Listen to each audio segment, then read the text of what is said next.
Chapter 801. Thea glanced at him expressionlessly, and he quickly lowered his head.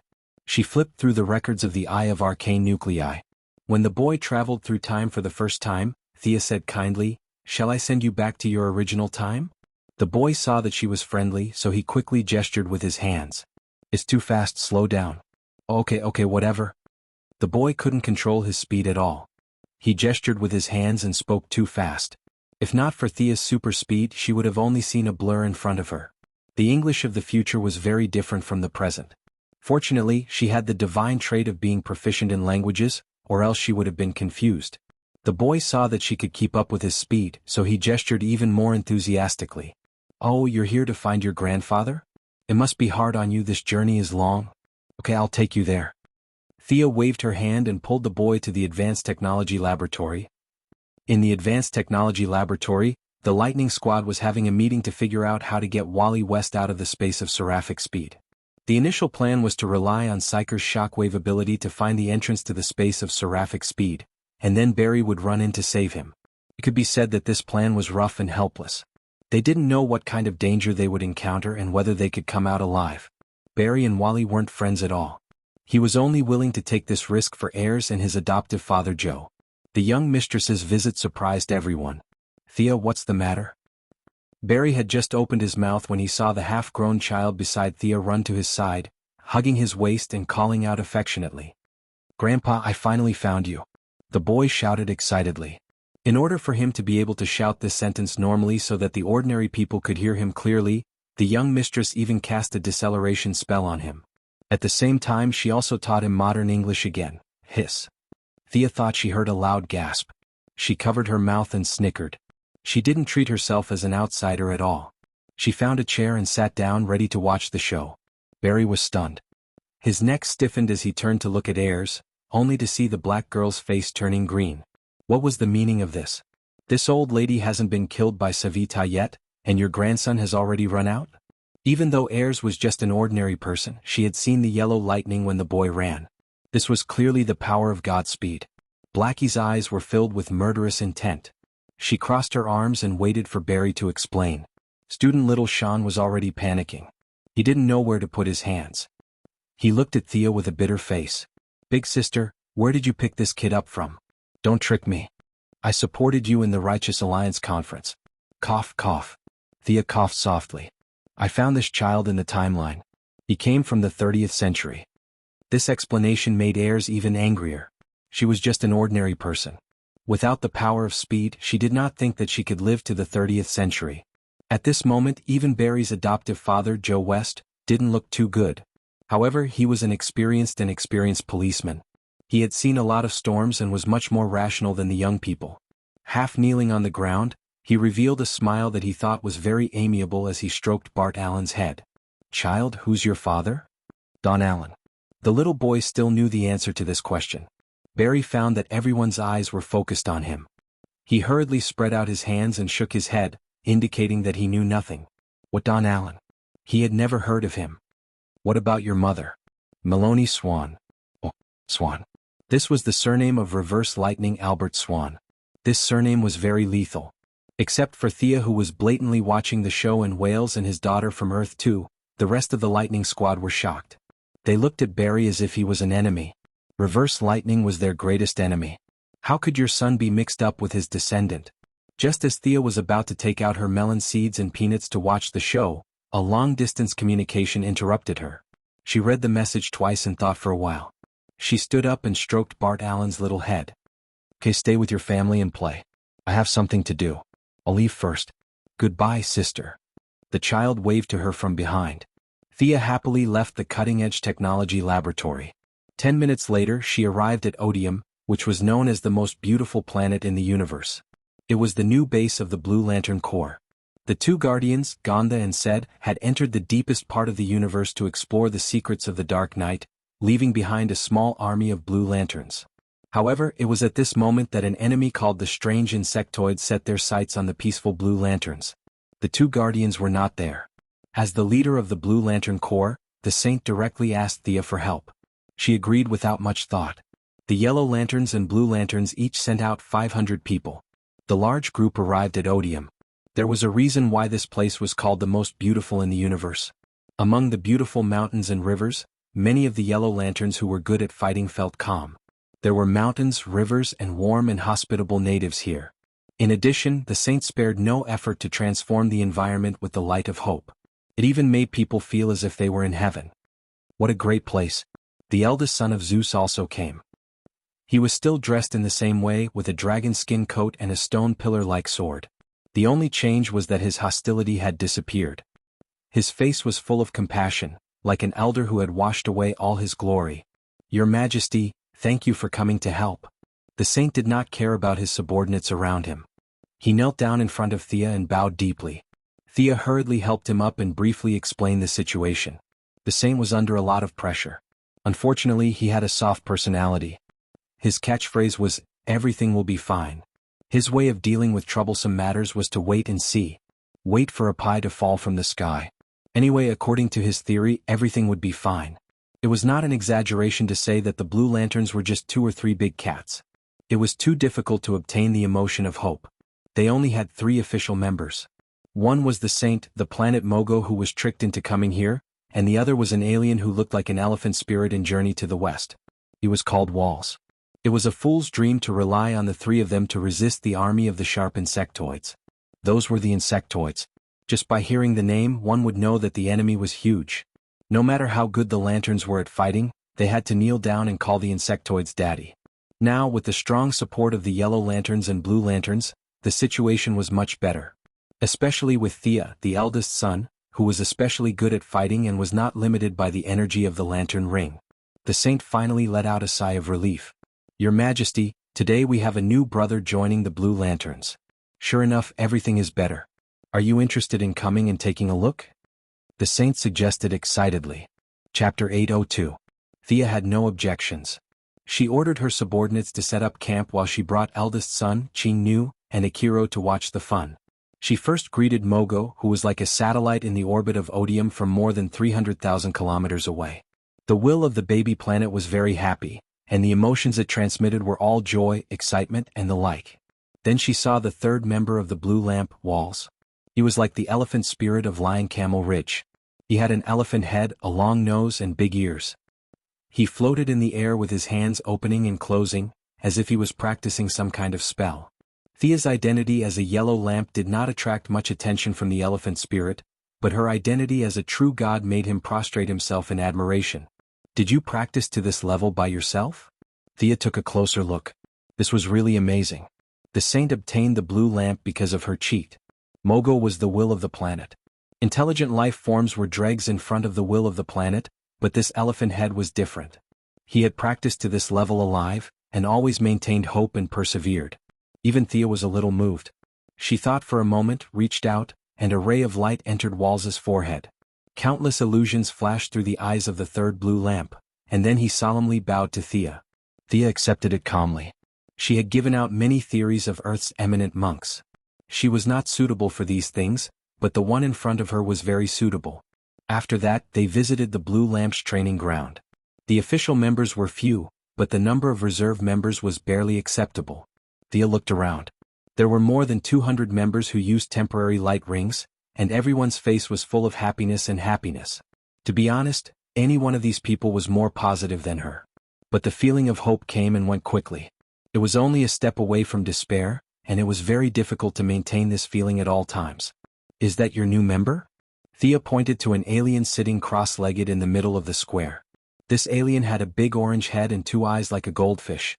His eyes were watery as if he had suffered a lot and suffered a lot. His sitting posture was similar to the elephant spirit, Walls. It was most likely the elephant spirit's private training method. One of his hands was raised in front of his chest, and his 4 fingers were as thin as chopsticks. This man's face was bitter and his body was as thin as a stick. Just by looking at his appearance, one could tell that he was the type that was easy to bully. Thea facepalmed. How could the blue lanterns be any weaker? Everything will be fine. Just by relying on these guys? You should at least find someone who can fight. Yes, this is Sean. He just reached the level of an official blue lamp yesterday. The saint usually spoke slowly and in a soft voice. Add one more. I'll find one for you. Thea's gaze searched through the remaining blue lanterns. The battle is imminent, so I'll form a small team of 5 for you. At first glance it was shocking. There was no one like the yellow lamp instructor. Akilo, who weighed more than 500 kilograms, had arms that could run horses and thighs that could drive cars. She didn't know if this feeling of hope was biased towards people with small bodies, or if the saint had a problem with his eyesight. These 200-plus reserves all looked thin and withered. Thea lowered her standards again and again. Finally she picked a tall female alien. She should be the one. A blue light flashed, and her feeling of hope was raised to the standard of an official blue lamp. With a new member, the saint was overjoyed. After a little arrangement, the woman named Circe also became an official blue lamp worker. The day of fear, the night of pain, the raging fire retreats coldly. All are lost in the fire of war. Looking up at the stars, the light of hope will never be extinguished.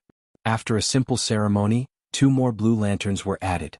After watching the show, they began to discuss the matter of retreating from the enemy. That's right, the goal was to retreat from the enemy. The plan to kill the enemy was not an option at all. The home planet of the sharp insect race is in Sector 9. Their forces are spread across the surrounding 31 galaxies, and they control Sectors 9 and 10. They are an extremely powerful civilization. The saint, who was still in a feudal society and thought that there were only a few people on his planet, suddenly sat in the position of a leader. Facing the fierce alien enemies, to be honest, he was a little powerless. He was more optimistic and was still thinking of ways to maintain the situation. However, no one laughed at him. The terror of the insect race was well known by all civilizations that entered the universe era. No one dared to provoke them. Now that they had gathered the power of 3 lanterns, the Odin people were not weak. They also had some battleship weapons, but these added together could only resist 1 or 2. If they had time to study how to defeat the enemy, it was better to think about retreating. Even Thea did not want to start a war with the insect race. There was no need to win or lose. The insect race's reproductive ability was the best in the universe, and she would be distressed for half a day if she lost 1 lantern. Starting a war between the 2 sides was simply using porcelain to smash a jar. The goddess of trade would never do such a loss-making thing. What's more, now that the Guardians had begun to make preparations to deal with the Dark Knight, she could not fall behind. It was different from the fog in the Book of Oi's prophecy, and the Guardian's wild imagination. She knew the details of the Dark Knight. It was not a weapon, nor was it the end of the world. It was the rebirth of the dead. To deal with the countless dead that crawled out of their graves, was there a better fighter than the insect race? She joined the war with the purpose of making the enemy surrender. In her opinion, there were very few things in the universe that could not be traded. The sharp insect race must have needs. If you have difficulties, I will help you solve your difficulties. What a good thing. What? No difficulties? If there were no difficulties, Goddess Thea would change her avatar to create some difficulties for them. After asking about the sharp insect race's habitat, she did not let anyone protect her and flew over by herself. Of course, the reason was to investigate the enemy. In a few breaths, she crossed several sectors and arrived at the sharp insect race's main planet. It was a bit of a stretch to call it the main planet. The sharp insect race was very small at first, and they were not the rulers of the mother planet. However, after continuous reproduction and evolution, they finally took the planet from the hands of intelligent life and began to expand wildly. The original main planet quickly became a desert. The Cortex Prime could not move, so they plundered planets with beautiful scenery and resources from the universe and used biological means to connect the newly conquered planets to the already barren mother planet. The sharp insect race that Thea saw was now an irregular celestial body. It was like a huge arthropod lying in the universe. The original planet was in the middle, and there were 7 or 8 planets outside that were grabbed together by tentacles that covered the sky. The nature of plundering seemed to be engraved in the genes of this race. The appearance of the planet conveyed a belief to intelligent life. We will not compromise, we will not admit defeat, and we will fight to the last soldier. Chapter 803. Interesting. Thea was bold because of her skill. She watched for a long time. The strange insectoids were not incompetent either. In less than a minute, 7 strangely shaped, half-biological, half-mechanical battleships came out aggressively. They did not waste any time and opened fire as soon as they entered the range. At the same time, the energy shield was activated and the main cannon began to charge. The young lady was not stupid enough to take the bombardment of the main cannon head-on. She felt that she was here to do business, so she did not fight the battleships head-on. Her drifting figure moved left and right, passing through the many cannon fire. She flew through the gaps between the battleships and landed on the planet's surface far away. Boom! She had just entered the atmosphere when two white lasers came at her. Thea did not even look at them. She waved her hand and deflected the two lasers, returning them to their original owners. In the two explosions she landed on the ground. On the desolate and dead planet, there were only stones and stones. There was no vegetation at all. Could be said that the main planet of the strange insectoids was dead. Swoosh, swoosh. 7 or 8 beetle-shaped robots with blue shells surrounded her. Oh, it's rare to see humanoid creatures on this planet. Are you insectoids? Why are you working for them? Thea looked at these blue and black exoskeleton robots and felt that they were familiar. Who were they? She vaguely remembered that they were heroes. A few armored insectoids communicated with each other in short words. It was not language but some kind of special signal. A few robots quickly ran away and surrounded Thea. At the same time their armor began to transform. Some turned into cannon barrels, some into sharp blades. There was no doubt that they were besieging her. Only one guy hid far away, waving his hands and saying something to her. Thea was curious. She looked at this weird guy and finally found the corresponding character in her memory. This guy was Blue Beetle from the Young Titans. Why did he run so far away? This was Sector 9. It was half the universe away from Sector 2814 of Earth. However, this was not the time to chat. There were a bunch of enemies around. A bunch of cannon fodder. Sia snorted, clenched her fists and smashed them into the void. Invisible ripples hit the enemies and the robots all stopped moving, maintaining their dull and stiff postures, not moving at all. Now, her understanding of the soul had deepened, and her use of various techniques had reached a very high level. These aliens captured by the insectoids and put on insectoid armor were all turned into idiots by the soul shock. Thea casually walked out of the encirclement and stood in front of Blue Beetle. She looked at him curiously. She was here to discuss business today, so she was dressed very casually. Their initial plan was to use peaceful means before resorting to force. If they really couldn't come to an agreement, they would change their identities to create difficulties.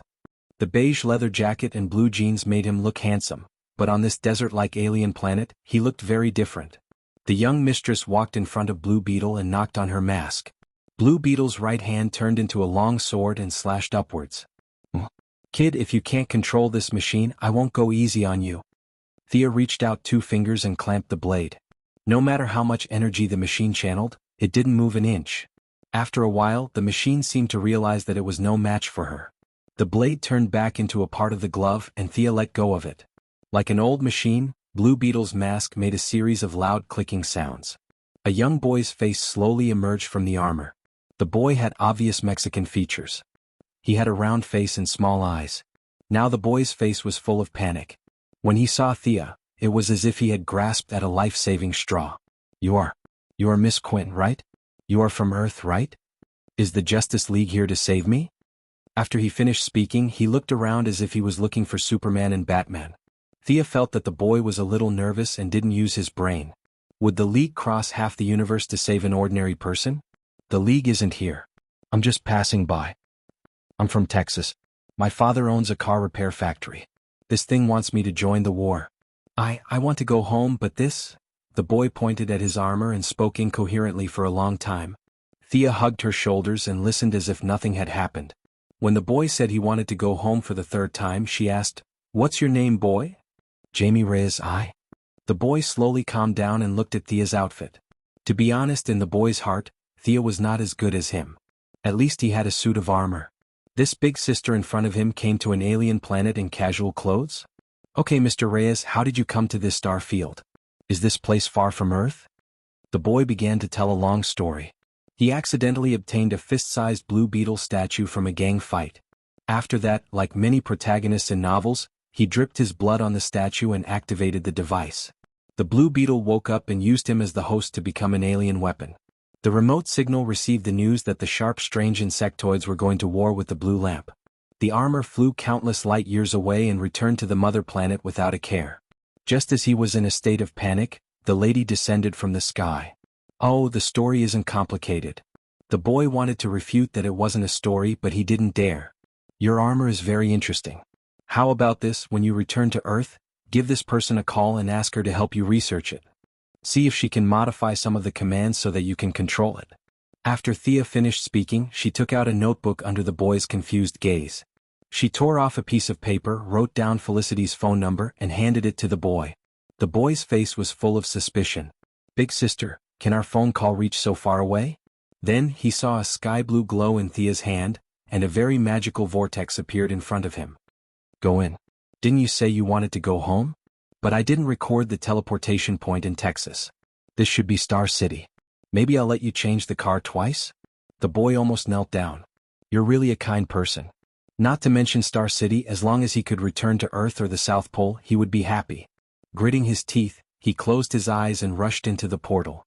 After the small interlude, Thea activated her supervision. She wanted to find the boss here and ask if it had any difficulties. The insectoids that came out of the ground were killed with a slap. Those that could turn invisible were burned into fireballs. Those that could spray acid were greeted with lightning magic.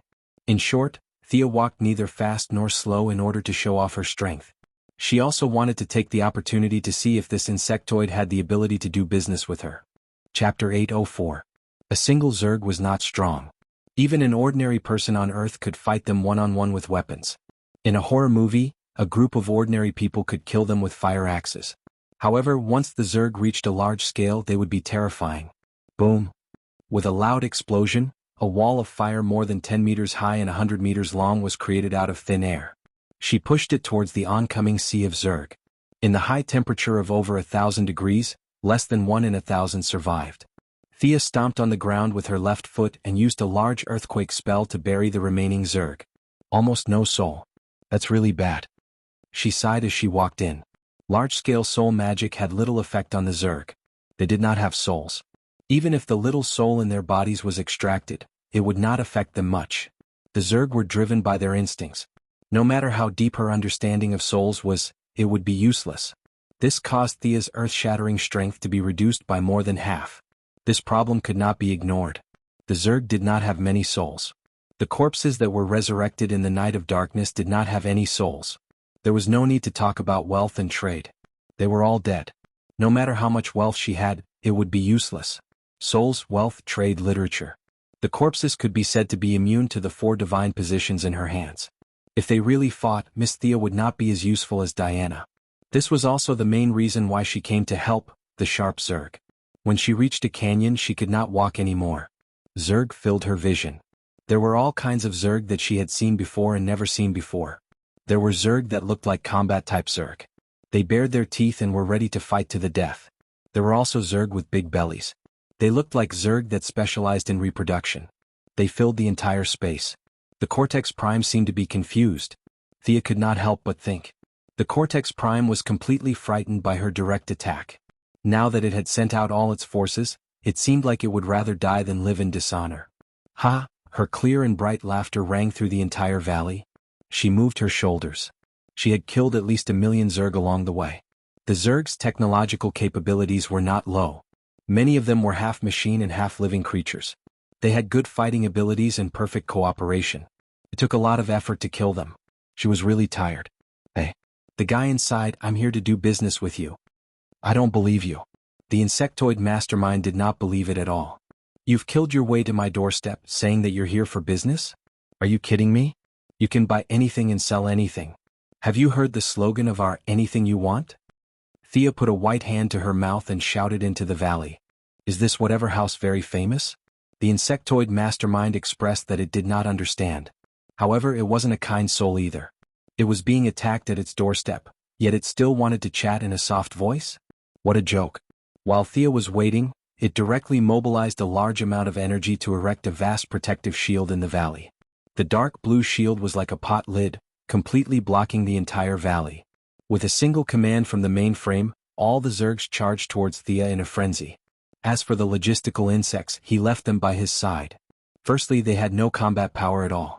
Secondly, he was afraid that if they all died, he would have problems controlling the insects. Psychokinesis. Thea saw through the enemy's trick. She also used a protective shield, but she used a silver flame shield. All the Zergs that charged towards her were burned to ashes. She did not even look at the Zergs but at the mainframe shield. This time she did not use any soul wealth divine power techniques. Thea clenched her right hand into a fist, imitating the scene of the Heavenly Father killing Superman with a single punch from the Creator planet. She only used her divine power, and did not use any special characteristics. This punch was pure physical strength. Thea wanted to see the difference between herself and the Heavenly Father. She took a deep breath and ignored the zergs that were like moths to a flame. Violent air currents surged around her, and the remains of the zergs were sent flying in the air. When her aura and strength had accumulated to the highest point, Sia fiercely threw out a punch. Vaguely, the sound of air being torn apart could be heard. The force of the punch caused a 3-mile-long 100-meter-wide deep trench on the ground. Countless insectoids that could not fly were directly turned into dust. The air was squeezed to the sides, and the shadow of the fist rushed out a few miles. The originally white fist had become a 100-meter-tall fist in front of the mainframe shield. This punch carried the power of a thunderbolt, and fiercely hit the dark blue shield. Bang! There was a muffled sound. Thea was a little depressed. She did not break it. Huge spiderweb-like cracks appeared on the shield. Countless telekinesis was quickly used to repair the cracks and repair the damage. The mainframe barely blocked it, but it did. Sigh, after all, I'm not a warrior. Looks like I won't be able to use powerful attacks in the future. She shook her head and sighed unhappily. After that, she did not gather any mana or cast any spells. She threw out a few meters-long flaming javelin with a silver-white flame tail. Crack! The flaming javelin hit the spot where the fist landed. This time the shield could not hold on and directly shattered into pieces. Hey, if you don't come out, I'm really going to leave. Thea thought that she was a reasonable person. She was not going to walk up to the mainframe and talk nonsense. According to her understanding, this mainframe had no combat power, no defense, and no mobility. It was a person without the three. If a human nuclear bomb like her walked in front of it, it would not be able to resist at all. The principle of a transaction was that both sides should be equal. She was not going to go overboard. She waited for 10 seconds. The air above the valley changed rapidly, and was finally squeezed into a slightly ugly face by telekinesis. The mainframe was forced to show itself. In fact, it was helpless. It could not tell whether a strong person like Thea was just passing by or was here to seek revenge. No matter what, it had to take it. The strong were respected. This was especially obvious in this kind of universe. It could not figure out Thea's goal, and did not know where her people were or if they had any weaknesses. If she came to visit every 2 or 3 days, it would not be able to stop her or fight her. That would be the end of it. So it had to come out no matter what, or at least ask the other party's intentions. Using telekinesis, the somewhat human-like face sized up Thea. Which strong person in the universe are you? Why have you come to the sharp insect tribe? Sia laughed and said something that even she didn't believe. I'm here with friendship. It must be very difficult for you to live in this bitter and cold place. Do you need anything? The mainframe wanted to say, we don't need anything. If we need anything, we can get it ourselves. We don't need anything from you. But the mainframe that had gathered all of the insect tribe's intelligence still had some instincts to avoid harm. It did not dare to retort. It definitely had not heard of the saying, I'm a fish on the chopping block, but the logic was the same.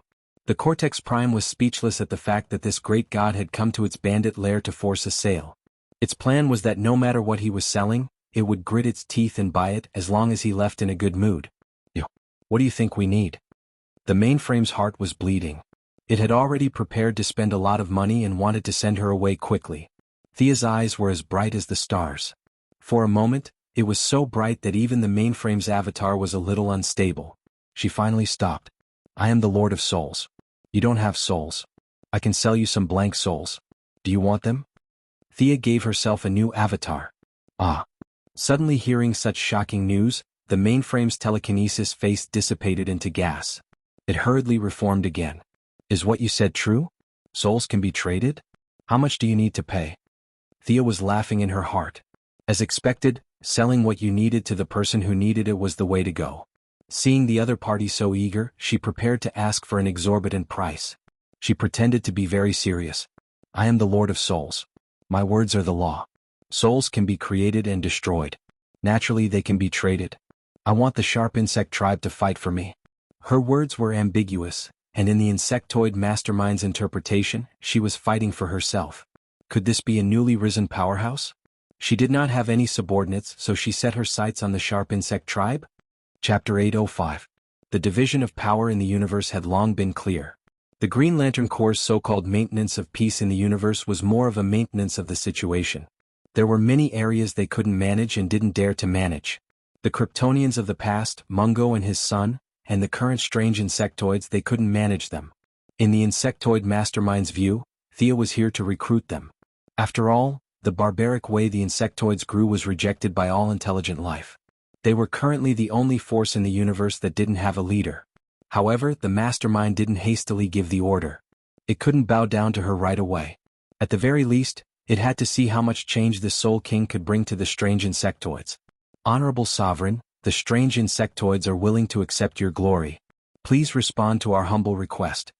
The mastermind lowered its stance, but the meaning behind its words was that it wouldn't act until it saw a rabbit. Thea stretched out a finger. I have a pure soul in my finger.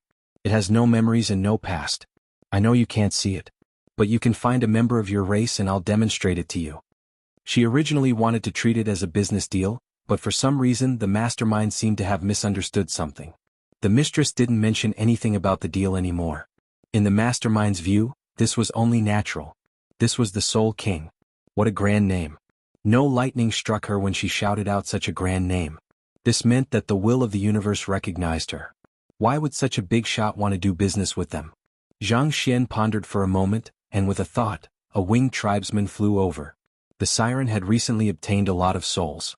After repeated research, Thea now had the ability to stuff souls into her body. One had to know that she had always been the type of person who didn't care about burying. It was difficult to stuff a living person's soul into her body. The various mental, physical, and memory problems were very complicated. She didn't have a good solution. However, the insectoids were different. Their souls were naturally thin. Thea had taken a look at the insectoid's internal structure. The insectoid's body structure was for evolution. They had countless advantages, but the rapid evolution of their bodies and the constant replacement of their genetic chains also affected their souls to a certain extent. To be honest, they were too casual. For a long time, many insectoids lived in a muddle-headed state and could only rely on the mastermind to coordinate their work. Having a soul, having memories, and being able to think independently, this was the symbol of intelligent life. If the sharp insectoids obtained a soul, then they might be called them. This was the most important thing in history. Thea did not use the soul fragments of Earthlings.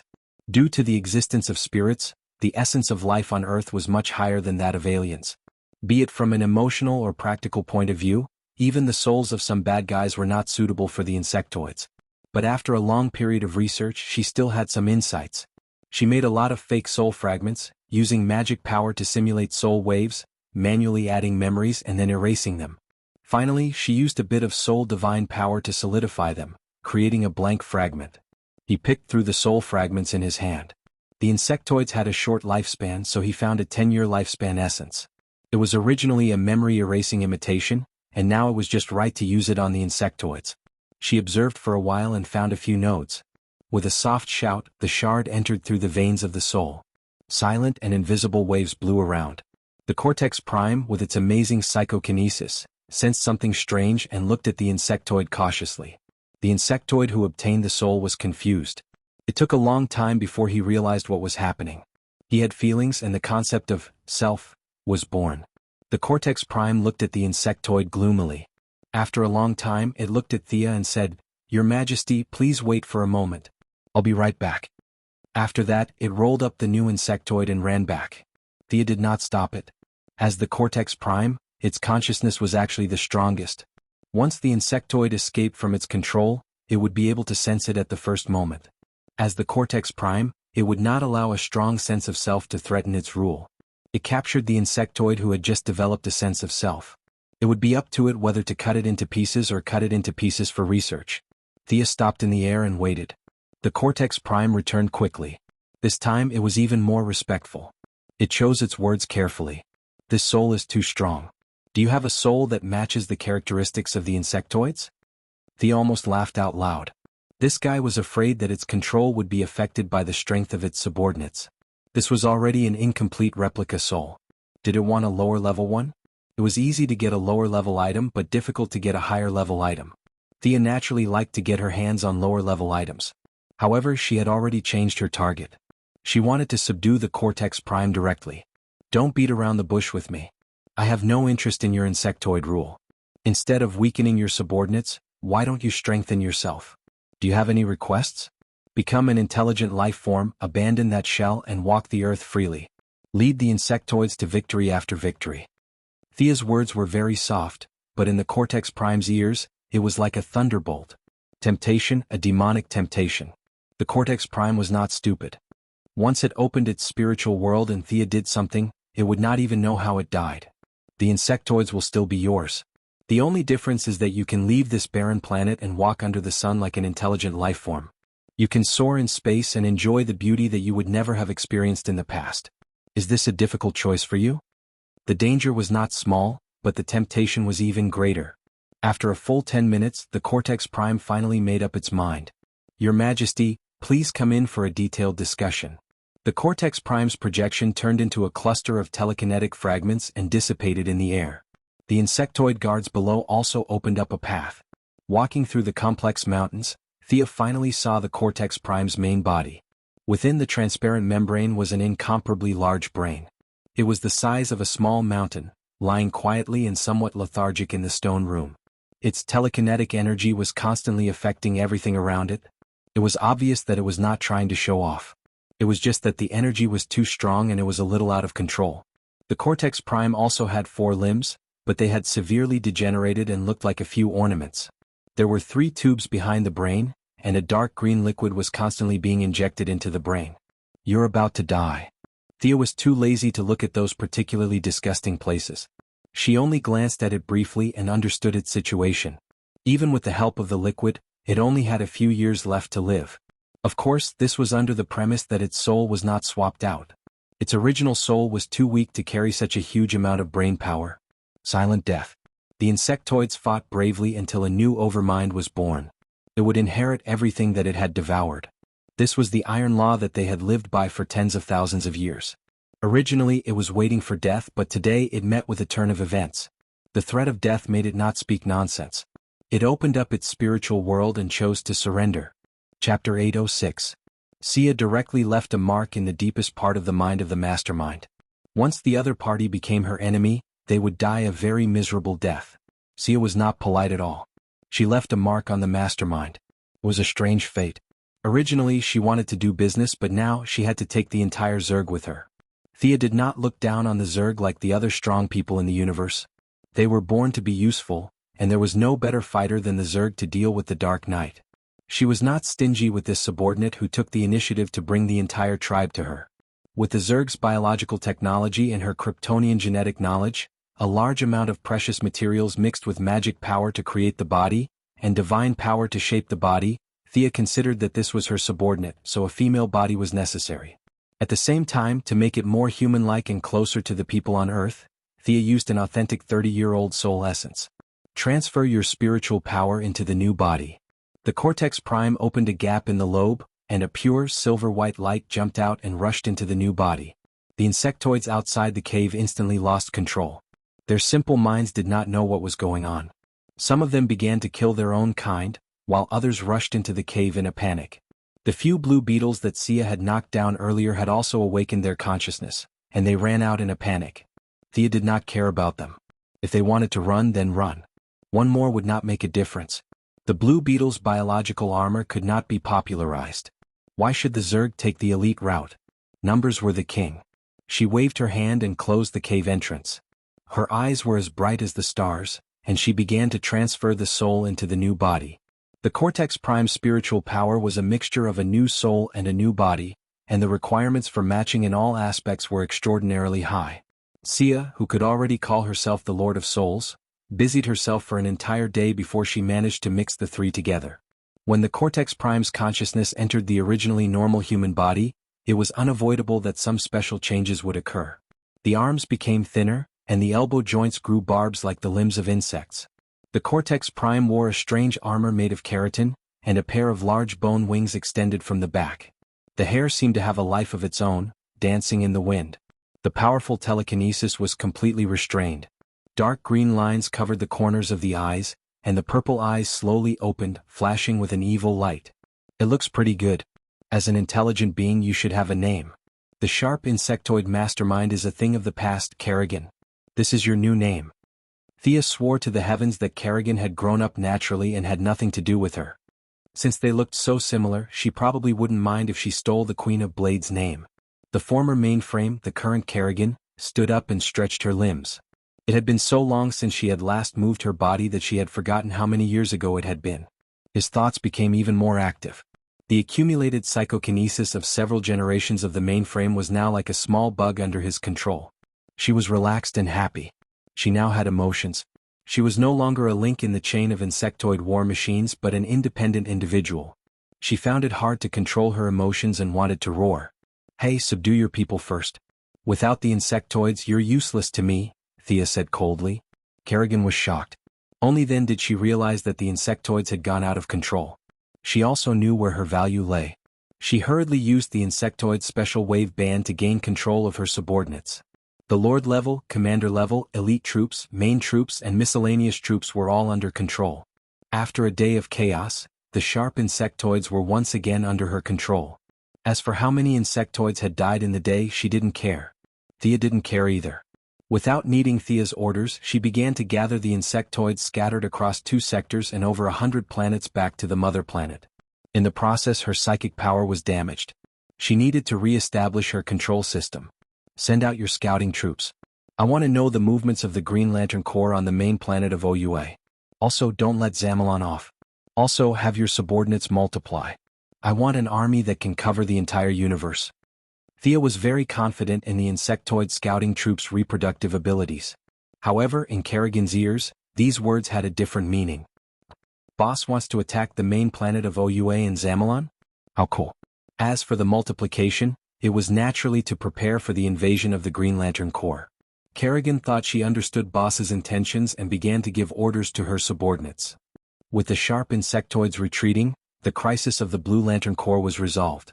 From the results, it was indeed as the Saint's mantra said, "Everything will be fine." Thea returned to the main planet of the Blue Lantern Corps. She didn't say much to the Saint, who was waiting optimistically. She only said that her scouting results showed that the insectoids were retreating rapidly. Then she ordered the Yellow and Green Lantern Corps to return to their stations. She didn't follow the main group. Instead, she flew alone in another direction of the universe. The universe sector was awesome. That's right, this place was awesome. Just like how she scolded John Stewart in the main alliance, this was the sector where the Green Lantern Corps' predecessor, the Space Hunter, massacred. The intelligent life in the entire sector was massacred until only 5 people survived. One of them was the leader of the Red Lantern Corps. Thea wasn't here to mourn the dead today. The dead had been dead for countless years and weren't worth her time. No matter what happened in the future, the night was coming. She wanted to see it for herself. She only remembered that the future dark night originated from here. As for which planet it originated from, she would have to find it carefully. The Guardians had completely erased the records of this area. Thea couldn't find any relevant written records. The entire sector was like an indescribable piece of trash, casually thrown into a trash bin. No one remembered what happened here and no one came here again. Facts became stories and stories became legends. The souls here wandered endlessly. Some were destroyed while others were still immersed in the moment before they were killed. Their resentment was accelerating the birth of something. Walking on the surface of the planet, this place was far away from the stars.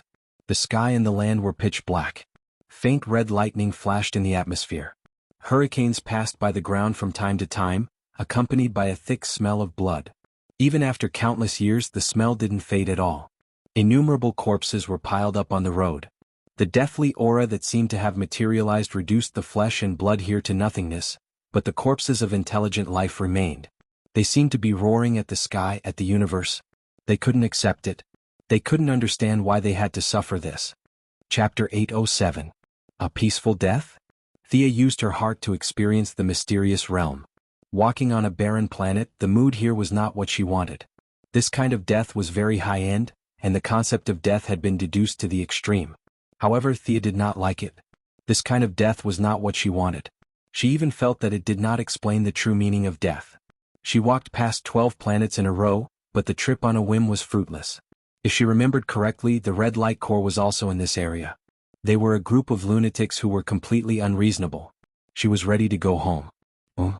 She had just opened a portal when she saw an orange light coming at her from a tricky angle. She reached out and slapped the orange light away. Immediately after, 7 or 8 light beams came flying at her. There were flames, sharp blades, and gas. Without exception, they were all orange. Thea released the aura of a god, shattering the various attacks. Only then did she look back. She saw a tall, thin alien with dry skin and an orange light all over his body squatting at the top of the mountain. Two dim eyes were staring at her without blinking. The strange alien had the head of a wolf dog. His face was very long, and other than the teeth in his jaw, there were 3 sharp teeth on each side of his mouth. His body was stooped like a large kobold. Thea saw that he was holding a very European-style rechargeable lantern in his hand and asked tentatively, "Orange lantern? You're that guy called Lafles?" The dog-headed alien screamed sharply, "I'm Lafles, the greatest Lafles. Wealth, you have a lot of wealth on you. This is Lafles and only Lafles." The alien looked at Thea as if he was looking at a moving pile of gold. The greed in his eyes could be seen even by an ordinary person. Thea was too lazy to think about whether the other party was here to ambush her or just happened to pass by. She flew into the air and asked condescendingly, "Do you know how to write the word death?" It was a very imposing sentence, but Lafles unexpectedly thought about it and said, "I can't read, I don't know how to write." His answer almost made Thea laugh. This was a lucky idiot. An idiot who accidentally obtained an orange lamp ring. Treasures, countless treasures, they're all mine, they're all Lafles. The dog-headed man was lost in his own dreams as he spoke incoherently. After a while he looked at Thea and raised the ring on his right hand. "Hand over your treasure." Endless energy gushed out from his ring, and the images of the aliens were summoned by his lamp ring. These aliens were once enemies of the orange lamp, but they were all defeated without exception. The greedy orange lamp even stole their identities and made them fight for the orange lamp like the ghosts of the lamp ring. If it weren't for Lafles's low IQ, the damage he could cause wouldn't be inferior to Black Lamp. Interesting. Thea whistled, and the sound pierced through the air, fiercely entangling the enemy at the front. This enemy was like a big bug with 3 densely packed mouths on its abdomen. The sound turned into a white line that tightened around the big bug, and quickly exerted force on both sides, a perfect strangulation. "Go, go. Take my treasures." Lafles, who was at the back, didn't care about this level of consumption at all. His ring seemed to contain infinite energy, and wave after wave of monsters were released. The sky and the earth were completely covered, leaving no gaps. All that could be seen was orange light. Thea couldn't help but be moved. She always knew that the orange lamp was difficult to deal with, but she didn't expect this guy to have the posture of an army by himself. If the energy of an ordinary lamp ring was 100%, and the blue lamp was present, it could exert about 150% of the energy, then the orange lamp ring's upper limit was 100,000%. The orange lamp's greedy nature made it impossible for him to share and make a new ring. All the emotional energy gathered together, and this made Lafles unprecedentedly powerful. One person was an army. Lowly life, it's blasphemy for you to live for one more second. Thea used magic to condense a silver fire scimitar in each of her hands, and threw it at Lafles, who was hiding in the protection of the conjured creatures. The 2 scimitars flashed with a dazzling light, and spun at high speed like 2 lightning bolts. All the conjured creatures along the way were defeated in one hit, and some could resist for a little bit. After killing 11 monsters in a row, the silver fire on the scimitars was exhausted, and they turned into nothingness. Lafles, who was greedy by nature, was shocked. He hurriedly hid behind a monster with a big head whose chin was full of tentacles. "You have such great power, but you don't know how to use it. What a shame. This ring should be mine." "Damn it, am I affected too?" Thea felt that something was wrong halfway through her words. Her realm was right there, and greed had little effect on her. Her mental strength was strong, and she quickly came to her senses. While she was distracted for a moment, Lafles pulled out a bunch of conjured creatures. The Guardians were afraid of his power, and in order to appease him, they gave him the Vega Galaxy, including the main planet, Okero, on the condition that both sides would not invade each other. For a time, many criminals in the universe entered the Vega Galaxy to escape the pursuit of the green lights. They thought that they were safe, but in the end they even became part of the orange lamp. This monster with a huge head full of tentacles blocked Thea's view like a big tadpole. This was Lafles's biggest trump card. He killed a new god and made the new god into a spirit of the lamp ring for him to use. God knows which universe this guy came from. Thea looked at its characteristics. If she was not wrong, this was the god of hunger. Although it looked terrible, she felt that if Darkseid saw it, he would not let it go. Unfortunately, the source was already exhausted. It was just a shell, but it did not have much of the corresponding power left. This god of hunger was just a toy whose body was controlled by the lamp ring. Thea pulled out her holy sword. She wanted to completely purify these monsters. Her anger, which was only a small success, was now stimulated by greed, and suddenly increased by a lot. Thea's eyes were filled with murderous intent. She wanted to cut off Laflez's head. The lucky ones should act like the lucky ones. They should be afraid and polite and not bark at the strong all day long. Laflez, who was a little slow, continued to increase the number of troops. He thought that he could kill Thea with numbers. If 10 were not enough, then 100. If 100 were not enough, then 1,000. In fact, he had been doing this for so many years. He occupied an entire galaxy, and there were countless criminals for the lamp ring to devour. Unlike Hal Jordan, who focused on technique and reasonable energy distribution, the lamp ring had 100,000% of the energy for him to squander. Chapter 808. Swoosh. A dazzling light flashed past. Laflez, who was trying his best to summon his troops, turned his head and looked over. He saw that one of his subordinates, who looked like a bison, was split into 2 halves. The lamp ring's instantiation recovered very quickly. Initially he didn't care much about it, but this bison monster's body that was split into 2 started burning with raging flames. In less than 3 seconds, it was burned to ashes. No matter how much greed energy was injected, it couldn't be saved. This sword, I want this sword. Get it for me quickly. He didn't realize the danger at all and was still ordering his subordinates to get it. His instantiation was completely different from the instantiations of other lamp rings. It had life and consciousness, but it was also under the absolute control of the lamp ring. Many of the instantiations could more or less use some of their abilities when they were alive. In an instant, all kinds of energy weapons and cold weapons attacked Thea. Thea wasn't afraid at all. She hadn't used the holy sword for a while. Most of the enemies could be dealt with without the holy sword, but a small number of enemies couldn't be defeated with the holy sword. Even though she was surrounded, she still heard the other party's unique voice. It was sharp and harsh, revealing endless possessiveness. This bastard has his eyes on my holy sword? The young mistress' anger had broken through the limits of reason. She had never been so angry before. Today she felt as if a ball of fire had ignited in her heart. If she didn't kill to her heart's content, she wouldn't be able to vent the anger in her heart. The monsters that looked like meat worms were split into 2 halves from head to toe.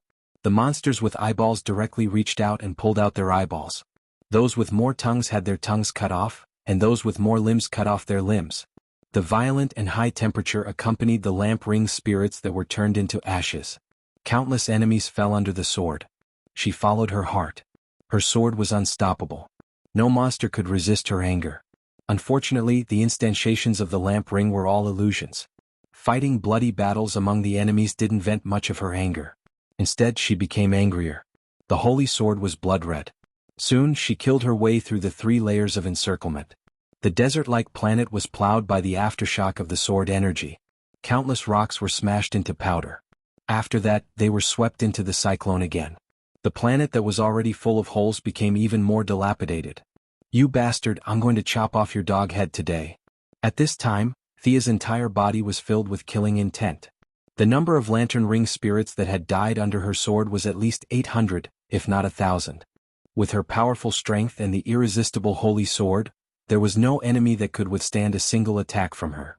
She didn't take a detour, and with the holy sword in her hand, she went straight for Laflez. In her eyes, Laflez saw a kind of contempt on the level of life. After obtaining the lamp ring, he felt fear for the first time. Had he made a mistake? Should I run away now? However, the spiritual light of Thea's wealth deity position shone like the sun in his spiritual world. It was fine if he didn't see it or didn't know about it, but now that he saw it, he felt that if he let it go, he would have to live in pain and suffering every day in the future. Greed quickly suppressed reason. Laflez gritted his teeth. Let's do it. He commanded a bunch of materializations to protect himself. Then he sent out his most powerful subordinate, the god of hunger. Where do you think you're going?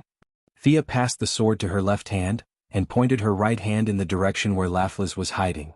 She mobilized her divine power and used a large-scale soul shock. Invisible and colorless ripples rushed up like a tide. The lantern ring spirits were all controlled by the lantern ring spirits, and were immune to all soul attacks. However, Laflez couldn't. He was still a living individual. Facing a direct soul attack, he who wasn't a strong man to begin with, was sent flying more than 10 meters. The soul shock made his mind go blank and he vomited blood in the air. I'll take your head. Thea stepped on the head of a materialized monster and flew up. She wanted to cut off the dog's head to vent her anger. Hiss! A huge suction force slowed her forward momentum instantly. When she stabilized her body, the big-headed god of hunger had already flown to her side. The 10-meter-wide mouth opened to the maximum, and the irresistible suction force made Thea stop and counterattack. With this delay, Lafla's subordinates had already surrounded her, and 7 or 8 types of energy shields were set up just to prevent her strange soul attack. Ah! A bunch of ants, it was the guardians of Oua who told you about my whereabouts, you bastards. Thea wasn't surprised. The guardians had lived for hundreds of millions of years, and it wasn't strange for them to have some detection devices in their hands. Provoking the orange lamp to fight with her didn't cause them any losses at all. Consider yourself unlucky. No one can save you today. Anger rolled in her heart, and Thea's green eyes seemed to contain a ball of fire. 2 rays of light flew towards Laflas. The green rays were mixed with a little red anger, and the light was a little more gorgeous than before. It bypassed the materialized ghosts that wanted to block the attack, and the target was still straight at Laflas. Ah! Laflas was really scared this time. On a planet like Okaro, where criminals ran rampant, he grew from a cautious little monster to the present day, and his premonition of danger was very sensitive. He had escaped from death many times by relying on his premonition, and the early warning in his heart saved him countless times in the beginning, but it had never been as dangerous as it was now. He let out an unknown shout, turned around and ran, but how could it be possible? Being able to run away with extreme speed didn't mean that he could run away too. In less than 2 seconds the ray had already reached his back. As long as it hit, no one but God could save him. Thea was still very confident about this. Just as Thea was waiting to see the enemy turn into ashes, she saw the god of hunger suddenly charge out diagonally and block the ray. The ray wanted to go around from the side, but the god of hunger opened his mouth that could swallow everything to the maximum. The pair of lifeless eyes seemed to be injected with some kind of vitality, and the enormous suction force even caused the orbit of the planet to deviate. Gravel, soil, bones, and countless other things were sucked in. Under the effect of the suction force, the ray's angle was visibly deflected, and finally hit the mouth of the god of hunger. The ray disappeared into the big mouth, and the god of hunger seemed to have obtained a rare satisfaction and relief. The big mouth slowly cracked from the center to the surroundings, and the cracks became bigger and bigger and finally turned into a pile of dust. Ouch! Thea felt that her head was stuffed with an iron rod, and her vision turned black. On the other hand, the god of hunger, a new god who didn't leave his name in the original time and space, was completely obliterated by her. Unlike the group of vengeful goddesses under the benevolent grandmother, those were all false gods, existences without origins, and were gods who relied on various means to force themselves to become stronger. The god of hunger was now an empty shell, but he used to be a real new god. Obliterating him was a big burden on Thea. Fortunately, there was a fundamental difference between the two. Thea slowly rubbed her forehead, and her beautiful eyebrows wrinkled into a ball. She forcibly controlled her boiling spiritual power, smoothing it out little by little and suppressing the discomfort. Chapter 809. Accidentally killing the god of hunger gave her a splitting headache and made her grimace in pain. However, after she killed a new god, her understanding of her own rays had improved greatly. Many of the questions she had when she studied the Omega rays had been answered. Another benefit was that she calmed down again. The nameless anger subsided, and her rationality returned to her body. She looked at the galaxy with lingering fear. Death was peaceful, she was right about that. However, the souls of the dead were not peaceful. They were screaming silently. They were unwilling and angry. Thea, who was connected to the spiritual world at all times, was unconsciously affected. The Rainbow Bandit's rage was nothing compared to the rage of all the creatures in the sector. Fortunately, the rage had finally reached a point where it could be controlled freely after going through so many ups and downs. "Ha! Where do you think you're going, you bastard?" She took 2 deep breaths. Seeing that Laflies was about to turn around and run, she endured the headache and sent another soul shock. Laflies, who had no defense, was sent flying again. This time he could not even stand up. The exhaustion of his spiritual power caused many of his manifestations to turn into smoke and dissipate in the air. The orange light did not materialize and the earth returned to darkness. Laflies could feel the murderous intent not far behind him. He had not given up on escaping. He was mumbling something that no one could understand. His hands grabbed the ground and his legs weakly. He was covered in blood and tried to crawl away. Even if he could only delay for 1 more second, he wanted to hide as far away as possible. There were no more manifestations to save him. Thea took 2 breaths and looked at Laflies, who was injured by her. She pointed the holy sword at his ugly head. "Don't you want my holy sword? Come and get it. All the wealth is Laflies? That's what you said before. If you dare to extend your filthy claws to the goddess of wealth, This day next year will be yours. A message entered her spiritual world. She, who had regained her rationality, heard a call from the distant earth. It was an emergency call gem that only a few of her family members had. Which one of her family members was in trouble? Thea's mind was filled with various thoughts. At her current level, divination was not difficult. The other party was generous and did not hide anything.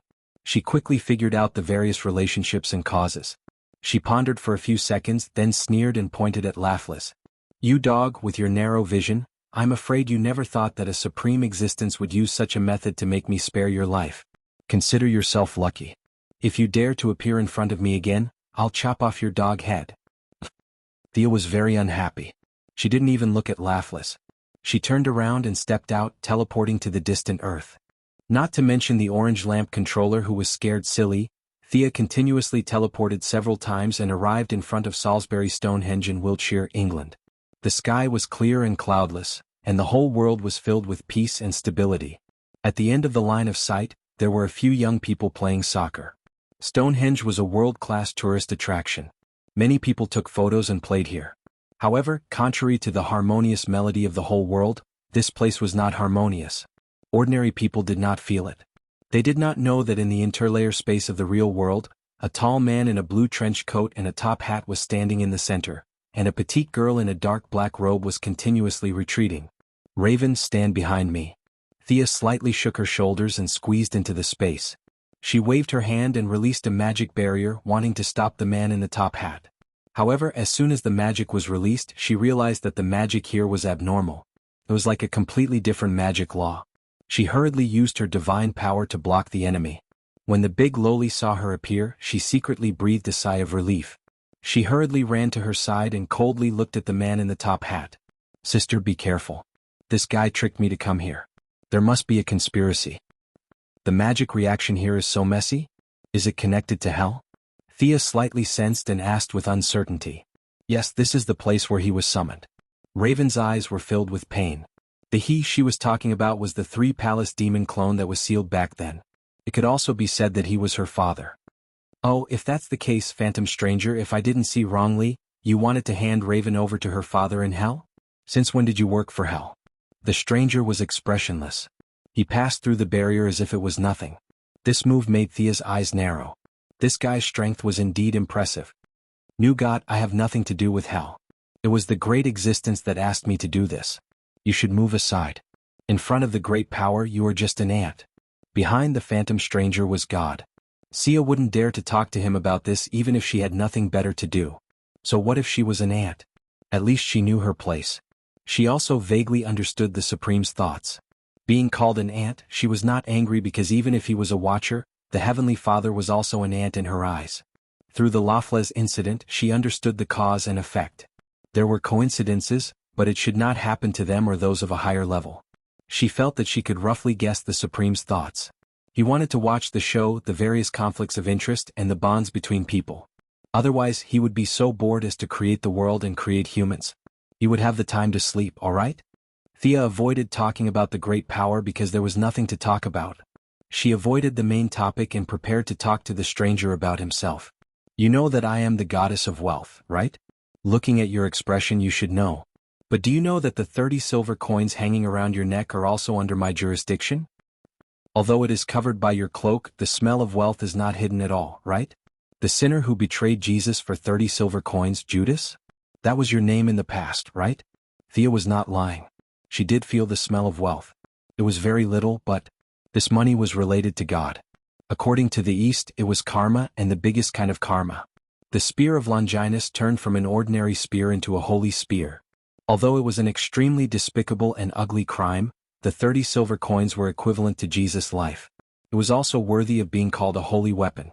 Thea stole a few more glances and felt that it was a pity. The stranger had a super big boss by his side. No matter how she thought about it, it was useless. She could not snatch it directly, but it was not a problem to stop him in the middle. As long as she did not cross the line and did not interfere, the big boss would just watch the show happily. The big boss was like Buddha, the stranger was like the monk who traveled to the west, and she was like a troublemaker on the road. Thea thought about it and felt that there was nothing wrong with it. There was still a lot of room for manipulation. Chapter 8:10. I used to be Judas. Countless people know this.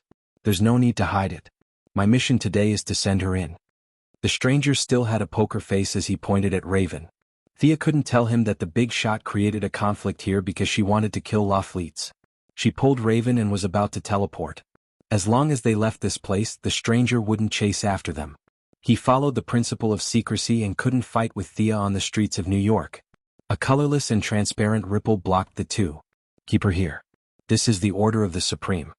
Sia directly broke through the obstruction with brute force and took another step forward. It's fate that she stays here. After a short delay, the stranger was already standing in front of them. Raven was furious. She wanted to resist, but the flow of magic here was very strange. She couldn't mobilize her magic power at all. Fate? It's a tragedy that you're still alive. Thea's expression was very serious. She never thought that she could beat the stranger who had God as his backer. Even if he was just a toy of God, she couldn't beat him. But she wasn't powerless. Thea's body surged with several colors. Green, blue, red, yellow, up, down, left, right, front and back surrounding the stranger. A sinner who is drowning in pain. How dare you stand in front of me? The feeling of pity was like a sharp awl piercing into the stranger's heart. Was there hope? He hoped that he could atone for his sins. At least that was what the Supreme said. Was there fear? He was afraid that all this was an illusion of his imagination. Was there anger? He hated himself. He hated this fate. Thea not only mobilized the emotional spectrum to attack him, but also used her wealth to trigger a trace of power in the 30 silver coins. Ah! The stranger's eyes were like a pool of stagnant water. Fear returned to his face. He only felt that his breathing was heavy and his hands and feet were suspended in the air. He grabbed his neck with both hands and realized that the 30 silver coins were like a noose, hanging him firmly on a tree. He was wearing a linen robe and his skin was dark yellow. All kinds of powers had disappeared. He was back to the moment before he was ready to end his life. His throat was choked by the coin noose, but he couldn't die. He couldn't go up and he couldn't go down. He could only maintain an awkward look as he hung in the air. Just as he was anxiously trying to come up with a solution, he realized that many ordinary people had gathered around him. They were a group of barefoot farmers dressed in coarse clothing. Some of them looked familiar to him. The crowd pointed at him one after another. Some felt pity for him, some felt disdain for him, and some felt disgusted for him. They can see me? Wasn't this an illusion? At first, the stranger thought that it was an illusion. He had seen too many magic spells and didn't think much of it. However, the villagers' discussion made him completely confused. He wanted to explain himself, but he didn't know where to start. In this seemingly real and yet not real place, he was strangled to prevent him from speaking. The light red sunset slowly disappeared into the horizon. The villagers cursed for the whole afternoon and went home satisfied, leaving the poor people still hanging on the tree. The crowd gradually dispersed, and the graceful young lady finally revealed herself. You? How could the stranger not know that this was all her doing? Unfortunately, he couldn't get out of this situation. What about me? Did you feel bad when you heard the villagers' discussion? Did you really choose to hang yourself to atone for your sins? I'm afraid it was because of these words that everyone said you were guilty. You automatically thought that you were guilty and went to atone for your sins. You don't even know what your sins are. For 30 silver coins, you chose to betray yourself. For some rumors, you chose to end your life. Your fate was never in your own hands. You are like duckweed in the river, floating from one side to the other. It's ridiculous that you are still thinking about atoning for your sins. What sins did Raven have? You want to push her back to the side of the 3 palaces. A kind and righteous soul has been abandoned by you again. Is this how you atone for your sins? Tell me loudly. Thea got angrier as she spoke. Damn it. Are you retarded? The stranger felt the noose around his neck loosen, but he was speechless. You. Thea wanted to continue, but she found herself back in front of the giant stone array. The stranger was still standing in front of her, and Raven was holding her hand with a nervous expression.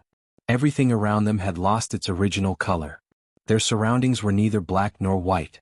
Instead, there were colors that Sia could not name. In this bizarre world, there was a dirty schnauzer standing there, looking at the 3 of them curiously. You have finally appeared. This is the biggest boss I have ever seen. Thea almost jumped up, but she hid her emotions well. Confusion, fear, and a little confusion. Previously, when the silver coins didn't reject her use, Thea knew that God, or rather God Smuff, was happy to see her succeed. He didn't object to her playing the stranger, and he even had the intention of sharing his experience with her. It was impossible for her to bow down to him. After all, she was an actor in this movie and Raven was at most an extra. They didn't have the right to talk nonsense with the director. It was better to just watch the show. The young lady chose to observe with some uneasiness. Who is this? Or what? The big lowly Raven was a little confused. The little dog on the ground looked ordinary, but when she felt it carefully, she felt like she was facing the entire universe. This kind of vast and ethereal feeling was something that even the 3 palaces of demons couldn't compare to. Thea pulled her back, indicating that she should be on guard and not speak. The boss didn't even look at them. He turned to the stranger and said, "I'm afraid you still don't understand. The world doesn't need you to save it. The one you need to save is yourself." The stranger returned to his poker face. He pulled open his cape, revealing the 30 silver coins hanging around his neck. "You said that as long as these silver coins are all removed, my redemption will be complete?" He wanted to say, "Why didn't you keep your words?" But he didn't dare. The boss looked at the 3 silently, making Thea's hair stand on end. "Your journey has just begun. I'm looking forward to the next part." The Shirzuna in front of them suddenly became tall and big. Thea stared at him without blinking. His every movement seemed to contain countless truths. In an instant, it was as if she saw the alternation of the sun, the moon, and the stars, and the replacement of races and civilizations. Not knowing how long had passed, Thea suddenly realized that the stranger had turned around and left without a trace. When she regained her senses, she found that she was in a vast wilderness. The sky was dark, the ground was red, and there was a strong smell of sulfur in the air. It made her sneeze twice. Not far away there were countless souls wandering around. Chapter 8:11. Welcome to Hell, New God. The stranger's tone was unfriendly. She was probably still brooding over the previous illusion. Thea didn't need her to remind her. Hell was on the same level as the new creation star and the apocalypse star. They were all higher than the parallel universe she was in before. She noticed it immediately. "Trust me, I'll definitely find a way home." Raven was trembling from the aura here. Thea patted her shoulder. "I'll first seal the characteristics of your magic power. Bear with it." With that, she drew a magic circle on each of Raven's limbs. The evil magic power unique to the 3 palace demon was finally retracted. Raven now looked like an ordinary girl who knew some magic. However, time was short and there were many problems with her seals. She might be able to hide the characteristics of her magic power, but she couldn't hide her bloodline. They could only pray that this place was far away from the 3 palace demons' main body. "Humph, you should be more concerned about yourself. Your divine power is as dazzling as a torch. You're not welcome here." The stranger continued to speak coldly. Thea rolled her eyes. "Nonsense, do you think I don't know this?" She had already tried. The mother box was directly blocked. She couldn't use the teleportation spell because of the different rules. As for the lantern ring, it was even worse. Her several escape methods were all blocked by the schnauzer. "Sorry, I'm afraid I'll have to disappoint you." She rummaged through her wealth space and finally took out a long robe. This was a semi-divine tool. It was a grayish-white tattered robe with the characteristics of absorbing souls. It was originally an inconspicuous equipment in Hades' treasury. Thea didn't pay much attention to it when she got it. Now it was of great use. She draped the robe over her body, and many of the dead souls wandering outside the gates of hell pounced on her as if they had seen a delicacy. With the help of the many dead souls and the support of his soul divine position, she was now filled with a gloomy aura, a proper necromancer. The stranger was so shocked that he was speechless when he saw that she had transformed into a living person. Thea's beautiful nose snorted. She looked at the stranger. "Are you dumbfounded? I don't need too many aliases. In order to deal with all kinds of unexpected situations, these were all prepared in advance." "Can we follow the original route?" Raven asked Sia in a low voice. She was referring to the path in Nandarbat that Sia had created when she sealed the 3 palaces. "Do you know the terrain around here? How far is it from your original activity area?" Thea was a little excited. If she could find her old way back, it would be a lot easier. The big lowly was a little embarrassed. She looked around for a while and shook her head, indicating that she didn't know where she was. "The vastness of hell surpasses your imagination.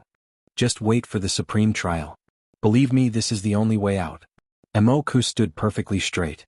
It could be seen that this was not the first time he had been thrown into an indescribable space. Thea was not going to be polite to him since she was left in this broken place. She pointed at the stranger's nose and said, "Sinner, do you know the biggest difference between you and me? I will fight to the end and not wait for others to help me." "Wasn't it just hell?" If she was a mortal, she wouldn't have been able to do it. However, with her current strength and various memories, she was confident that she could find a way out by herself. In the ring-shaped God's domain, there were a total of 8 areas. They were Dream World, Heaven, New Creation Star, Heavenly Realm, Nightmare, Hell, Apocalypse Star and Underworld. Hell had 2 neighbors. One was Apocalypse Star and the other was Nightmare. If she reached Apocalypse Star and Nightmare, it would be very troublesome. However, Hell was different. Thanks to the various ways of humans, all kinds of teleportation formations and one-way teleportation gates were set up in Hell. She only needed to find a nearby demon lord to borrow the way home. After all, the demon lord only sealed her means and couldn't seal the entire Hell. Imoku chose to ignore her Chinibu declaration. In his opinion, any struggle was meaningless. He had realized this 2,000 years ago. Thea didn't waste any time and pulled Raven in. The demonic aura here wasn't very strong. At most, it was the periphery of Hell. Countless wandering souls had mistakenly entered this place instead of Underworld because of their evil deeds in life. The cruel environment made them lose their consciousness and only had their instincts left. They wandered around the wilderness with endless resentment. When the resentment reached a certain level, the wandering souls would be mixed with the special aura of Hell and become little demons. They would fight, kill, and devour until they became a big demon. This was an iron law that had been formed for hundreds of millions of years. There were too many big demons in Hell. Even Darkseid would have to shrink his head and behave himself here, let alone a small shrimp like her. Unlike Diana, who shone brightly, she had many neutral deity positions and didn't increase her combat strength by much. However, in this environment she could survive in Hell with a little disguise. No one would think that she was a righteous friend if they saw her covered in ghosts, and Zhou Yuhun didn't even dare to approach her. Raven had a residence in Hell and didn't need to disguise herself. The 2 beauties, one big and one small, walked straight ahead. At first, Imoku watched with a cold smile. However, after waiting for a long time, he didn't notice anything unusual. He didn't know why God had thrown him here. He thought for a while and hurriedly followed Thea. However, Thea had the deity position of soul. The wandering souls would die if they touched her. No matter how low their intelligence was, they wouldn't dare to provoke her. Imoku didn't. He betrayed Jesus. It wasn't an exaggeration to say that he was the #1 sinner in this world. Many wandering souls smelled the scent on him. It smelled delicious. Countless wandering souls rushed towards him. Imoku wanted to cry but had no tears. He could only put up a defensive barrier and resist. Hey, can you be a little quieter? Are you brainless? Don't you know that you have to keep a low profile? Imoku chose to remain silent. He wasn't an idiot. How could he not know how to keep a low profile? He was here to complete God's mission, not to challenge others. Being so arrogant at the gates of Hell would attract the attention of the big shots. The only outcome was death. Seeing how pitiful you are, I'll be magnanimous and help you. Thea gave Imoku a strand of soul power.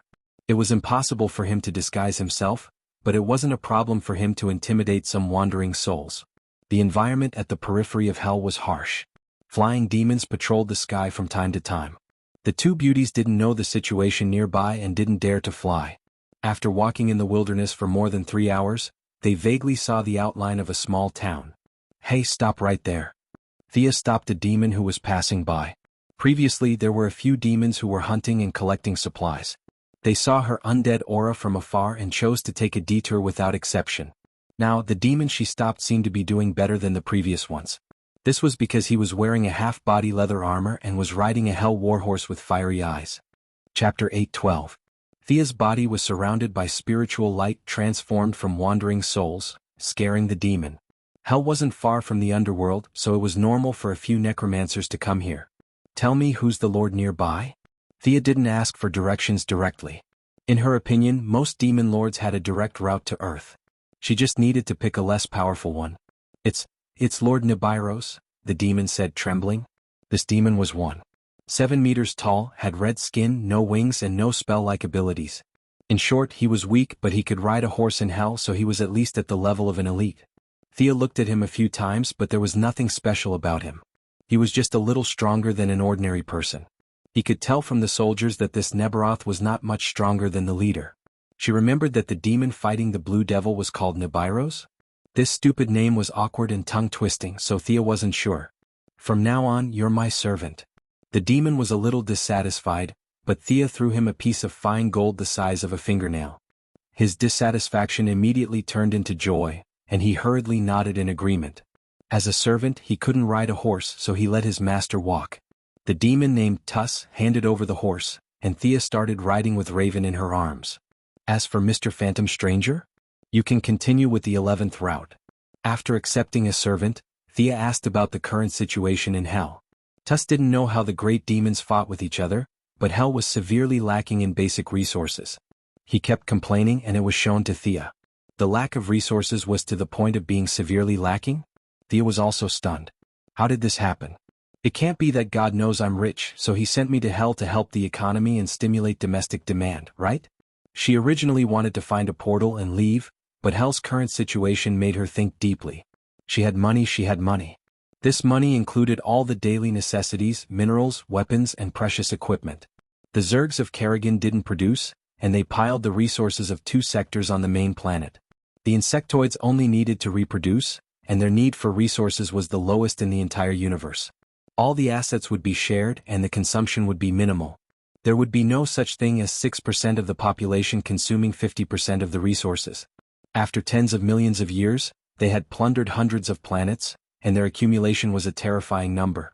To show his sincerity, Kerrigan handed over 70% of his race's wealth. Now Thea's inventory space was filled to the brim. It was almost full. The amount of refined gold and mithril in her hands could be measured in thousands of tons. It was simply too much. As if to prove her conjecture, money paved the way for her. She had already recruited more than 300 demons and 12 hell steeds when she arrived at a small town. Although the old Phantom Stranger said that he wasn't willing, his body honestly took over the reins. A few pieces of metal and a few sharp Zerg claws were all that was needed for the deal. Of course, her act of flaunting her wealth and showing off her wealth also attracted a lot of malice. However, she had extracted the souls of all the attackers and turned them into zombies. Now, they were following behind the army mechanically. Just symbolically threw 2 coins and the group entered the town. Paying the entrance tax meant that they acknowledged the rule of the local lord. They could enter the market and do some repair work. If they didn't pay, they could continue to wander in the wilderness. Along the way there were quite a few groups like them. There was order in the chaos. Thea defeated 2 waves of attacks in a row. The 2 leading demons were killed directly. With a little money, the opposing army became her army. The total number of people exceeded 1,000. The winner had everything. The demons naturally submitted to her, as if they had always been her subordinates. Following that, there were slaves. Slaves of intelligent life, slaves of humans. Men and women with stooped bodies, wrapped in rags, followed the demon soldiers with numb faces and walked to her side. You can't save them. They're already dead. The stranger was afraid that her righteous heart would explode and she would kill them all. Thea felt that he was overthinking. How many good people were there among the humans who had fallen to hell? These people were greedy when they were alive and couldn't wait to sign a bunch of agreements. Naturally, they had to pay the price after death. This was in line with the rules of the trade. She changed the topic. Why are you still following me? Didn't your Supreme give you a mission? The stranger was depressed when this question was brought up. He didn't even receive a notification. He shook his head and didn't say anything. What's the name of the being you serve?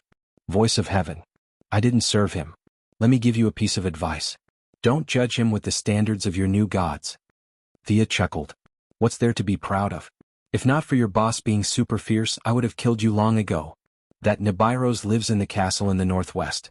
I'm going to take him down and see if there's a way back. If you don't receive a mission notification, you can come and find me. Thea finished speaking and led the large group into a small castle. This was the base of the demons that had attacked her before. Now it was successfully taken over. Spears and armor were distributed. Regardless of the actual combat strength of the demons under Thea, they looked quite impressive from afar now that they were armed. The stranger was speechless. You came to hell to snatch territory, right? You didn't even say anything and directly started fighting for supremacy? He felt that he couldn't understand Thea at all. What exactly was she after? Puzzled, he waved goodbye to them. The stranger felt that the voice of heaven would only give him a hint after leaving this group of people. Leaving the young lady who was preparing to play the game of supremacy, the stranger and the master, God, had a tacit understanding. Just 5 minutes after leaving the large group, he heard a voice that was as vast as the sky. Find yourself and find your family. No, my family is innocent. You can't drag them into this. The stranger's expression changed drastically. It was as if the string in the deepest part of his heart had been touched. He roared at the sky agitatedly. Unfortunately, hell was still the same as before. The blood-red sky seemed to be announcing his tragic fate. They're innocent. They're ordinary people. They don't know my identity. I beg you to let them go. The stranger kept crying. The surroundings were silent. Time and space were still. He could see the malicious gazes of the demons around him. He could see Thea's large group entering the castle, but no one noticed him. He was thrown into the gap between time and space. Okay, I'll look for them. I'll go look for them now.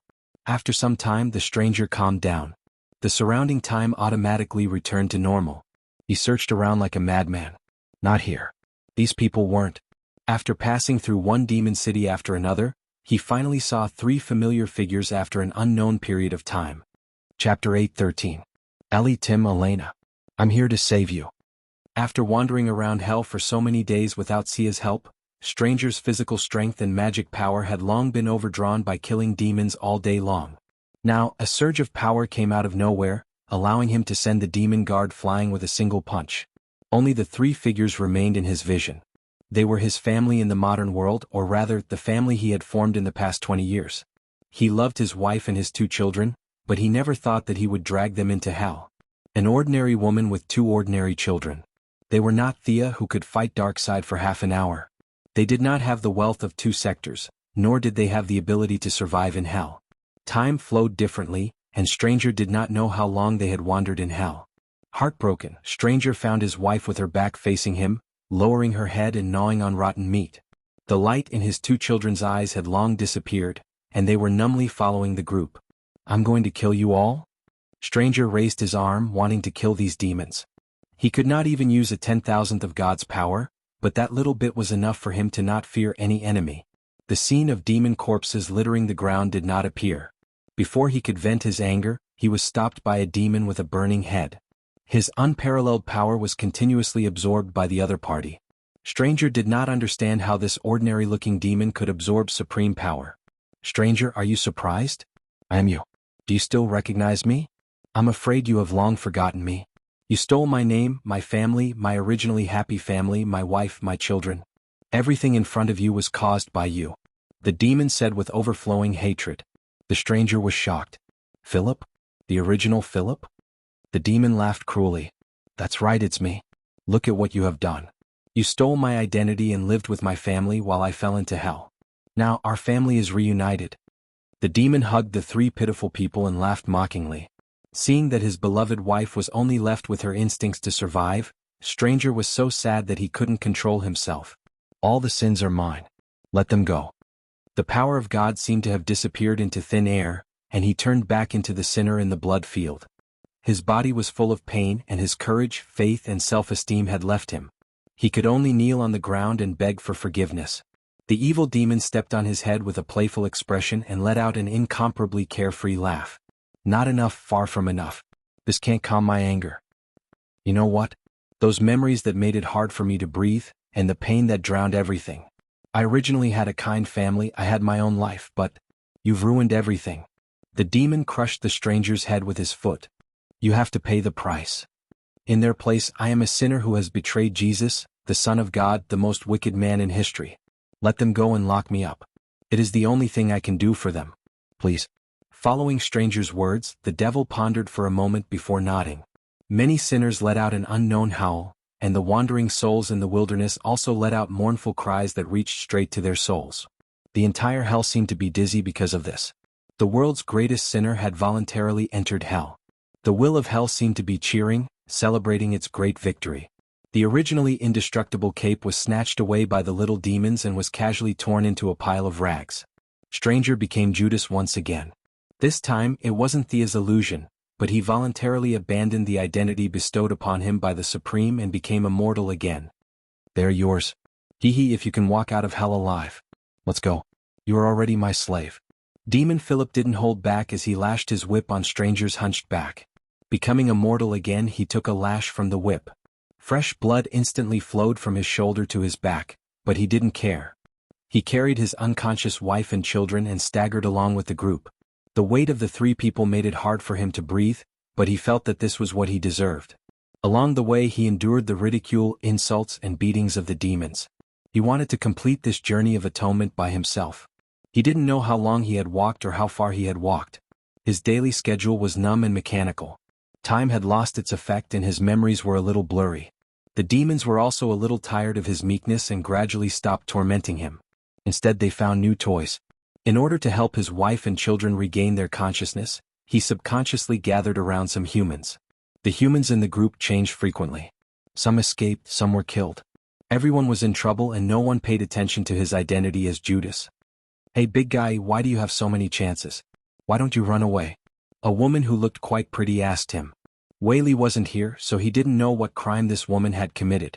However, looking at her frivolous expression and the way she hooked up with many humans, he knew that she wasn't a good person. At this moment, Stranger wasn't in the mood to care about other people's business. He answered woodenly, "I'm atoning for my sins." The foxy woman didn't want to let him go. Looking at the patrolling demons, she whispered, "I heard that a necromancer from the underworld is gathering troops to attack the demon lord. The conditions are frighteningly good. Let's run away together. You're so big it'll be easy for you to perform meritorious deeds on the battlefield. After that, you can take the money and go home." Hearing that he was going home, Stranger's expression softened a little. He quickly shook his head. "I want to atone for my sins. I won't run away, I won't retreat." The foxy woman was a little strange. In the end she softly said, "Idiot." Stranger didn't care about these external matters. He only heard that the foxy woman had brought a few human slaves and escaped in the night. No one knew where they went. This group of demons was like a chaotic hell. Some joined, some left. The only one who didn't change was the demon Philip who had been tormenting Stranger. After all the demons lost interest in this number one sinner, only Philip didn't give up. It was ironic. "Continue walking, slaves." Philip was still unscrupulously whipping Stranger. Stranger maintained his old appearance, carrying his wife and children on his back and walking slowly. His shoes were already worn out. Now he could only walk barefoot on the scorching surface of hell. The small group of demons finally went their separate ways. The scale of the battle in this area escalated. The new necromancer wanted to take over this area and build a city of death. The original demon lord naturally didn't agree. Both sides had been in a tug of war for a long time. Most of the demons, except for Philip, were attracted to the battlefield.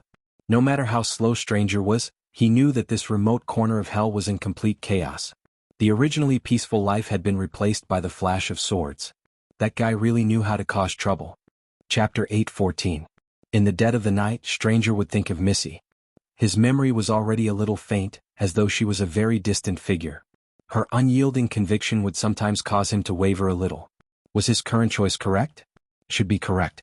Thinking of the various tortures that Philip had inflicted on him, Stranger strengthened his conviction that all of this was a supreme test.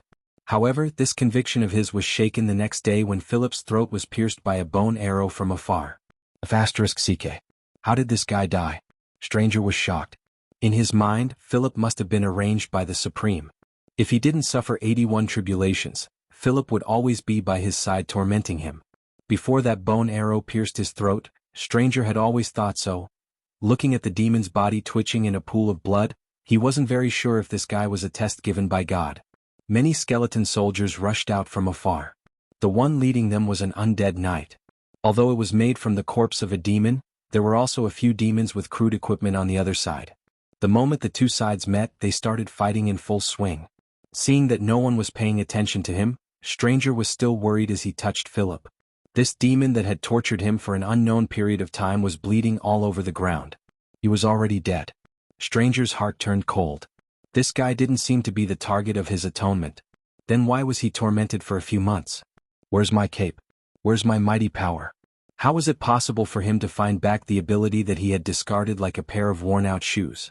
The scale of the battle wasn't large. Stranger's life experience could be said to be rich. He hid far away from the battlefield. Hey, give me back my ability. I beg you, I want to send my wife and children back. Stranger shouted towards the sky. Unfortunately, no one cared about him. It was as though he had never existed. If he could find someone to help, at least his wife and children could return to Earth. After eliminating all the demons, there was only one choice. He had to turn back and look for Thea. Regardless of whether it was to restore his wife and children's consciousness or to send them back to Earth, the help of the soul goddess was indispensable. However, to find someone in the vast hell was really difficult. Fortunately, Thea couldn't stay idle. Now that she was attacking the city, it was easy to find her. The stranger's luck was not bad, or perhaps it was better to say that God looked upon him with pleasure, and did not make things difficult for him on this road. Carrying his wife and child on his back, Stranger finally arrived outside Thea's camp. There was an army of nearly 1,000,000 demons stationed here, as well as an equal number of undead. There was a huge bronze city at the end of the line of sight. Countless demons were fighting to the death. Occasionally, high-level demons would join the battlefield to stabilize the battle line and prevent the enemy from climbing the city walls. The city was brightly lit, and there was a huge stone pillar erected in the middle of the city. The light of magic flickered on it, emitting bursts of evil light. The attacking side also lit up the ghost lantern.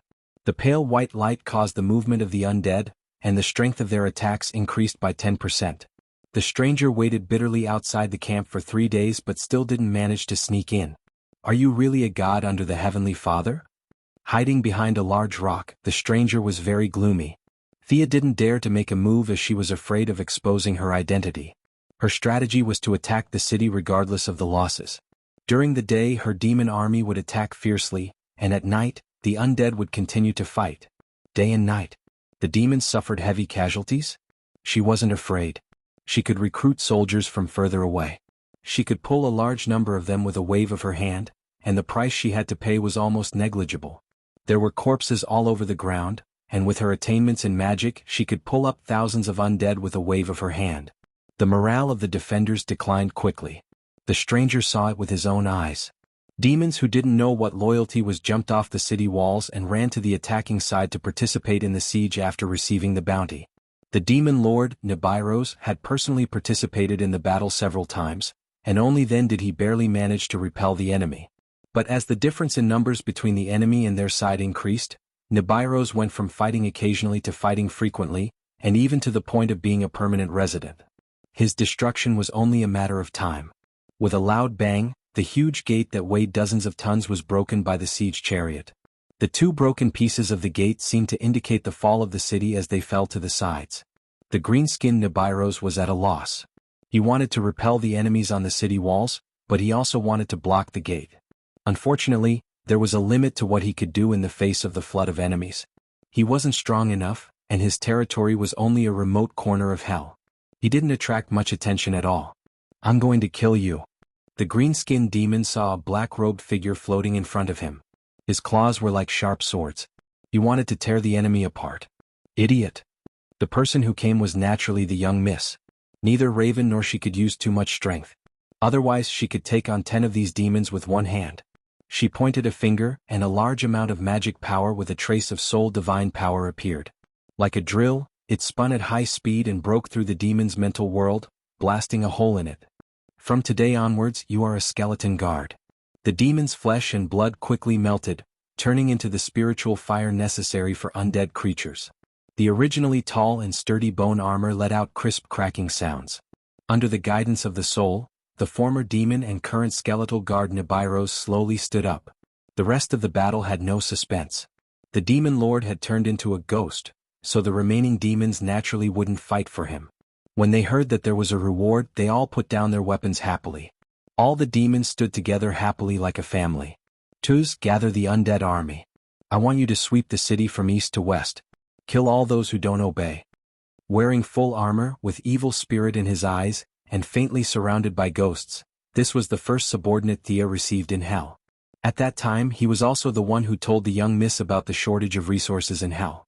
However, this guy was too weak. Even if he was given good equipment, he still died in a previous battle. The young miss was bored, so she pulled him up to continue fighting. She didn't expect him to have some talent as an undead knight. He gradually became one of her generals. It could only be said that the world was unpredictable. The remaining demons were very mixed. She found a few leaders and ordered them to divide their territories. She didn't care about the trivial matters. Sister Thea, when are we going back? The big lowly raven was bored. In the first few days she was unbearably worried, afraid that the 3 demons would come to kill her. She slowly relaxed after a while. We can't leave until we find that guy. At first, Thea only recruited a few servants to make herself more comfortable. Later she slowly understood. She was just a background in this movie, used to set off Stranger's misery. The better she was, the more she hurt Stranger, and the happier that Supreme would be. Chapter 8:15. After carefully probing a few times, she realized that hell did not care about her taking over a piece of land, and God did not care either. Hence, she began to play this game happily. Raven was not an idiot. On the contrary, the black-bellied lowly was frighteningly smart. Seeing Thea's strange expression and the mention of him, she immediately understood half of it. It was that person's order to let you enter hell. No one can resist, so you have to come. No matter what, you have to do something in hell. Thea was careful with her words. Seeing that the big lowly seemed to understand, she immediately shut up. She could not say too much about this. In short, if the big boss told you to come, you had to come even if you didn't want to. After you come, you can do whatever you want. The big boss is only responsible for building the stage. After that, he will naturally move a stool to watch the show. Act according to his script. If he is happy, even if it is slightly different, it will be a surprise. Thea did not know if her guess was right. She seemed to have a plan, but in fact, every step she took was like walking on thin ice. Fortunately, she had tested it a few times. This script was very loose and she had a lot of space to act freely. She completed the mission with trepidation. Unexpectedly, the will of hell was also very satisfied. It gave her a feeling of, "You are very good." She did not know whether to laugh or cry. Slowly, the small fights became fierce attacks. Raven's eyes were twinkling. She went to look for Nibiru's collection. She put her right hand behind her head and rested her two long legs on the table. She was thinking about the next step of the plan. After some time, she realized that she had fallen asleep and Raven was shaking her. She quickly put on the necromancer's vest, tied up her hair, and put on the hood. "Oh, we found him." Raven felt that this big sister had overslept. "There are no outsiders here, so you don't have to pretend." Thea rolled her eyes with a stern face. "I am being cautious, do you understand?" She carried the rack and walked out of the inner room. "Master." An unusually coquettish female demon knelt down on one knee. "Oh, Mechanset, you have done well this time. Go and rest." The coquettish female demon was full of joy and left immediately. Only then did Thea take off her hood and look at the stranger who was brought in after finally meeting someone she knew. "Yo, Sir Stranger, what are you doing? To experience life?" At this moment, the phantom stranger was a perfect example of what it meant to be down and out. He had no shirt, no shoes, and only wore ragged linen pants. His body was covered in whip marks, and his forehead looked like it had been hit by a stick. Blood was still flowing down his face.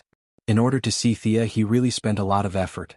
It was not until he saw Mechanut, the demonized woman who had persuaded him to escape together, that he finally found the organization.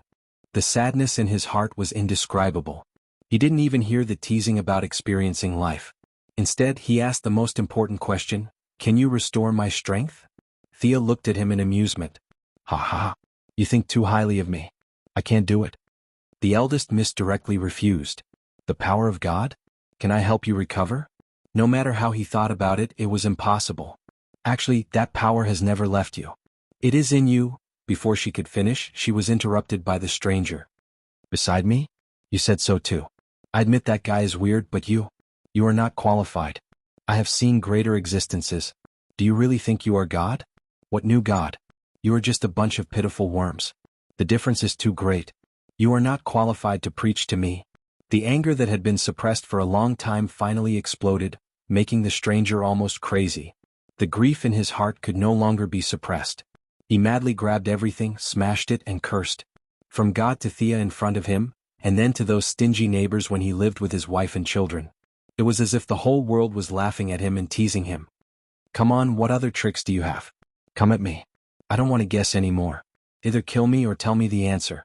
The stranger was like a madman. His eyes were bloodshot, and the veins on his forehead were popping. "You are crazy." Raven waved a black flame. It was a demonic flame that belonged to hell. Only a few people could use it.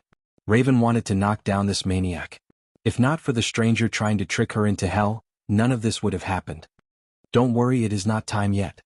Thea stretched out her hand to stop her. This made Raven a little surprised. In her impression, Thea was not a person with a big heart. She had never seen such a scene where she was scolding someone in front of them. Raven humphed gloomily. The two beauties, one big and one small, sat steadily and watched the stranger lose his temper. Not long after, the wife and children who had been carried on the stranger's back and were now on the ground let out a cry. The stranger, who had fallen into the spiritual world, felt as if he was struck by lightning. He scrambled to the side of his wife and children, tears falling down his cheeks. I beg you save them. They are only mortals. You must have a way, right? Sia closed her eyes and savored the taste for 5 minutes like a charlatan. A hint of a smile appeared on her lips. Phantom stranger or Judas, you interrupted me just now. You have paid the price for your recklessness once again. The stranger thought that Thea was unwilling to help. His expression was as cold as death. Then, as if he had seen a ghost, he looked at the ordinary silver coin between Thea's fingers. My silver coin? The appearance of the 30 silver coins had long been engraved in the deepest part of his soul. He hurriedly touched his neck. There was nothing there. The silver coin in Thea's hand seemed to have appeared out of thin air. Thea wanted to look up to the sky and laugh. One of the 30 silver coins was in her hand. The material of this silver coin was ordinary, but the power it contained was enough to restart the multiverse.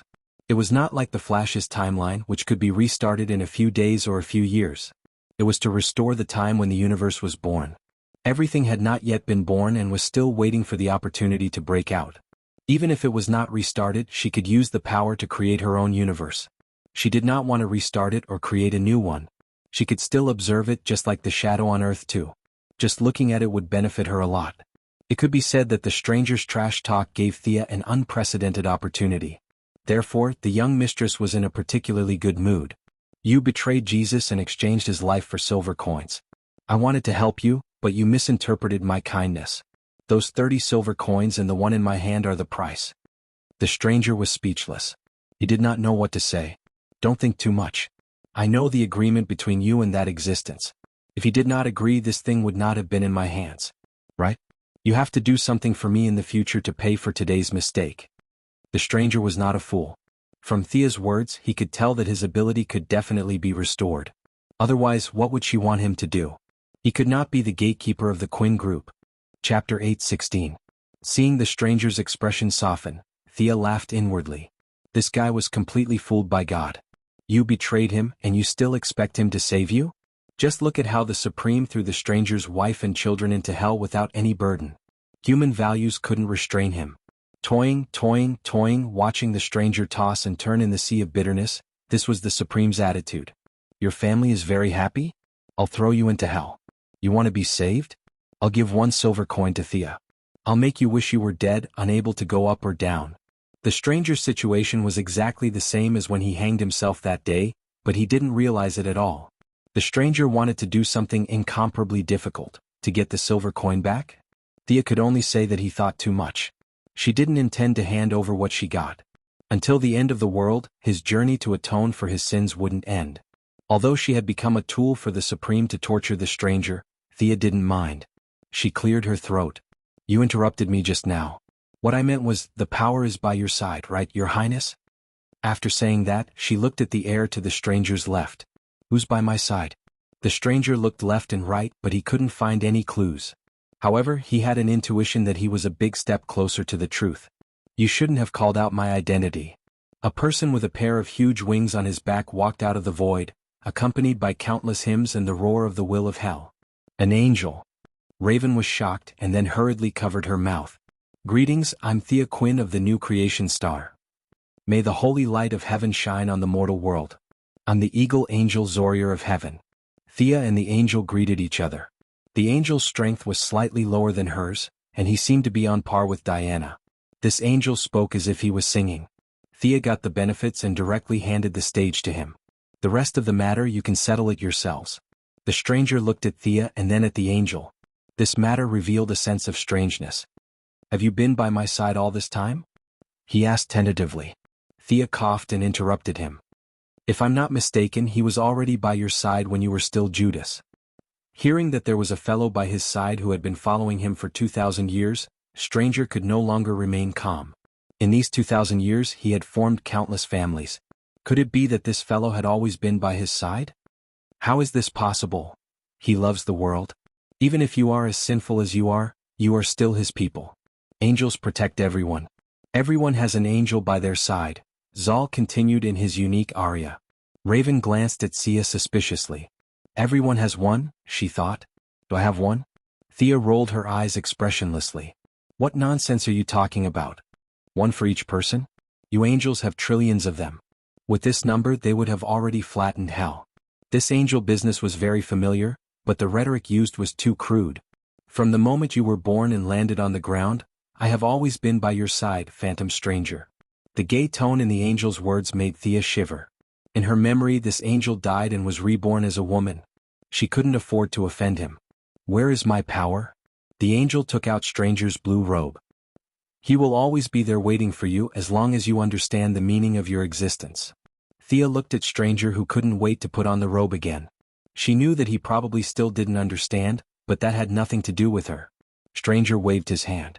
The familiar energy came from the robe and from the depths of his soul. His wife and children's eyes were filled with vigor. Their dull skin regained its texture. They were alive from the bottom of their hearts. What's going on? They are not in the right state. Stranger was shocked. His wife and children were his sore point. Anything could be discussed. He turned to Thea and the angel. They can no longer be revived. What you have recovered is their souls. At least that's what I think. Thea checked carefully. Angel Zorier was much more perfunctory than her. He said casually, take them to heaven. They will welcome a new life there. Stranger's expression changed. He knew too well what a new life meant. It would be a brand new life. His memories of the past would all disappear. His wife and children would be lost forever. He would never be able to find them again. Help me save them and I will give you another silver coin, he said with some hope. Thea's spirit was immediately lifted. If she could get another silver coin, she could choose to create the world directly.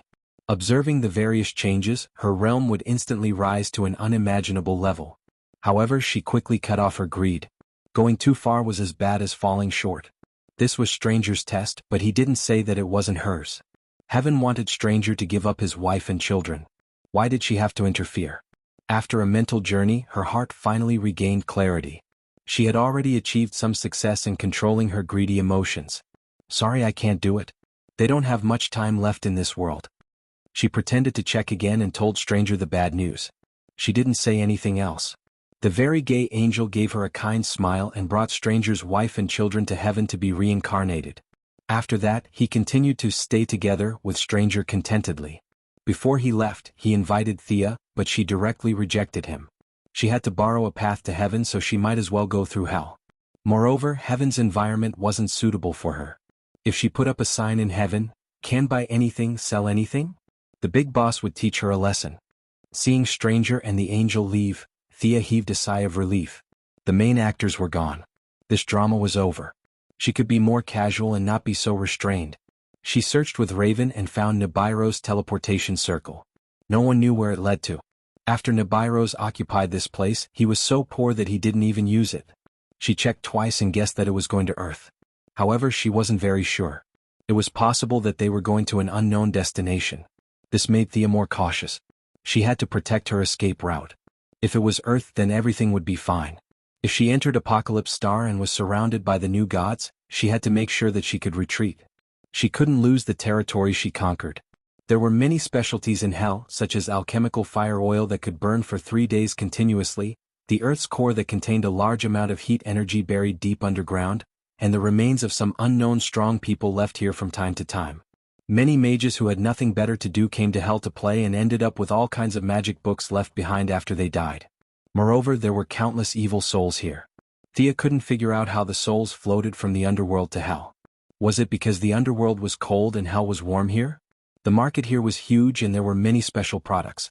The things she had to pay were very cheap. The Zergs didn't even need to do anything. Any trash picked up by the Zergs could be sold for a sky-high price here. Seeing that the will of hell didn't want to drive her away, she settled down with a clear conscience. Tuss' undead army could be said to be completely loyal to her, but Mechanut, who had transformed from a human into a succubus, was not so sure. The will of hell was very chaotic.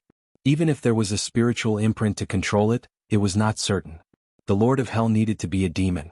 Thea could only support Mechanut as the boss, and then leave Tuss and the former Lord, now the skeleton guards, to help. The legitimate demon lord, his powerful subordinates, and the former demon lord formed a balance of power between the three parties. Knowing that Thea and Raven had left, the territory was handed over to her to manage. Mechanut, who was more charming, directly crawled on the ground to show her obedience. Your strength is still a lot worse. She looked at the succubus. She was too weak to control the situation. In the future, this territory would be the window city between hell and the outside world. Mechanut's strength must be stronger. You're lucky. Hell passed a lot of chaotic energy to her. She had no use for it, so she just instilled it into the succubus body. After half an hour of body transformation, when the succubus came out, she was wearing a very revealing red silk robe, a studded belt, a white and smooth back, huge wings and a slender demon tail. At this time, Mechanut had completely become a demon lord. For the loyalty of the demon, she could only be vigilant. Fear penetrated into the deepest part of Mechanut's heart. Her loyalty for 2 or 3 years should be guaranteed. Thea pulled Raven and stepped on the portal under the eyes of her subordinates. When she stepped out and looked up again, she had already arrived in another world. Chapter 8:17. Who are you? Where's Raven? Thea suddenly realized that the big lowly beside her had disappeared and was replaced by a tall and skinny man. He was wearing a brown robe and his eyes were rolled back. He was holding a huge book that was copied together with himself. The tall and skinny man looked at her blankly, as if he had seen through her countless secrets. Who are you? Where's Raven? Thea was really frightened. This guy was neither human nor God. He didn't seem to have any strength, but he also seemed to have endless power. Ghosts were probably inferior to him, not to mention stranger. Other than that Scherzina, this was the fiercest guy she had ever seen. Thea missed the good times on Earth. She was the strongest there. Now that she was in the outer realm, any random cat or dog would be stronger than her. Those days were really boring. That girl has already returned to her original world. I'm here to look for you. The brown-robed man's voice was hoarse, but his tone was very polite. The young mistress' beautiful eyes kept sizing up this strange guy. She had some guesses in her heart. There were many big shots in this world, but there were only a few who were so strong that they didn't have any friends. Looking at his appearance, there was only one left. As expected, the brown-robed man seemed to have seen through her thoughts. I'm a member of the Endless family. I'm Fate. Fate. Thea was really shocked. This was a super big shot, the boss of the Endless family. It was said that he was on the same level as Lucifer, the son of God. Lucifer was said to have 50% of God's strength. This was a big shot that surpassed the Heavenly Father, Uncle Da, as well as the Watchers and Anti-Watchers. Sia bitterly smiled and made a dumbfounded expression, waiting for the big boss to continue. The meaning of the Endless family isn't control. It's transcendence. It's a higher level of sublimation. Fate is freedom. Death is life. Dreams are reality. Destruction is creation. Desire is hatred. Despair is hope. Fanaticism is rationality. When Fate's boss mentioned that fate is freedom, he glanced at Sia with a meaningful look. His next words struck her like a bolt of lightning. Your desire for freedom has freed you from the shackles of your original destiny. Thea's face turned pale. Before she could even cover it up, the other party's next sentence made her so excited that she almost jumped up. You have the qualifications to become a member of the Endless clan. Fate, death, sleep, destruction, desire, despair, fanaticism. These were the family members of the Endless clan. Which avatar would he be using? Thea's imagination ran wild. In front of the Limitless clan, the new deity was nothing. Just as she was wondering if she should submit to fate, fate spoke again. Female who has transcended her own fate, you shall be my sister. Thea waited for 2 seconds. Her bright eyes looked left and right, but she didn't find anything different. Her divine power and magic power were exactly the same as before, unless this death had a power that she didn't know about. What's going on? She was dumbfounded. Was fate playing with her? Or did the higher-ups reject this suggestion? Just as she was at a loss, fate spoke in a tone that seemed to know everything. Not now. Come with me to the starting point of time. That is our home. You still need to know many things. Thea's vision blurred. She felt an indescribable discomfort. After experiencing time travel a few times, she knew that she must have jumped a step on the timeline, or rather, jumped to the starting point. She gently rubbed her forehead. When her vision recovered, she was already in a huge building. It wasn't a traditional square, nor was it a circular building, or any building structure that could be used for human habitation. If she had to describe it forcefully, this place was like an irregular 7-sided building. The building seemed to have a life of its own and could extend itself according to some kind of will. What was displayed in front of her was a hodgepodge. Color lost its meaning here. Thea looked at it for a long time. It seemed like she could decipher any color from the decorations on the walls, but when she looked closely, it wasn't. From her artistic perspective, this building didn't have any sense of beauty. It was even a perfunctory combination of several different styles to form this building. In the middle of this bizarre scene, A long table stood in the middle of her vision. A high chair was at the head of the table, and there were 3 chairs on each side of the long table. There was a picture of an open book in shackles on the back of the high chair. This should be Fate's chair. Thea felt that the first chair on her left had some connection to her, but at most, it wouldn't resist. If she sat down now, what awaited her would definitely not be good. The aura on this chair that symbolized death was extremely mixed, which meant that there were many competitors. I was happy for nothing. I knew it wouldn't be that easy. The young miss frowned and pondered. She looked at the other chairs. Some were empty and some were a mess. This gave her some confidence. Apart from Fate, it seemed like the others hadn't returned to their seats. However, the competition for the other 5 chairs added together wasn't as intense as the one on Death's side. This made her heart heavy. Fate has shown that Death must be a female. You're currently the most suitable candidate. I hope that you'll become my little sister. As a candidate, Death's area can be open to you. If you have any questions, you can get answers there. Before you become my little sister, we won't meet again. After Big Brother Fate finished his cool words, he disappeared before her eyes. Thea was alone in the empty room. The surroundings were terrifyingly quiet. She breathed lightly, trying to find something that could be called order in this chaotic situation. Where was Death's area? She looked around for a long time, but there was definitely no road sign. She didn't know who to ask for directions. Could she really become the second sister of the Endless family? Death's setting was too high in her memory. It was omnipotent and wasn't restricted by any rules. Anyone, God, or anything could die. From this perspective, it was already the ultimate power of this world. A salted fish like her, who could only shout liar when the big shots were fighting, would she really have such an awesome future? She wasn't very confident. Thinking about it wouldn't solve the problem at hand. No matter what, she had to fight for it. There were 7 directions. There was a wide, flat path in the middle. Compared to the other 6, some were empty while some were just winding paths. This path could even be used as a highway. Thea felt it with her heart.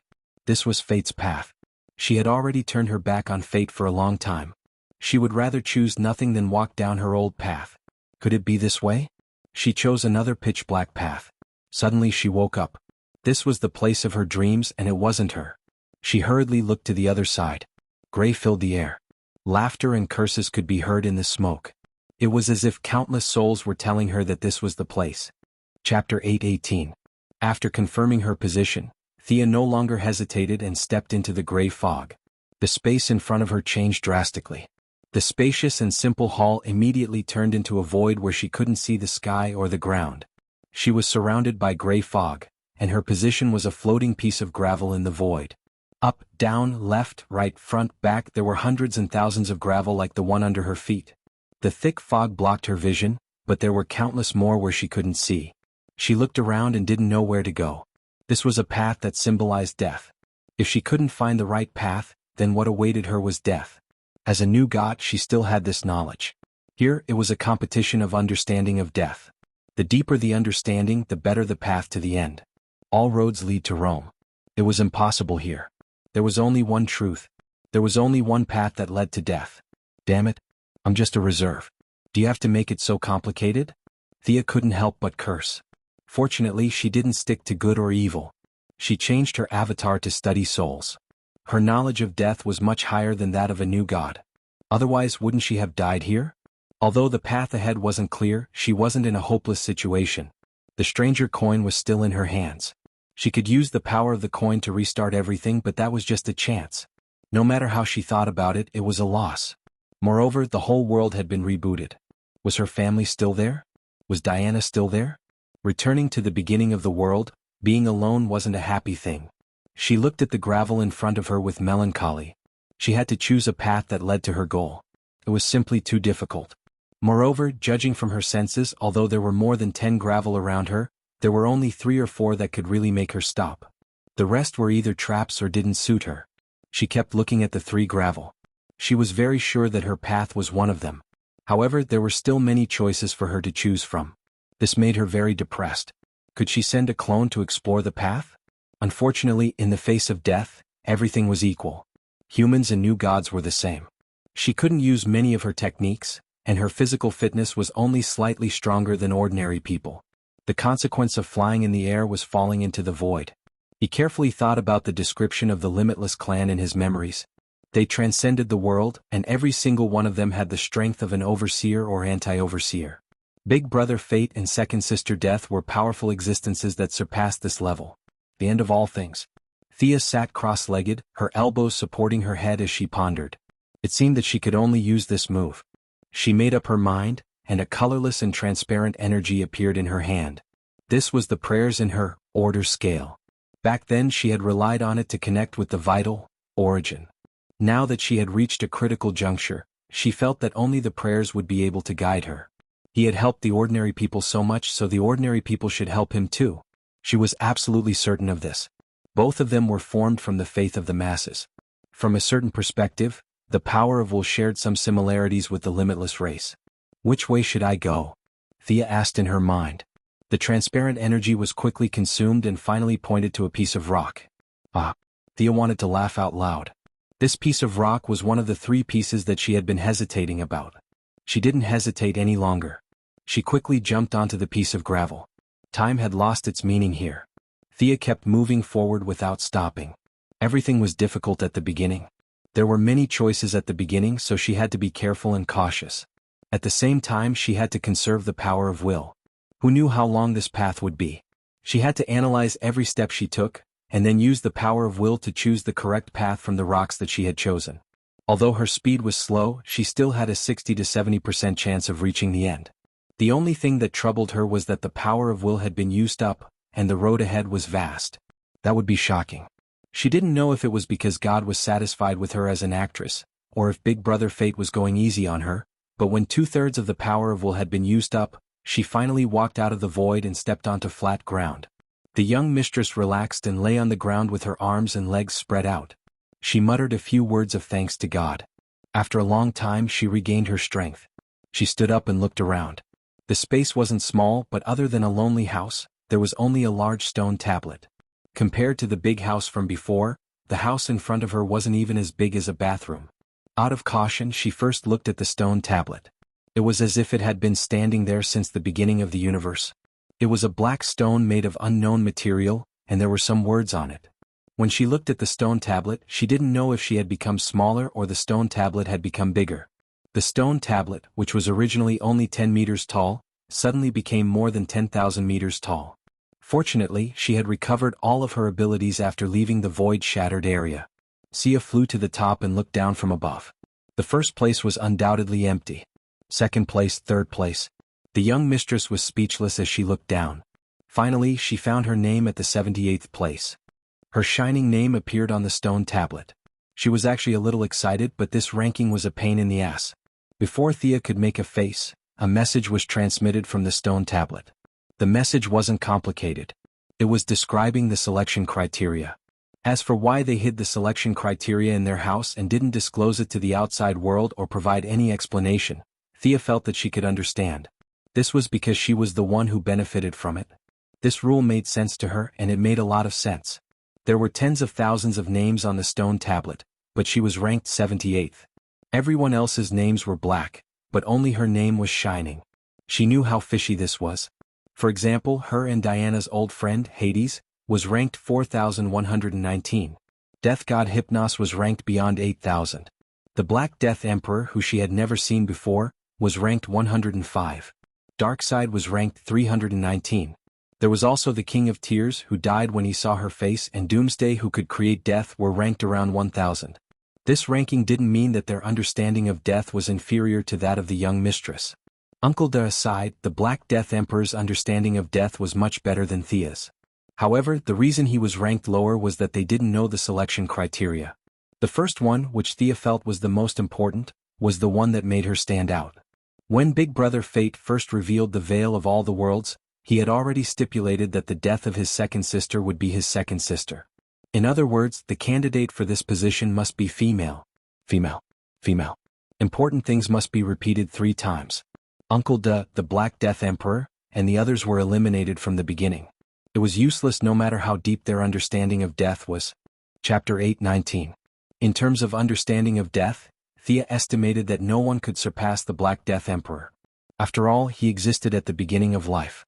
The death of the Black Death Emperor was the death of all life before it was born. This second sister, that Thea wanted to fight for represented the death at the beginning of the universe. The death of the Black Death Emperor could not affect the stone because the stone had no life. However, the second sister could, and the stone could also die. There was a huge gap between the two. Even so, the Black Death Emperor's understanding of death had reached the extreme, and she could not even scratch the surface of it. Without this female restriction, Thea would not have anything to do with the stone tablet and the small house. Could be said that Big Brother Fate was very cunning. He not only looked at the realm but also set a lot of conditions. For example, the rule that the god of death must be a female eliminated 90% of the gods of death. Uncle De, for example, had worked hard for hundreds of millions of years to figure out the rules of death. In the end, he made up his mind and let the Flash and the Black Runner kill him. He walked the path of life again, abandoned his cultivation, and washed away all the troubles. In the end, it was useless and he did not learn anything. This was a typical case of the god of death who was tortured by the dark rules. Who knew that there was a gender requirement for the position. There were many conditions for the god of death's second sister. In addition to the gender requirement, she could not hurt her family. This rule eliminated all the gods who had fought with each other. Hades, for example, was not weak. The reason why he was ranked so low was that he had too many relatives in his household register, which was more than 1 meter thick, and he had killed them too ruthlessly. In the end, Big Brother Fate decided that the partner of the second sister could not be immortal. This rule eliminated a lot of gods who liked to play around in the human world. In short, under these messy rules, Thea's ranking broke through the top 100. If she got the first place, she would automatically succeed the position. The stone tablet explained it very clearly. The only thing that limited her now was the realm. If she got the position of the new god of death, she felt that she could enter the top 20. After that, she could integrate her understanding and use it. She would most likely be higher than that. But the god of death position was not easy to obtain. It was of a higher level than the god of soul position. In the new god system, it could be considered a top god position. She didn't dwell too much on the rankings and chose to focus on what was in front of her. Looking away from the stone tablet, the whole world seemed to return to normal. The stone tablet returned to its original height of 10 meters, standing there quietly, waiting for the next time to look at it. Thea was slightly on guard. She pushed the door open and walked into the house. A dressing mirror, a bed, and nothing else. After she entered the room, a set of clothes appeared beside the bed. Divine artifact? She picked it up and looked at it. It seemed to be ordinary clothes and there was nothing special about it. Halter top, black ripped jeans, a wide belt, leather gloves, and leather boots. An amulet appeared on the dressing table. It was in the shape of an Egyptian cross, symbolizing life. Death carries a talisman that symbolizes life? Eldest Miss felt a little dizzy, but she followed his advice and put it on obediently. She looked at herself in the mirror. Her belly button and arms were exposed. She was dressed in a punk style which was completely different from her usual style. She was a little speechless. It still seems a little out of place. Oh right, the hair. When she realized the problem, she saw that her blonde hair had turned black. Her eyes were still emerald green but there was a lot of black eyeshadow. Her lips had also turned bright black. Oh my, how unconventional. She closed her eyes for a moment, and when she opened them again, she had returned to her original appearance. This set of clothes was more like an exclusive set. She could change into it with a thought and revert back to normal when she didn't want to. The only thing that couldn't be changed was the Anka amulet. Thea searched the house for a long time. There were no secret martial arts manuals, no cultivation notes, no words on the wall, and no divine artifact under the bed. She could only walk out of the house slowly. When she looked at the stone tablet again, she found that her ranking had risen by 1 place to 77th. It was not hard to guess that it had something to do with the amulet. If there were 3 or 4 competitors, this amulet would have to fight for a while. Now she had benefited from it. Death, but wearing the amulet that symbolized life. These two seemingly contradictory things were now combined. The amulet had given her a big hint. Finding death from life would be her mission for a long time in the future. This idea did not come from Thea's thinking. It suddenly appeared in her mind as if she had known it for a long time. Could it be that the increase in ranking could also lead to the understanding of the realm? Without anyone to guide her, she could only guess blindly. I think I can rise by 1 place. Thea used up the remaining 1/3 of her willpower. The power of belief burned fiercely. Her ranking barely jumped by 1 place to 76th. Following that was another part of the understanding of death. After absorbing the new knowledge, Thea smiled. The willpower was effective. This made things easier. She had a feeling that if she burned like this for another 17 or 18 times, even if she did not look for the source, which represented death, it would come to her. As for whether or not the Black Death Emperor had the source, she did not think so. He did not have a soul. Compared to the growth of a new god, it was a completely different system. She reached out and held Anka's amulet. This amulet allowed her to leave and enter this area at will. This was undoubtedly good news. She did not want to play hopscotch every time she came. At the same time, it allowed her to teleport to areas with death. In other words, as long as someone died in a certain area, she could teleport there. Seeing that she did not miss anything, she left the room that represented death. The 52 parallel worlds were at the center of the world.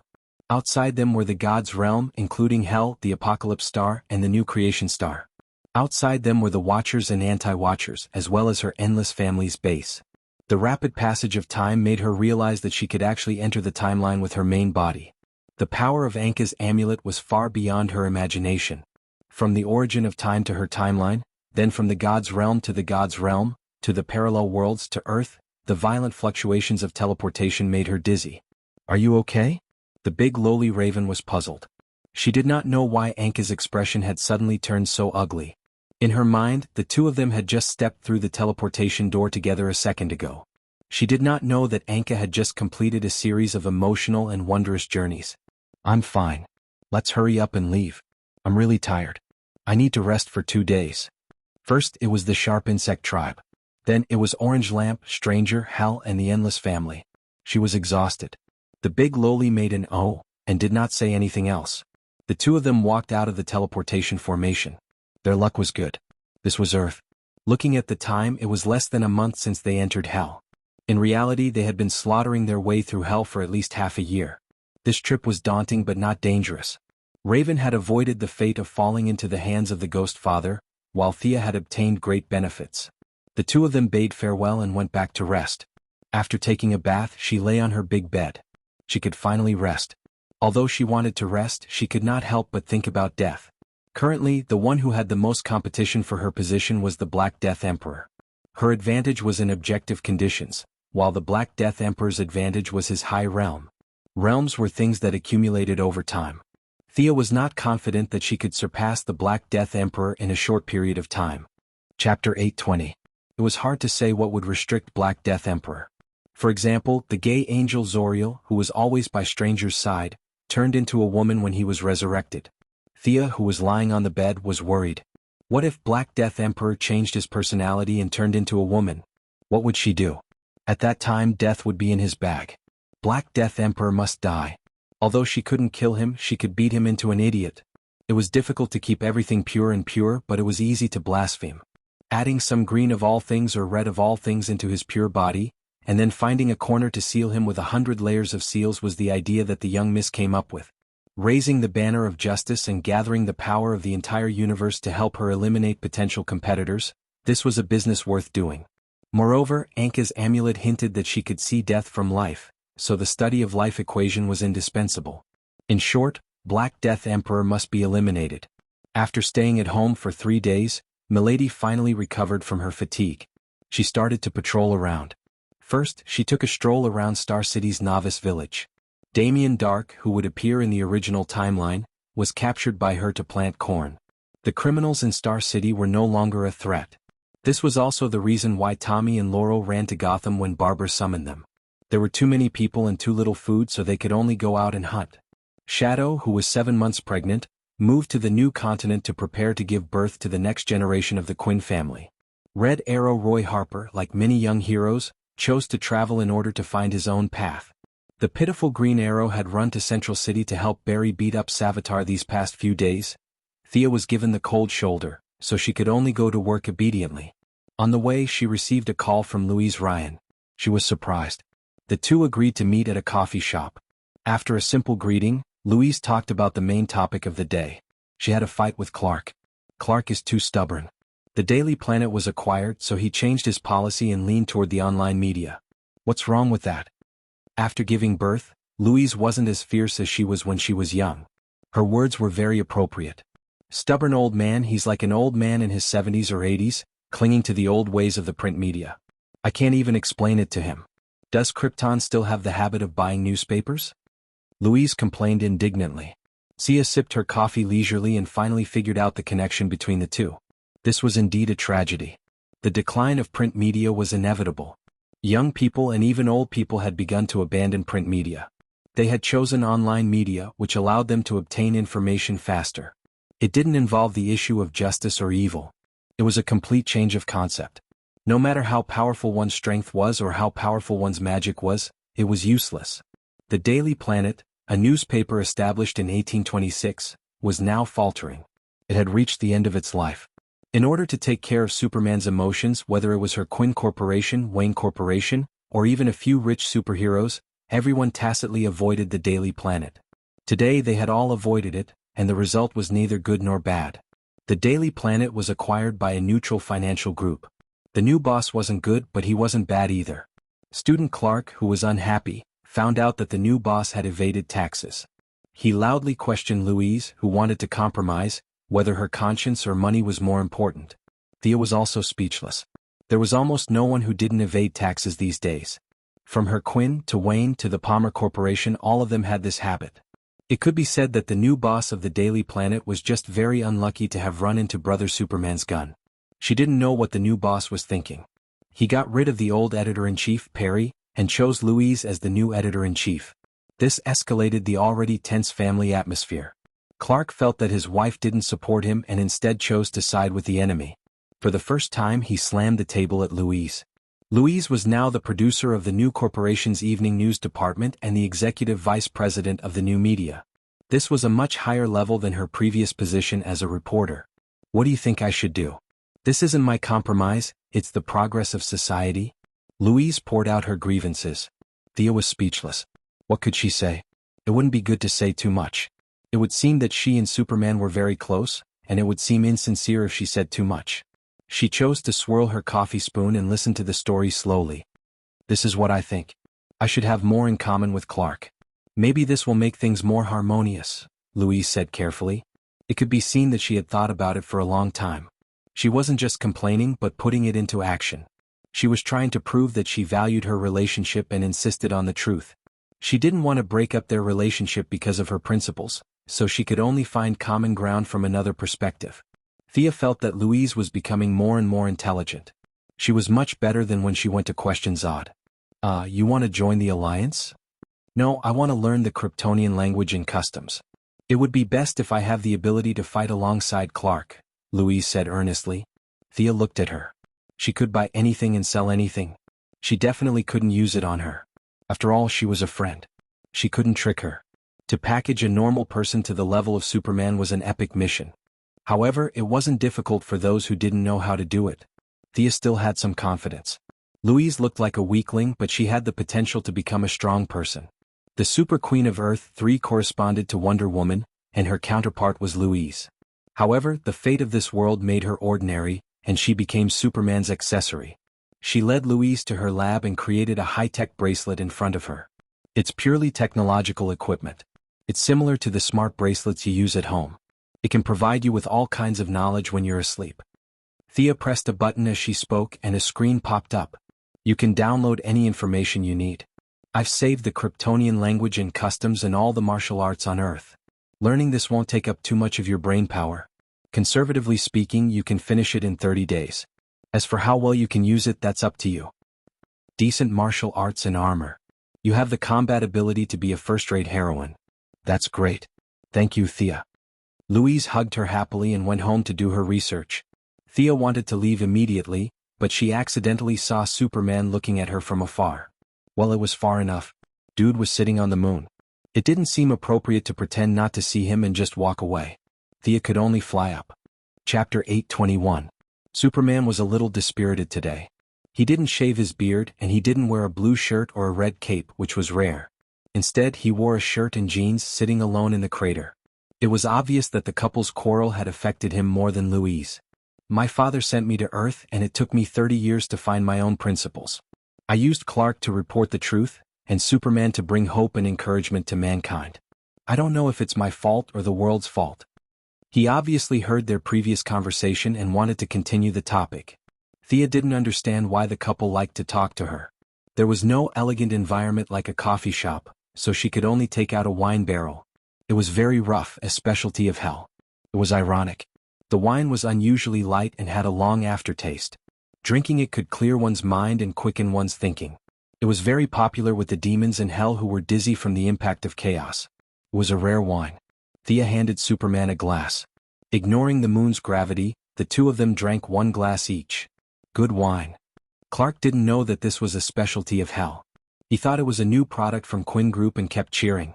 Superman complained as he drank the wine. His wife didn't understand the change in the work environment and the fickleness of his colleagues. Shouldn't journalists report the truth? Louise said that she wants to give ordinary people the reports they want to see. God, she actually said something like that. Is the truth more important or the demand more important? You and Diana are gods walking on Earth. Can you tell me the answer? Being called the god of the human world, the eldest miss is still very happy. She chooses her words carefully and says, in the past, believers thought that they were priests and shepherds, while ordinary people were a flock of sheep. They naturally placed themselves in a high position. Superman frowned. Now it's equal. Everyone has the right to pursue their interests.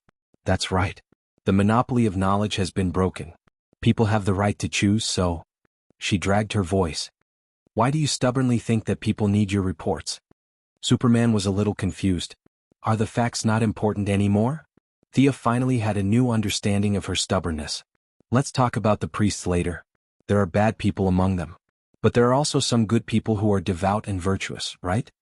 Superman nodded. He had read a lot of human works. Many scientists were part-time priests. It could be said that they had contributed to the development of mankind. The ancient priests grasped knowledge and understood the world. They did not tell the world the truth directly but guided it bit by bit. Today's superheroes were doing similar things to them. Could you tell ordinary people about Darkseid's brutality? Can you tell me how harsh the environment of the human universe is? The information won't be disclosed. Will you disclose the technology in the Fortress of Solitude? Would Batman reveal all the secrets he had? None of us will, but as long as we maintain a righteous heart and selectively tell the people the truth, this is the safest way. Superman felt that Thea's words were a little twisted, but he didn't know how to refute them. Actually, by the way, I think the problem between you two isn't whether the news is true or not. It's that you don't talk much and have too few common topics. Thea had long seen through it. Whether the news was true or not, it was all nonsense. The key was that there was a problem with the absolutely righteous foundation of their relationship. When Louise, who was obsessed with death, met Superman, who was incomparably delusional, it was like a golden wind and morning dew meeting. The two of them were extremely in love. It must have felt good to have sex while shouting that justice would prevail. Must have been a great feeling. Now that she was a mother, Louise was a lot more realistic, but Superman was still the same. This caused a rift between the two of them. The wiser Louise wanted to fully enter her husband's world. She worked hard to learn all kinds of combat skills because she saw this. Clark, I don't know what Joel said to you, but it's not right for you to divide yourself into two roles. Your so-called ordinary life is going to and from work day after day. Ordinary people don't live like that. You don't have any entertainment. Look at Kara, she's very happy now. Superman was dizzy. He followed her instructions and looked in Kara's direction with his supervision. He saw Kara and Nathaniel carrying all kinds of bags. Her face was a little ugly and her tongue was almost sticking out. Lena was walking through countless shops in high spirits. She talked to Kara from time to time and asked for her opinion. Kara, who was exhausted from shopping, could only nod and shake her head to express her opinion. Lena didn't care. She dragged the dispirited Kara into another shop like she was dragging a dead dog. Superman looked at Thea with a strange expression. Is this what you mean by happiness? Why do I feel like my little cousin is about to faint? Thea also covered her face. They usually had a lot of fun. What a coincidence today. But she was very thick-skinned. She nodded. Yes, living a normal life like an ordinary person and enjoying life. That's happiness. If you want to give people hope, then you have to be full of hope yourself. You have to experience all kinds of beauty in life and believe that everything will be fine. That's the problem. Superman was a little enlightened. Everything will be fine. That's a good saying. Thea narrowed her eyes. Next time I introduce you to the saint, you'll have a lot in common. She couldn't solve practical problems with words. She gave Superman a bracelet. The red sun radiation inside could suppress Superman's various abilities. He could eat, sleep, go shopping, and accompany his wife like an ordinary person. Before she left, she gave Superman a bunch of books on household, food, and shopping. She also suggested that he change his hairstyle to add a little freshness. Superman's super thinking ability was not a bluff. He finished reading a thick clothing guide and a whole year's worth of fashion magazines in less than 3 seconds. Thea asked a few questions casually, and Superman answered them fluently. Okay, with this professional knowledge, I'll be a good advisor when I go shopping with my wife in the future. Thea collected a lot of books on clothing, home decorations, lawn maintenance, and food. Superman flipped through them as if he had found a treasure. He flew back home happily. Is this the knowledge of a house husband? The young lady was speechless. Although the method was a little unorthodox, it solved Superman's family crisis. This was a great thing. Back on Earth, she went to several places. The world was peaceful. Finally, she went to the vanishing point. Chapter 822. At the end of time at the vanishing point. You still haven't found Bruce? Golden Vanguard shook his head. He was maliciously teleported before, and his trajectory deviated from Omega's setting. It's more difficult to find him now. Thea didn't have a good solution either. From regular teleportation to irregular teleportation, Golden Vanguard led a group of old soldiers to fix the time error behind him. As for when it would end, Golden Vanguard, who had a great sense of honor, expressed that he didn't know. Dealing with various matters at the vanishing point, they tried to find out Bruce's trajectory. Unfortunately, they didn't find anything.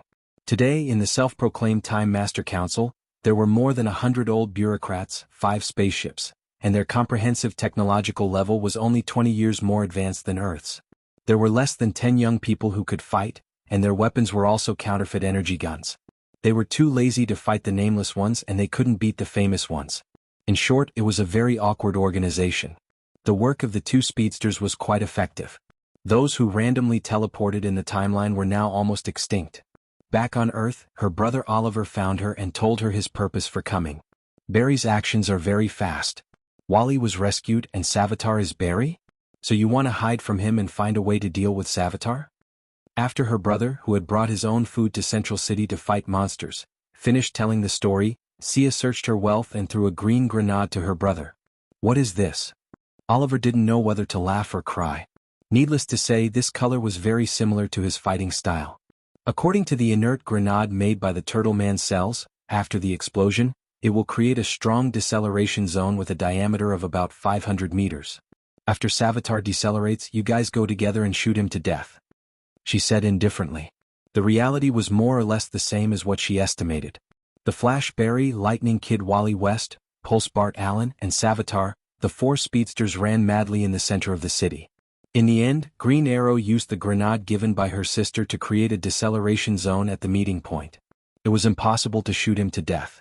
The speedsters were all decelerated to the level of a normal person, and the bullets were almost stationary in the zone. At this moment, it was time for Green Arrow to perform. She calculated the direction the enemy could dodge in and calculated the time in advance. As the #1 archery master in the world, Oliver did not stop and shot out 20 arrows in one breath. Even though the arrows were almost stationary, they sealed off all directions. Savitar was finally defeated. The naturally kind-hearted Barry was like him in the future, choosing to banish Savitar to the seraphic space. It could be said that history had taken an astonishing turn to the right path. Savitar's fate seemed to be to stay in the seraphic space. Miraculous fate. Thea didn't alarm anyone as she watched from the sky by herself. Savitar's calculations had turned into nothing in the end. The fetters of fate were not so easy to break away from. For the next half a month, she kept moving between Earth and other planets. In order to get rid of the Black Death King, she planned to use a more active attitude to deal with the Dark Knight. After the Dark Knight, it was the White Death King. At her current level of power, the White Death King seemed a bit ridiculous. It was just the descent of the Black Death King. A little bit of death chi had polluted the will of Earth, causing the green of all things and red of all things to go berserk. That little bit of death chi could not even be compared to the surface. She directly bypassed the tree parliament and used the hidden lines on the swamp monsters to enter the green of all things. She set up a big net around the entire Earth's will. Even if the Black Death King penetrated some of his power, it would not have a big impact. Seeing that Earth had stopped the indiscriminate cutting, whether it was the natural environment or the development of human society, she extracted some energy from the green of all things and created 10 fake green light rings. After arranging the matters of Earth, she rushed to the main planet of Ura. Unfortunately, the suggestion of the Allied forces was rejected from the beginning. The little blue man was as stubborn as a rock. Your vision is too narrow. I can ignore the matter of you informing Laughless to ambush me, but why do you still insist on that ridiculous idea? Yellow lamp is evil? Blue lamp is Abin Sajijian, so he is a traitor? Blue lamp is a traitor? Don't you know that the crisis of the universe is coming? The relationship between the two sides had fallen to the lowest point in history. She was not stupid enough to walk into someone else's home and start a war. She wanted the position of death, but she did not want to die yet. The little blue man was a classic example of hiding his strength. After hundreds of millions of years of accumulation, it was hard to say whether or not he had a special method to restrain her. She directly used an illusion to enter Yura, trying to make a last effort. The little blue man did the same thing and proposed 3 conditions. Give up the protection of the blue lamp, hand over the blue lamp, and disband the yellow lamp. Thea was so angry that she laughed. You will die a horrible death. After saying that, she cancelled the illusion. In order to beat the Black Death King into a fool, she could not stop the Dark Knight. However, in order to increase the power of will in the order scale, she had to do something. She could not let it go, but she also had to let the Black Death King be successfully summoned. It was difficult to control the balance. Fortunately, the little blue man did not listen to her. Otherwise, she would be very troubled if the Black Death King could not jump out. The trip to Yura was not a fruitless one. There were originally 12 guardians. Back then, one was possessed by a parallax and killed in Seaside City. 2 more were exiled from Gantherside. The last time Thea went to Yura there were 9, but today she only saw 8. Excluding the factors such as diarrhea, menstruation and childbirth, this absent guardian was most likely the one who triggered the Dark Knight, Scarface. There was a 90% chance that he would go to the 666 sector and start summoning the Black Lamp Ring. Thea estimated that the whole thing was coming soon. Although she did not have much hope, she still used an illusion to go to the base of the Purple Lamp Core planet Zamarin. The Purple Lamp of Love, also known as the Blue Stone Core, was very friendly to her. They were also the descendants of a famous family. Their founder was of the same race as the little blue man, but there was a difference in the treatment of the Black Lamp Ring. Several female guardians left Yura and came here to find the total energy of love, and then established the Purple Lamp Core. Your Majesty, please come and see our burning love. Queen Zamarin, who also had blue skin and was of the same race as the little blue man, brought her to see the total energy of the purple lamp. Thea was shocked by what she saw. There were 2 corpses wrapped in a huge purple crystal. What is this?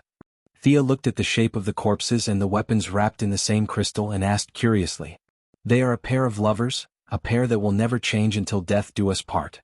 Their love for each other has already crossed the boundaries of mortals, and is the source of our strength. Queen Zamalin spoke as if she was singing a song, expressing her views on love. Thea was a little speechless. The 2 corpses wrapped in the crystal had turned into fossils. They seemed to be Hawkman and Hawkgirl, right? And looking at the time when the crystal was formed, it was at least 4,000 years old or even older. She had been wondering why the 2 weaklings, Hawkman and Hawkgirl, didn't exist in her normal timeline. Now the truth was out. Horus was killed by Lady Zamarin, and the 2 of them were unlucky enough to be brought to this planet by an alien spaceship. The Queen's love did exist, and their love made them never separate. This strange crystal protected their souls, and their souls stayed together forever, without reincarnation or departure. Naturally, Hawkman and Hawkgirl would not appear in Thea's timeline. Thea wanted to remind the Purple Lamp that these 2 corpses would be the priority of the Black Lamp Ring's resurrection, but she was in no position to say that. Once the corpses were taken out, the Purple Lamp Core would be destroyed. It didn't make much difference whether the Purple Lamp destroyed the crystal or the Black Lamp destroyed it. She could only express some feelings of love. Now, anger, fear, hope, and pity, these 4 emotions had been controlled freely. Greed had been tested by God and could be considered a small success. Only the courage of the green lamp and the love of the purple lamp were left. Queen Zamarin's words were too extreme in her opinion. As long as it was love, it was right. If you loved someone, you could do anything, disregard the rules, the law, and universal values. This was a little crazy and really didn't suit her. At the end of the conversation, she still talked about the Dark Knight. The Queen's optimism surprised her. In her understanding, this level of crisis happened a few times in the universe every 100 years. It was not a big deal. She even looked down on Thea, the new god, for being unable to keep her cool. Thea chuckled and didn't say anything more. Just like the saint said, everything will be fine. She was happy to see it happen. Since you are not afraid, why should I be? Let's just sit and wait. Chapter 8:23.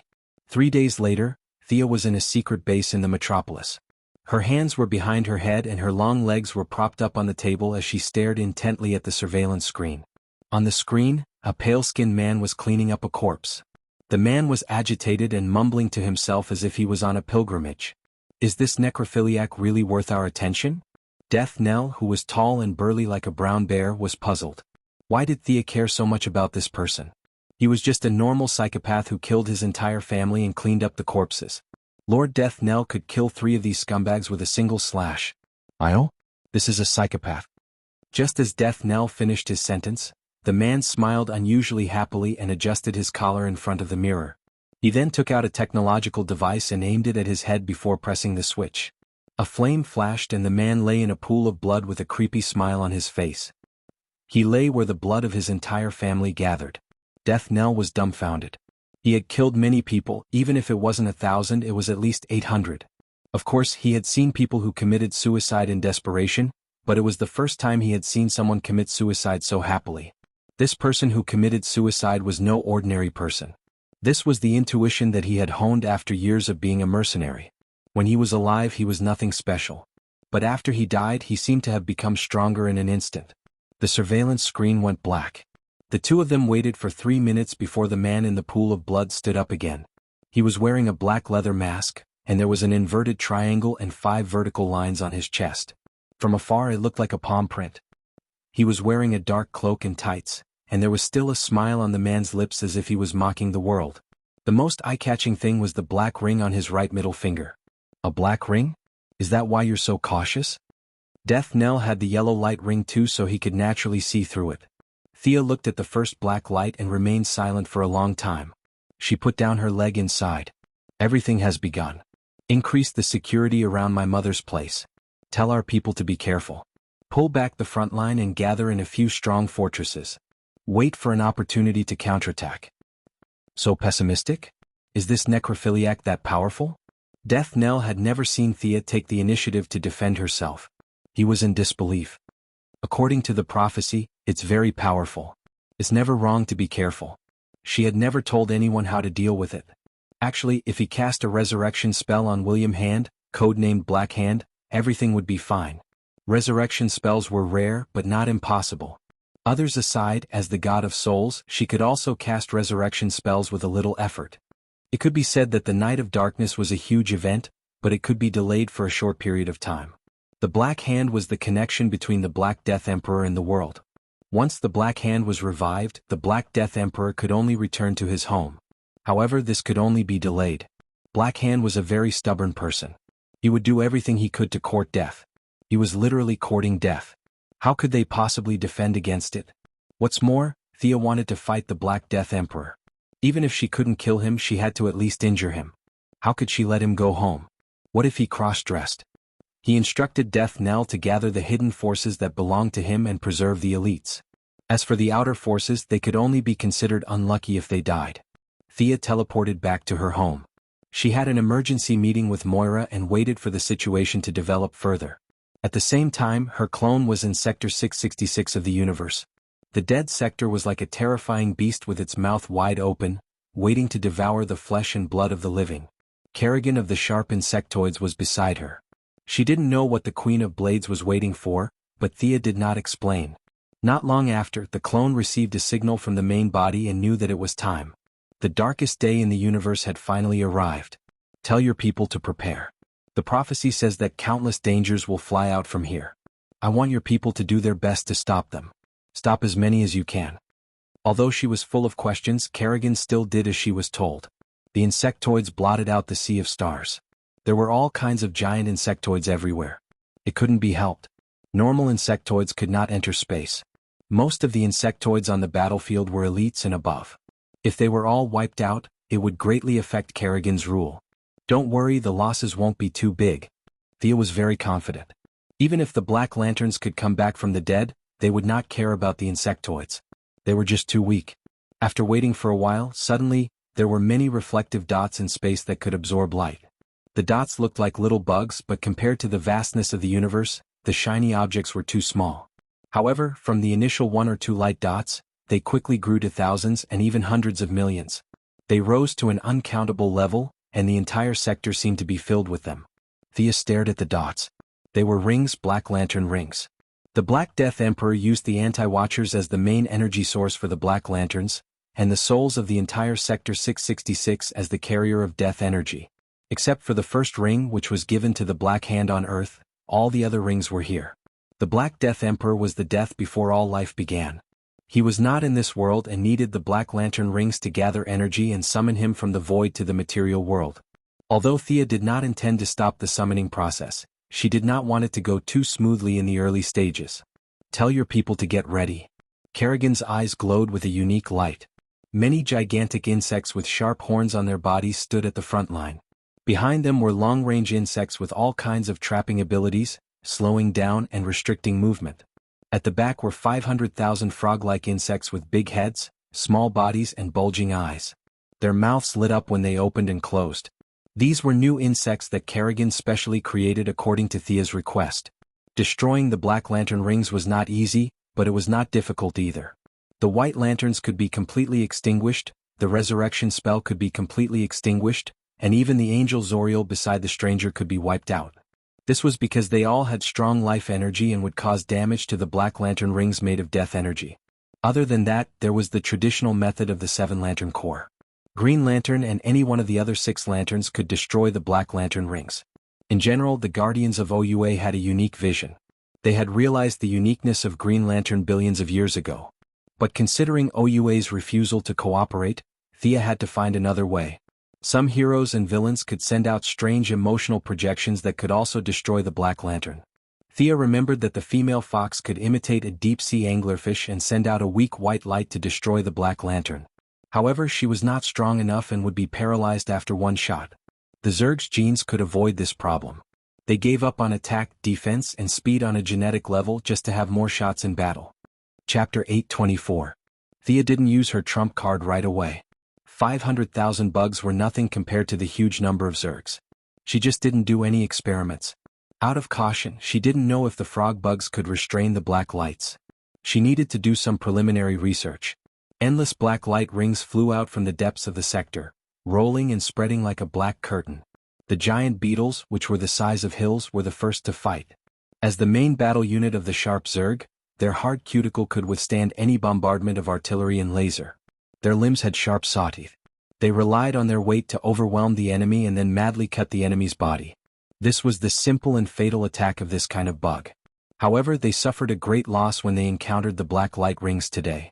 The giant beetles, which were in the front line, were directly penetrated. The black light rings pierced countless small holes in their tough and thick carapaces, like ultra-long-range sniper bullets. The first few beetles to bear the brunt of the attack were smashed into pieces. This was not the attack method of the rings. They were simply blocked. The hunters on the second line of defense used their own methods. Some of them spat out spider webs, some of them spat out strong acids, and some of them had extremely tough stomachs. They opened their mouths and swallowed countless light rings, preparing to digest these little things with the several layers of stomachs in their bodies. Thea took action at the same time. She grabbed a black light ring with her magic power and studied it carefully.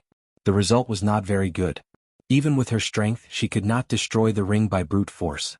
Although her strength was her shortcoming, not as good as Father Heaven and Uncle Da, she was not weaker than Superman.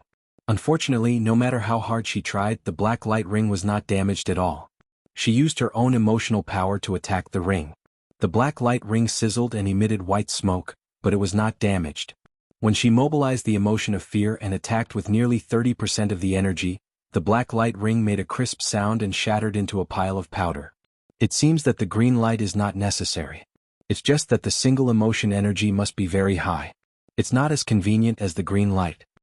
Thea felt that she had gained something. At least it explained how the female fox could simulate the process of the lanternfish destroying the black light. There was no green light involved in this. Next, she experimented one by one. If anger and fear were to be consumed by 30%, pity and hope would only need to be consumed by 20%. In general, positive emotions had a greater advantage over black lamp. However, it was difficult for ordinary people to control emotional energy freely. Among the 7 Lantern Corps, except for the firstborn, who was a god with a strong will and could control compassion with divine power, the others were nothing if their rings were removed.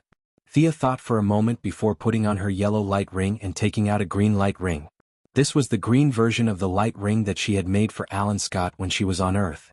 Her spiritual imprint was in the ring so she could use it with ease. Seeing that the Zerg's first line of defense had completely collapsed, she shot a green light at a black light ring that was slightly closer to her, followed by a yellow light. The ring also sent out a connection-disconnected signal and shattered into powder. Thea was very happy, but looking down at the color of the ring she was a little depressed. This imitation green light ring was effective, but this place was too far away from the green of all things. Earth was the home of the green of all things and there were also ordinary planets but not many. But now they were in space and the green of all things could not reach here, so the ring ran out of power after a few shots. Let the follow-up troops press on and focus on restraining. Leave the killing to the special bugs. She turned and ordered Kerrigan. Anyway, it was only for one night. In order to deal with the Dark Knight, those bugs only needed to play their role. There was no need to name them. The Zerg Queen began to mobilize the troops in her mind. The giant beetles had suffered heavy losses. The enemy was too small and they were too big. They could not exert much combat power and were instead riddled with holes. The task of restraining the enemy was handed over to the Zerg called Hunters. Countless giant nets began to cover the void. The black light ring's unstoppable speed was restrained, and as a trump card, using the Rainbow Bandit's angry emotional cells, combined with the genes of the Earth's lanternfish and the sharp Zerg, the frog-like bugs rushed to the black light rings that were caught in the nets. A faint white light shot out from their mouths, and the black light rings disintegrated and turned into dust. Good, very good. Thea was not stingy with her praise. The Zerg Queen was even more motivated now. She used all her commanding abilities to destroy as many rings as possible. Unfortunately, the emotional energy of the bugs was too thin, and the specially tuned genes could not withstand such squandering. At most, she could only spit out 3 times and a bug would no longer be able to hold on. Kerrigan could not make bricks without straw. No matter how good her commanding was, it was useless. Get out of the way. Block as many as you can. Thea's words made her sigh in relief. It was good news that they did not have to fight to the death. Getting out of the way, the black light rings did not have any consciousness. Like a black flood, they passed through the sharp Zerg's line of defense and rushed out of Sector 666 mechanically according to the set track. They flew to their designated targets according to the settings. The Zerg kept sniping, but unfortunately it was not very effective. Thea also kept using various methods to knock down the black light rings. Kerrigan only let out a sigh of relief when all the black light rings disappeared. In the past, the Zerg were all in one wave. It was the first time for her to use such meticulous control. The command went into the Zerg's battleship. The Zerg's strong vitality once again opened Thea's eyes. Many of the giant beetles were beaten until they looked like honeycombs. They were thrown into the nutrient solution and rolled twice, and immediately revived with full health. The specially modified bugs also recovered some of their strength after rolling twice. How many targets are there? Can you calculate it? Thea asked Kerrigan. The Zerg Queen activated the biological computer on the mothership, and quickly came up with a number. Almost 3. 9 billion black light rings had flown into the universe. The result of their sniping was less than 2 million. Compared to this huge number, it was not even a drop in the ocean. 9 billion. Thea was a little speechless. This was not just 9 billion pigs. It would create 9 billion Black Lantern warriors. Only the most outstanding people in the entire universe would be chosen by the Black Lantern. For example, the sharp bug tribe that had died before, the Black Lantern did not even spare them a glance. In theory, the black light rings could use black to materialize just like the other black light rings. However, because they were all puppets of the Black Death Emperor, controlling 9 billion combat units at once was something that even the Black Death Emperor could not do. He could only let the puppets move according to their memories and reduce the amount of control. In other words, those who did not use the black light rings when they were alive would not use them after they died. This was the only good news. Now, what they had to worry about was the main planet of Ura, the graveyard of the Green Lantern Corps base. Millions of the greatest Green Lanterns were buried there. Once they were turned into black light puppets, even if they could only use half of their strength, it would be enough to make the Guardians suffer. Chapter 825. 9 billion Black Lantern warriors. Just think of that scene. It was a universal disaster. Thea ordered the Razorback insectoids to wait for orders near Ura's main planet. Scarface had betrayed her and imprisoned her own kind. Thea did not know the actual situation now, but she estimated that the Guardians or the Green Lantern Corps could hold them off for a while. The Lantern Ring was a true warrior with a host. Otherwise it was just some metal that could fly. Thousands of Green Lantern rings could hold them off for a few hours. The Razorback insectoids teleported to Yura. She took off her Soul King costume and changed into another one.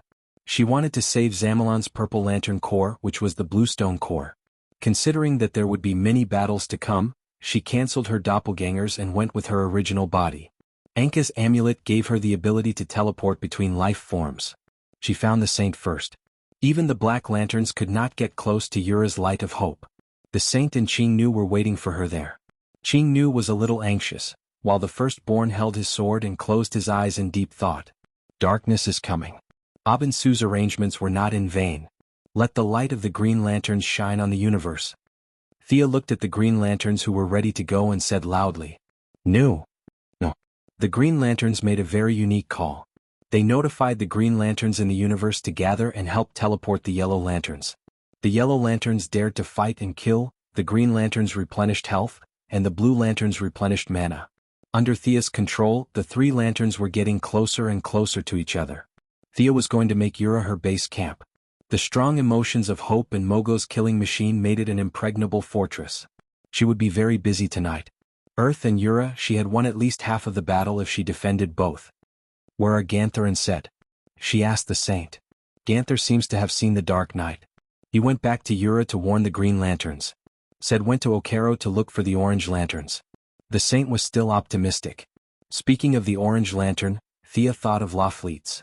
In the original timeline, Lafleetz refused to leave Earth and wrote a long piece of paper, claiming that he wanted to ask Santa Claus for a present. Speaking of this bastard, her head was filled with anger. There was no reason for her to be angry. She took 2 deep breaths before she shifted her attention away. "Alright, that's all for now." "Interesting. You go ahead and set it up. I'll be right back." Thea then teleported away. Now, the teleportation didn't have any light, so she didn't need to cast any spells. She appeared in an underground building with 2 small boxes behind her and 2 hooded figures standing in front of her. "Did you hide the 2 boxes behind me back then? Old friend, why didn't you come and find me when you returned to the material world? Sinisto Lisa Draka, it's been a few years. I really miss those days." The tall man took off his hood. It was Sinisto, the first leader of the greatest Green Lantern, the Yellow Lantern. He was still tall and thin, but he looked tired. The short one bowed slightly to her. She was Lisa Draka, who was very sensitive to mysterious auras. "Why aren't you speaking? I remember that we aren't enemies." Sinisto kept his mouth shut. Lisa hurriedly bowed. Lord Sinisto was severely injured in the antimaterial universe. His voice, "Tisk, it's not a big deal." Thea stretched out her finger and a white light flashed. Sinisto's eyes were a little surprised as he touched his mouth. "Alright, I've said it before. We're still friends. Do you want to return to the Yellow Lanterns?" Sinisto glanced at her and said with a hoarse voice, "I won't wag my tail and beg. You can take my voice away." Another stubborn person. Thea was ready to use her ultimate move. She stretched out her hands. Her 10 fingers were as white as jade, like the most precious art in the world. "Look at my fingers. I don't need a ring anymore." Then a yellow cloud appeared in her palm. "This is the fear that you're most familiar with." Then it changed. "This is the hope of the Blue Lantern. This is the anger of the Red Lantern. This is the pity of the Blue Lantern." Suddenly seeing so many colors, Sinisto was a little dumbfounded. In his impression, the universe only had Green Lanterns and Yellow Lanterns. What was this mess? This world was changing too quickly. "We've pulled apart to the extent of heaven and earth. You're no longer a threat to me, Sinisto. Seeing that we're old friends, I'll give you a piece of advice. The great upheaval of the universe has begun. If you want power, you have to give up something." Sinisto looked at Thea in confusion. "You want to recruit me? Fight against the Green Lanterns?" Thea was full of charlatan aura. "Tonight, don't look at me like that. I'm not a primitive person. Of course, I know about the rotation of the stars. When I said tonight, I meant it literally.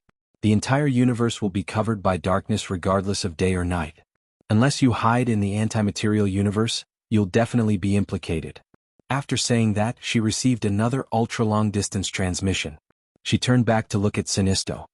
"You won't be able to deal with tonight's disaster alone. It's not just targeting Adia and Earth. Even your Corrigo won't be spared. If you want help, you can come to Odium." The blue lanterns, yellow lanterns and blue lanterns are all there. After saying that, she left Sinisto to ponder and returned to Odium.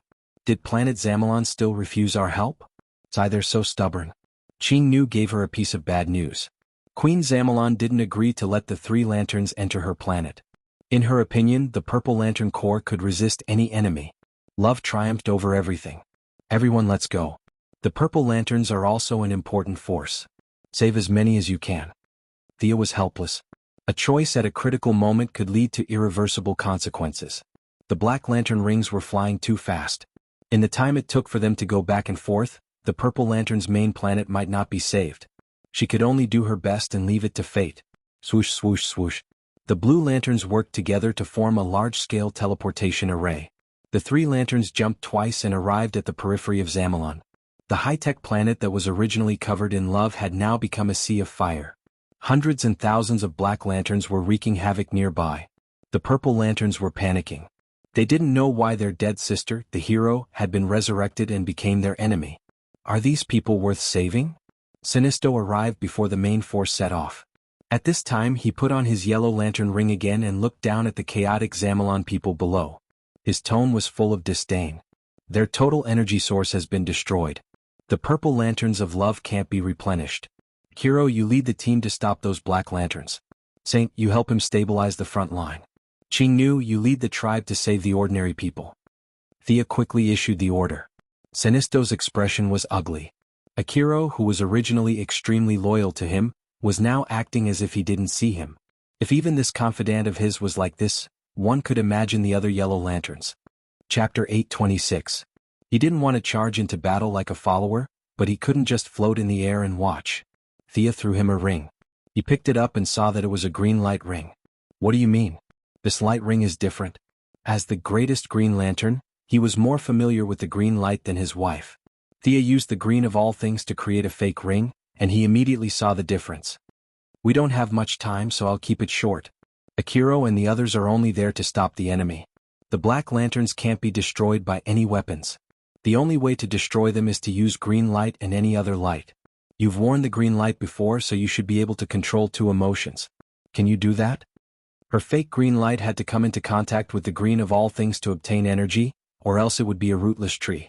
This required the wearer to be on the surface of the planet where they could come into contact with plants, not in space.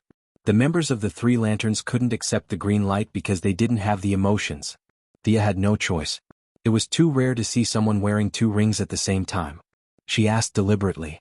Sinisto wasn't an idiot, but he was used to being arrogant. He was quite proud that he could handle the most difficult task. Of course I can. Without hesitation he put on the fake green light. He frowned. With a yellow light in his left hand and a green light in his right, he carefully felt the difference between the two. There was no difference in usage, but this origin felt weird. Sinisto went to the front line to snipe the black lanterns with the two rings. Thea looked to the other side. The Purple Lantern Army's main energy source had been blown to pieces from the inside. The first generation of Hawkman and Hawkgirl, or the ancient Egyptian Prince Khufu and the priest Chayara, had been resurrected. There was a large black light symbol on their chests. The two skeletons stood up from the main energy source. Their withered and stiff flesh grew back, and their muscles and skin returned to how they were when they were alive. However, their bodies that were full of vitality had become lifeless. The Black Lanterns had copied all of their memories. They didn't know that they were the puppets of the Black Death Emperor. They just looked around as they usually did when they were alive. Their eyes shone with the light that belonged to the dead. The group of female warriors guarding around the main energy source were all at a loss. They had been listening to the story of a pair of lovers for thousands of years. Now that the other party stood up again in a strange state, they did not know how to react. The awakened Khufu Chayalas grinned maliciously at each other. Their black wings spread open, and each of them wielded a hammer, attacking the purple lanterns without restraint. Are these two fellows really that powerful? When Thea arrived, she saw the two of them chasing after more than 30 purple lanterns. This result made her a little surprised. Eagle Hero and Eagle Girl were two weak chickens. No matter how she looked at them, they didn't look like such strong people. Could it be that they were strong in their first life, but the more they reincarnated, the weaker they became? No, she quickly overturned this conclusion. The strong ones were not them, but the weapons in their hands and metal. This metal greatly increased their strength, speed, and endurance. At the same time, it also came with a bunch of effects such as damage reduction, increased recovery speed and so on. Thea saw with her own eyes that the purple lamp was bounced off by Chayala's body. The toughness of her body was evident. At the same time, the hammer also had the characteristic of attacking the soul. Once it hit, it would cause a trance for a while. If the purple lanterns did not stick together to defend, there would be a lot of casualties. The two's hammers were made of N metal. They had various physical attributes and were accompanied by soul attacks. It could be said that it was a weapon that combined both attack and defense. Unfortunately, their success was due to the hammer, and their failure was also due to the hammer. After all, they could not reincarnate with a hammer. This was not a treasure that could be big or small. It was made of pure metal. Which pregnant woman could give birth to a hammer that weighed dozens of kilograms? That would be too scary.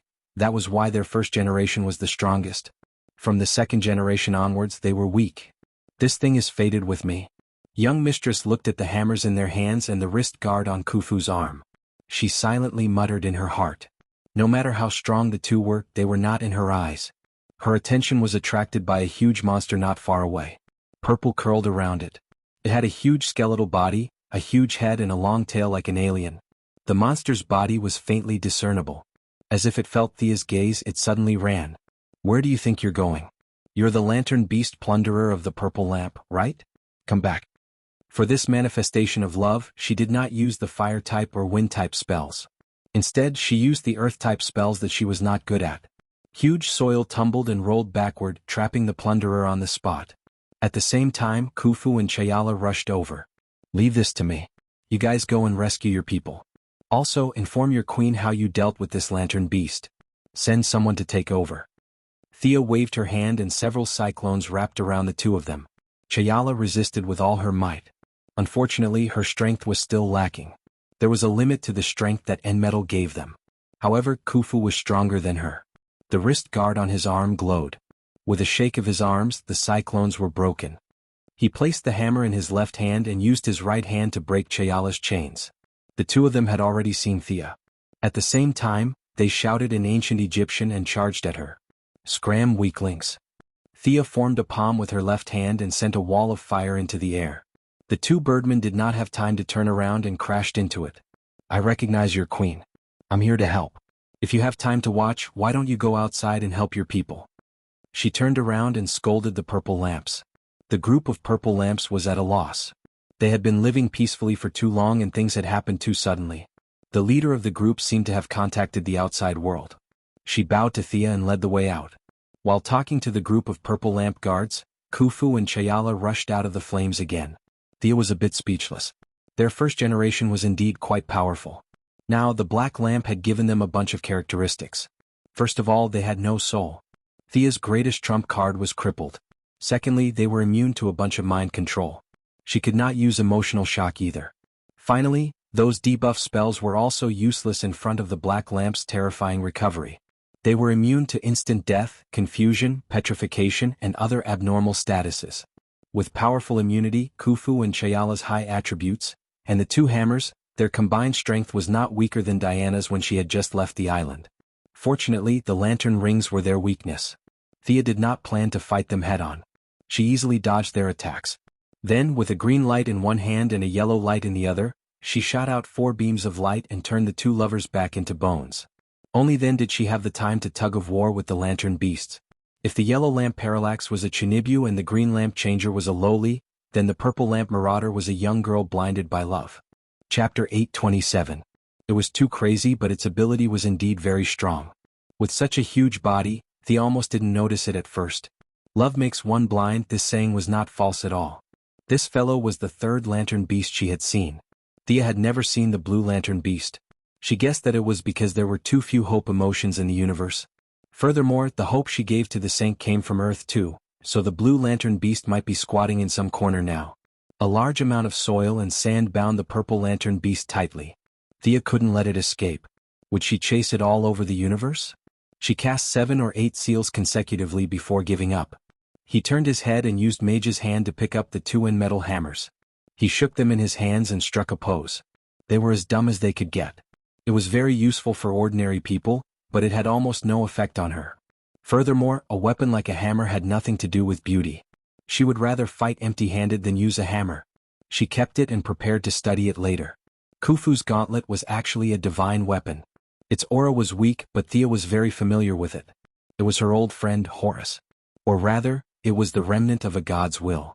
After all, Horus's main body gave up his divine position, so it could be said that this remnant of his will had nothing to do with it.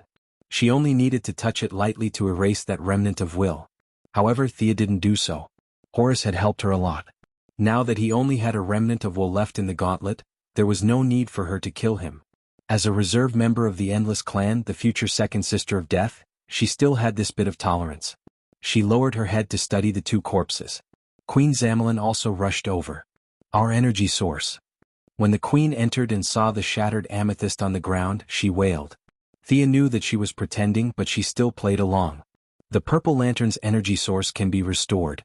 The most important thing is the people.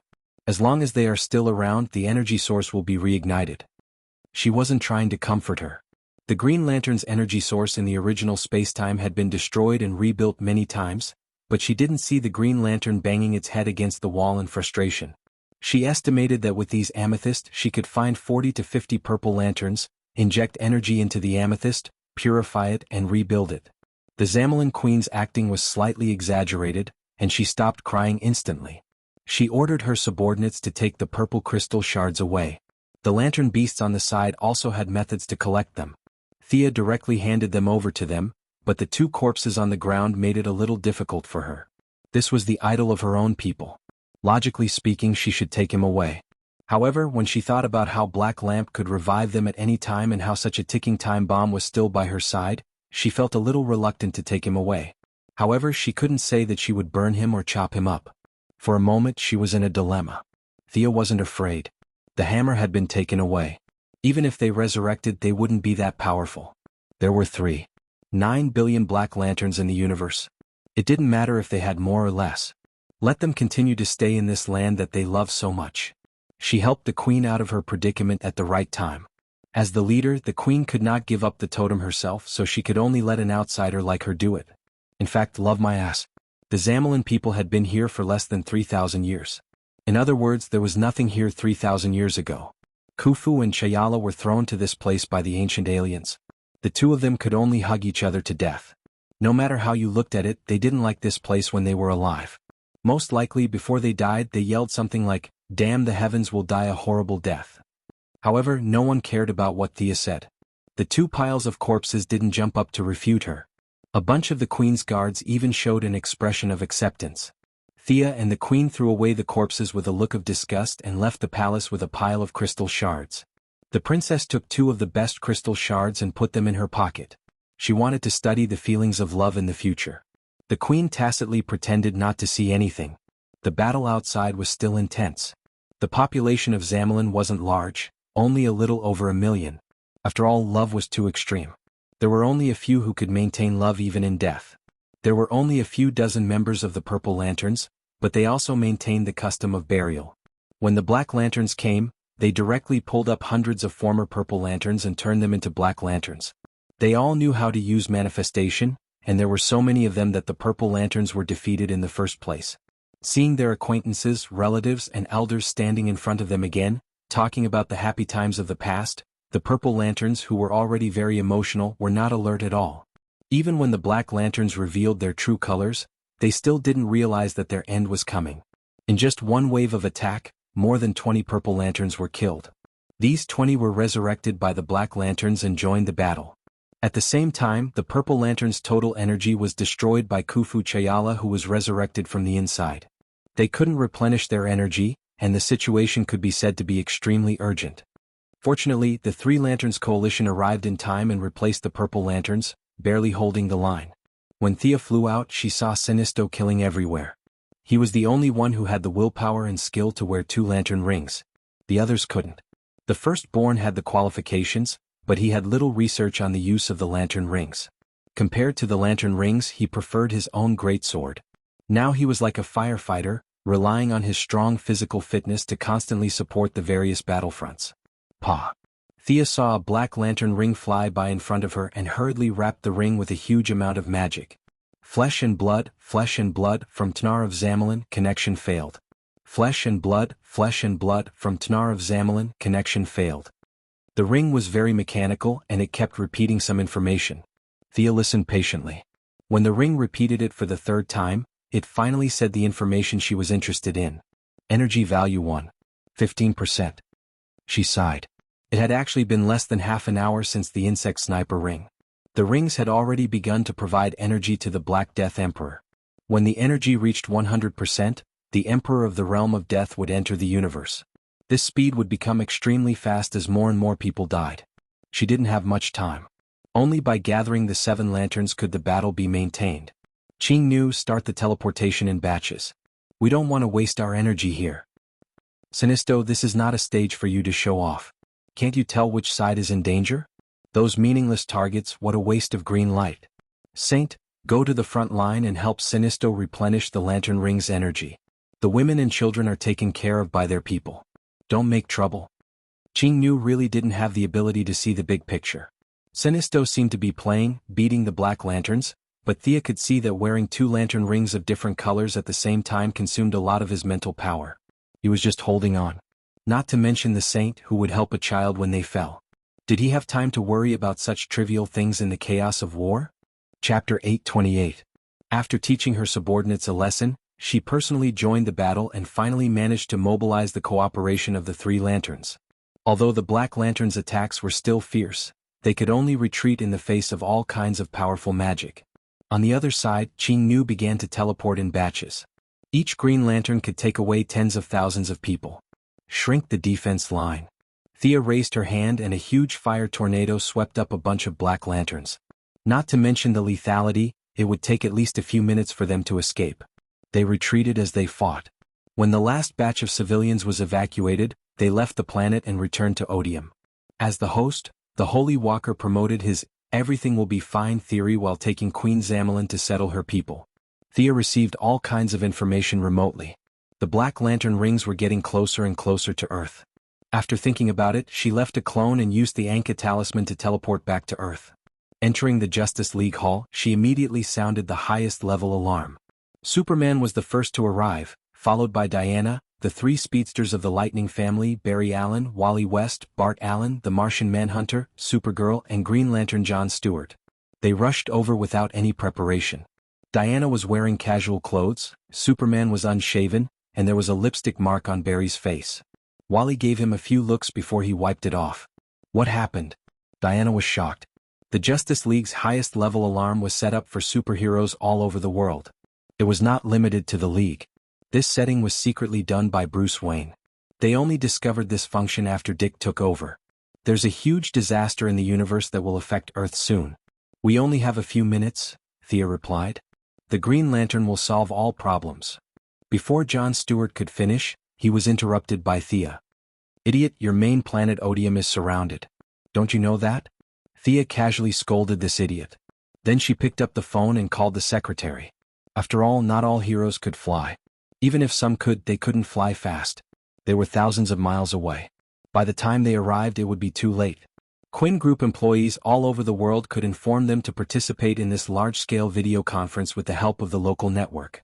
Princess Starfire, Starchaser, Raven, the younger version of the Golden Vanguard, Green Lantern Guy Gardner, Blue Beetle, Animal Man, Atom Man, Shockwave, Fiora, Electric Lady, Firestorm, Battle Eagle, and White Dove entered the venue one after another. Thea's eyes narrowed as she looked at Warhawk and White Dove. These 2 tall men had absorbed the fate that she had given up. For example, Warhawk, who was already violent to begin with, had become even more violent, like a red light. For example, the White Dove was even more holy than the angel Zoriel. In Thea's eyes, he was even more holy than the angel.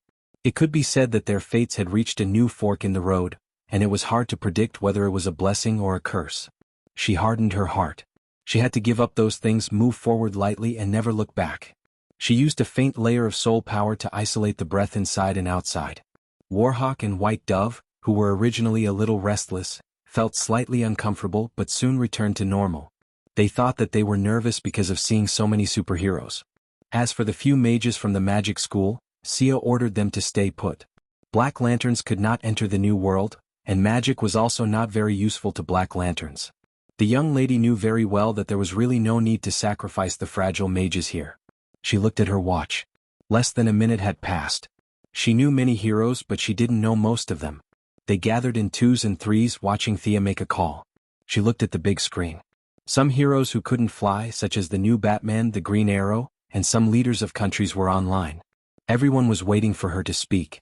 Everyone, time is tight. What I want to say is that an hour ago, countless black rings appeared in the depths of the universe. She paused, waiting for everyone to digest the news. Several heroes with sharp minds looked at the Green Lanterns, Guy Gardner and John Stewart, who were present. It's similar to what you guessed. This time it's Black Lanterns, Black Lantern rings.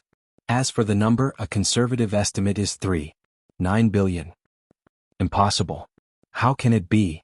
Everyone exclaimed. The leaders of several countries online were even more shocked.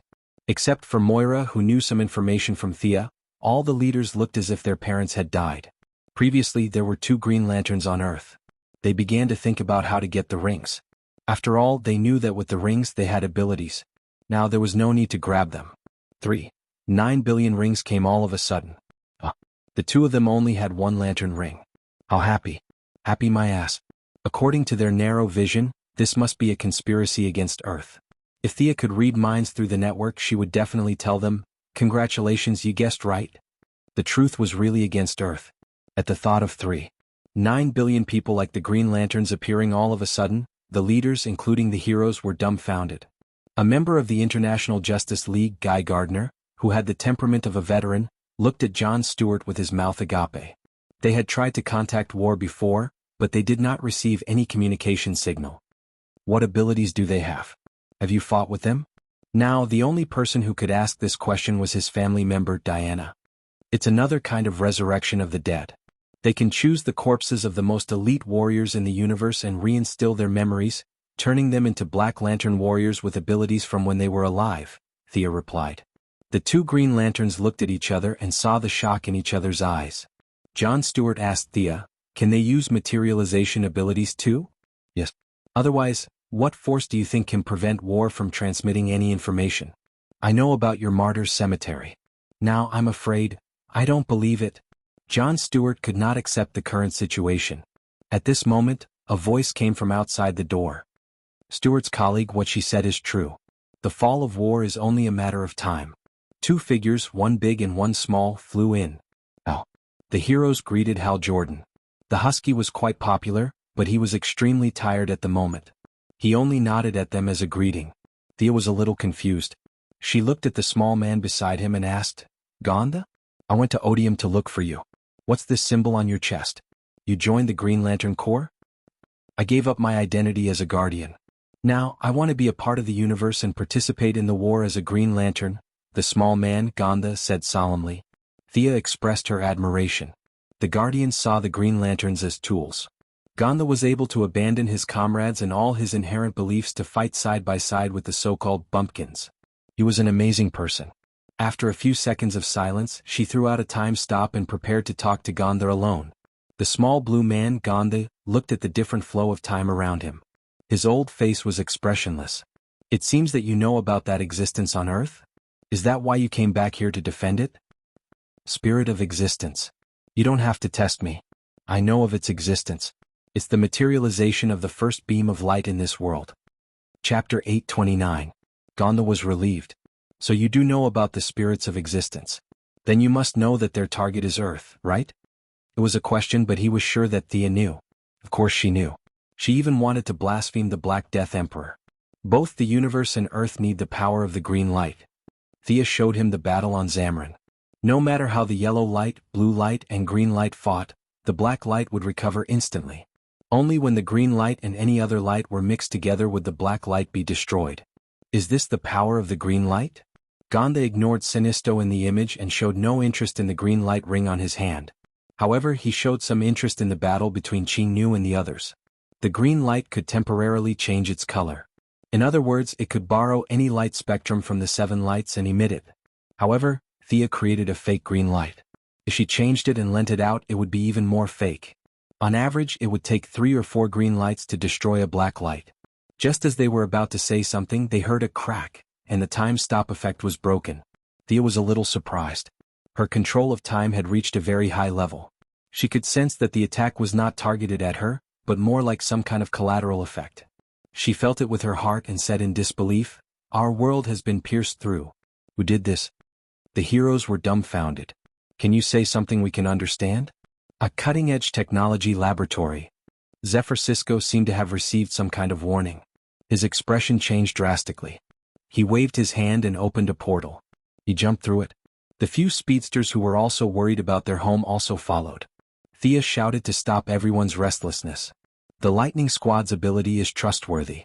They will send back more information. She looked at her watch again. In less than 3 minutes, the first wave of black light rings will descend on Earth. Leaders of all countries and heroes of the world, the ones who will stand up again will be our family, friends, and lovers. But I want to say that it is only their bodies and their memories that have been copied. The people you remember are not in front of you. No attack can destroy the Black Lantern ring. At present, the only way we have found to deal with it is the green light of the Green Lantern Man and any one of the lights in the Lantern Ring core, so the 3 Green Lanterns on the field are the main force. Hal Jordan, Guy Gardner, and John Stewart felt a lot of pressure, but they stood up bravely. I can help. I'm also a green light now. Gantz raised the ring on his finger. Thea couldn't care less about the people around her. Is your former Guardian colleague still on the main planet of Ura? A few thousand Green Lanterns won't be able to withstand 1,000,000 Black Lanterns. What O needs now is a Guardian, not a Green Lantern. Do you understand what I mean? But I can't go back. Europe has been surrounded. I'll teleport you back and leave your ring behind. This way, OUA's Guardian can cooperate with the rest of the Lanterns to keep the green light as much as possible. Gantz had an imperceptible smile on his face. I've only been a Green Lantern for half a day, and this is the result. Fate has made me go back to my old path. He took off the ring and changed back into his little blue man costume. The ring rose into the sky. Thea teleported Gantz away and passed the news here to her clone on the distant alien planet. Gantz's ring flew quickly and came back quickly. A young man was directly pulled back by the ring. Suddenly seeing a room full of heroes, the young man was a little confused. I'll tell him what to do next. Considering the feud between the Green Lanterns and the Yellow Lanterns, and the lack of Blue Lanterns, Thea summoned 4 Green Lanterns to cooperate with them.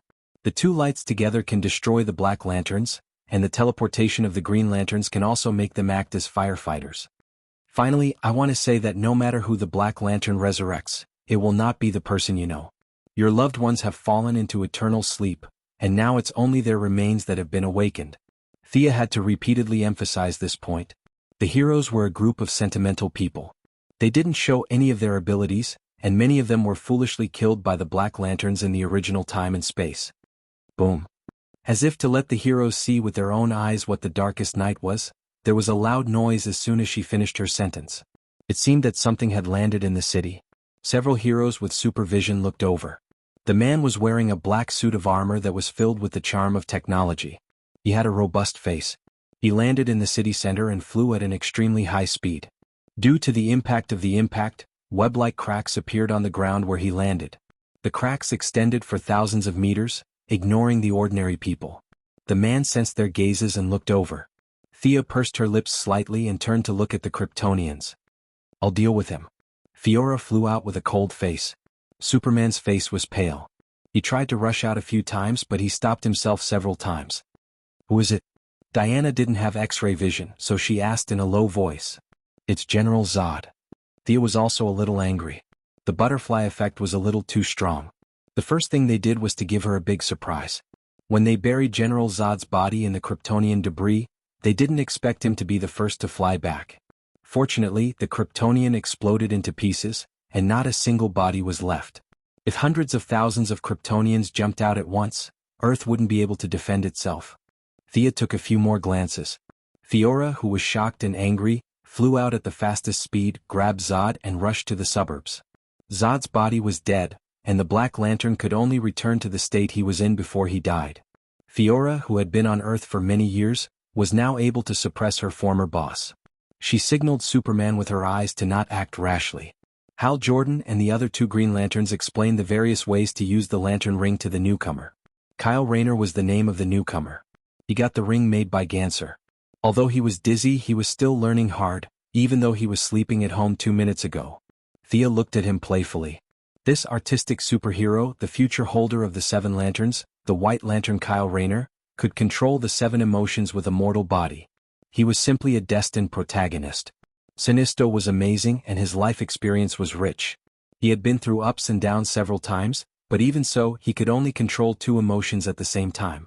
Kyle Rayner was like Duan Yu in the Sky Dragon Temple.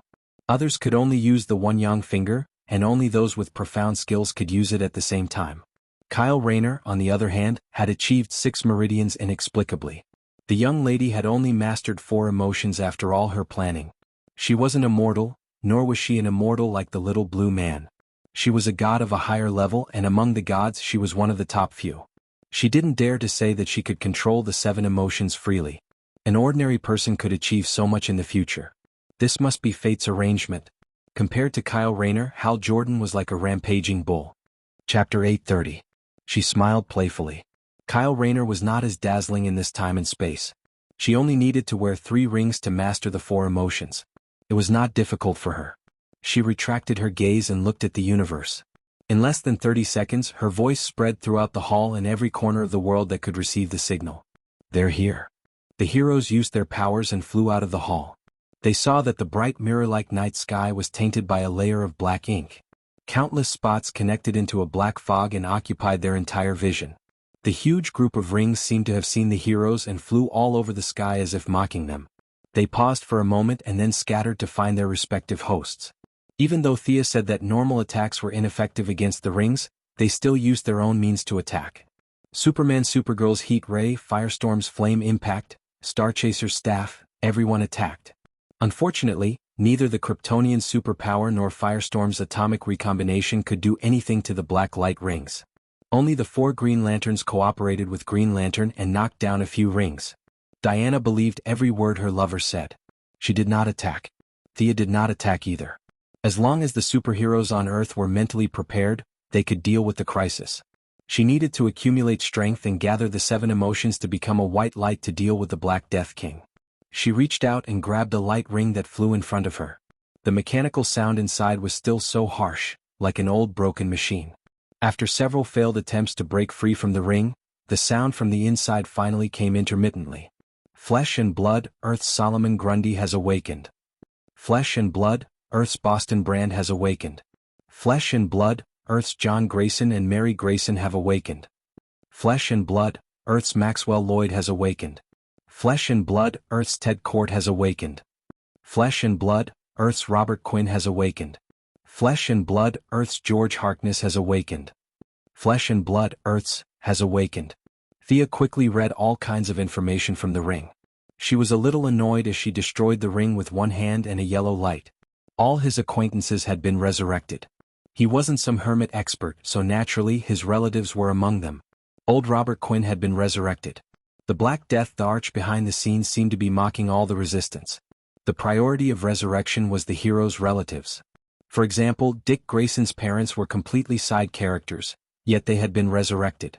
Superman's adoptive father, the Sea King's biological father, and the aunts and uncles of the various heroes were all pulled up again. The only bright spot was that Barry's mother did not come back to life. It was unknown whether or not it was because of the power of speed. Casualties were inevitable tonight. The governments of various countries were mobilizing their armies to attack these resurrected people. However, their weapons could not cause much damage. 3 of the Heaven's Eye Society's bases were breached. Captain Boomerang, Rick Flag, and the Charm Witches, who had come back from the dead, attacked at the same time. Together with the many prisoners on death row who had been secretly dealt with, their numbers snowballed. In the end, Katana, Death Shooter, Dr. Light, and a few other second-rate heroes and villains covered Amanda and Lara retreated. Killer Croc, who fell behind, was killed directly and revived as a Black Lantern warrior. Gotham was also hit hard. Many of the dead returned to the streets, venting their fear and destruction. As Batman's successor, Dick Grayson and the Raptor Squad were under a lot of pressure. Stubborn as he was unwilling to ask for help from the Alliance. However, Thea estimated that it was only a matter of time. Thea, we're in big trouble here," Barry said in the communication channel. Thea nodded and gestured for him to continue. "Those little blue-skinned people seem to have opened up a passage to Earth too. I saw it with my own eyes just now. A large number of rings flew in like a flood." Thea was a little shocked. Was this going to escalate from a single-universe disaster to a multi-universe disaster? No, she calmed down and thought about it. This was impossible. There were definitely people who could open up a passage to the multi-universe, but it was definitely not those little blue people. Moreover, they were now being controlled by Scarface. They could not even use 20% of their strength. Superman, Diana, let's go to Central City. I'm afraid there's big trouble there. The few of them did not know what was going on, but they followed her through the teleportation. Supergirl wanted to go as well, but Thea sent her back to Nathaniel City. Her sister Alex and Lena needed help. The originally orderly state-of-the-art laboratory was now like a ruin. A huge crater flattened the buildings on the ground. Countless broken pieces of equipment were scattered around, indicating that this used to be a high-tech research facility. Are those the Guardians? Diana was fully armed as she looked at the little blue people in the air. The little blue people did not look good. Each of them looked ferocious as if they wanted to eat people. 8 black chains robbed them of their will. They were currently fighting with a few extremely fast people. Meanwhile, the other end of the chains was in the hands of a female guardian. The one in the middle with the scar on her face is the main culprit. The chains in her hands seem to be controlling the other 8, Thea explained. Thea was surprised that the other party could use the realm gap here to open up a passage between the two worlds. Back on Earth 2, she had fought with Darkseid, and the remnant energy had broken through the realm barrier. After that, she patched it up and thought that it was fine. She did not expect the other party to use this point to create so many variables for no reason. You're courting death. Thea looked coldly at Scarface. The short guardian did not say anything and controlled the chains. The 8 guardians were like 8 vicious dogs, and the energy bullets in their hands shot toward her. I'll stop them. You go seal the realm barrier. Diana raised her cloak and flew up. She blocked and slashed as she fought with the 8 vicious dogs. The Valkyrie's decision was not wrong. Only Thea was good at sealing the two worlds. After telling her lover to be careful, she went down to the ground. After this inspection, she was also dumbfounded. Maybe it was just a gap in the past. A few people could run through it, but large machines could not pass through. Now that they had violently destroyed it, the gap had become a big hole at least 10 meters high and more than 50 meters wide. It could not be sealed in a short time. Hi, Dr. Quinn, long time no see. Just as she was thinking carefully, a red lightning ran out from the other side. It was an old acquaintance, Albert Swan, Reverse Lightning, who died in the hands of extreme lightning. Thea raised her hand and cast Ice Ring. The last thing she wanted to see now was the Black Lantern Extreme Lightning. It was very fast and immune to a lot of control, which made her, a magic god, very uncomfortable. She put on the double lantern ring again. She wanted to end this guy first. The green light in her left hand hit Reverse Lightning, but as soon as she raised her right hand, it was entangled by a golden lasso and pulled in the opposite direction. Truth lasso? Thea's mood finally fluctuated. These people's unscrupulous practice of resurrecting the dead was really disgusting. Slightly hindered by the lasso, Reverse Lightning smoothly escaped, ran quickly and threw a lightning arrow at her. At the same time, the owner of the lasso also pulled her to the other side. My strength is poor, but it's not to this extent. How dare a few puppets look down on me? She grabbed the lasso and pulled out the enemy hiding in the dark. She didn't even look at the enemy and punched her.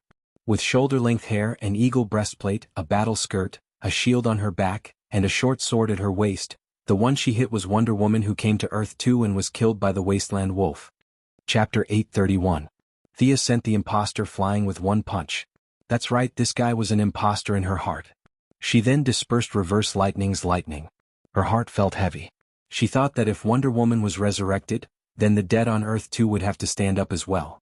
Sure enough, a strong wind blew past, and a tall and strong figure rushed out from the other side of the passage. His face was covered in black gas, and there was an S mark on his chest and a large cape. The other party caught Wonder Woman in the air, twisted his waist and punched her in the face without stopping. You're no match for him either. Go away. Using the same posture, she sent the imitation Superman flying with another punch. However, this time she used all her strength. She was a magical deity, yet she had been reduced to punching a bunch of muscular men every day. What a tragedy. Then am I a match for him? A sharp arrow shot from behind. Thea caught it with her hand and crushed it into powder. You're a weakling. The woman in front of her was wearing a red leather jacket, carrying a quiver of arrows, and holding a composite bow. 2 sharp arrows were placed on the bowstring and aimed at her from afar. This made her unable to suppress her anger. This is too much. Black Lantern resurrected Thea Quinn from Earth 2. Then a bunch of people jumped out. There was Batman, Oliver, Malcolm, Tommy, and Moira. What AF** King bastard. Thea hated this Black Lantern more and more. Whether he did it intentionally or not, this was a big problem. "I'll deal with him," Barry said and began to provoke his old acquaintance, Reverse Lightning. At the same time, Superman also took on Black Lantern Superman, and the two of them began to fight. Whether it was Barry or Superman, they were stronger than their opponents at this time. However, their opponents could resurrect endlessly and could not be killed. This was annoying. Once the battle was prolonged, they would definitely not be a match for Black Lantern, who had eternal energy. Thea did not hesitate anymore. She asked Caitlin to cooperate with her to use speed-limiting means. She took 2 light rings and cleaned up the crowd. "What? Why are you doing so well? How am I inferior to you? Am I not you?" Black Lantern Thea had been shooting arrows from the periphery.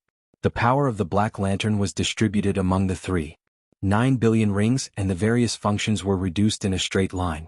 However, it was still a lantern ring and it still had the ability to fly. Coupled with her martial arts skills when she was alive, she could be considered to be quite skilled. "You're inferior to me in every way. You're just a mortal." In the past, Thea would not talk about gods and mortals because she knew that compared to the big boss was the god, and she was just a slightly bigger ant. But today she felt that if she didn't refute, she wouldn't be able to sleep at home. She grabbed Black Lamp Oliver's arm. The stench of the corpse made her dizzy and she stepped on this guy's neck. Earth 2's Oliver had died in a shipwreck.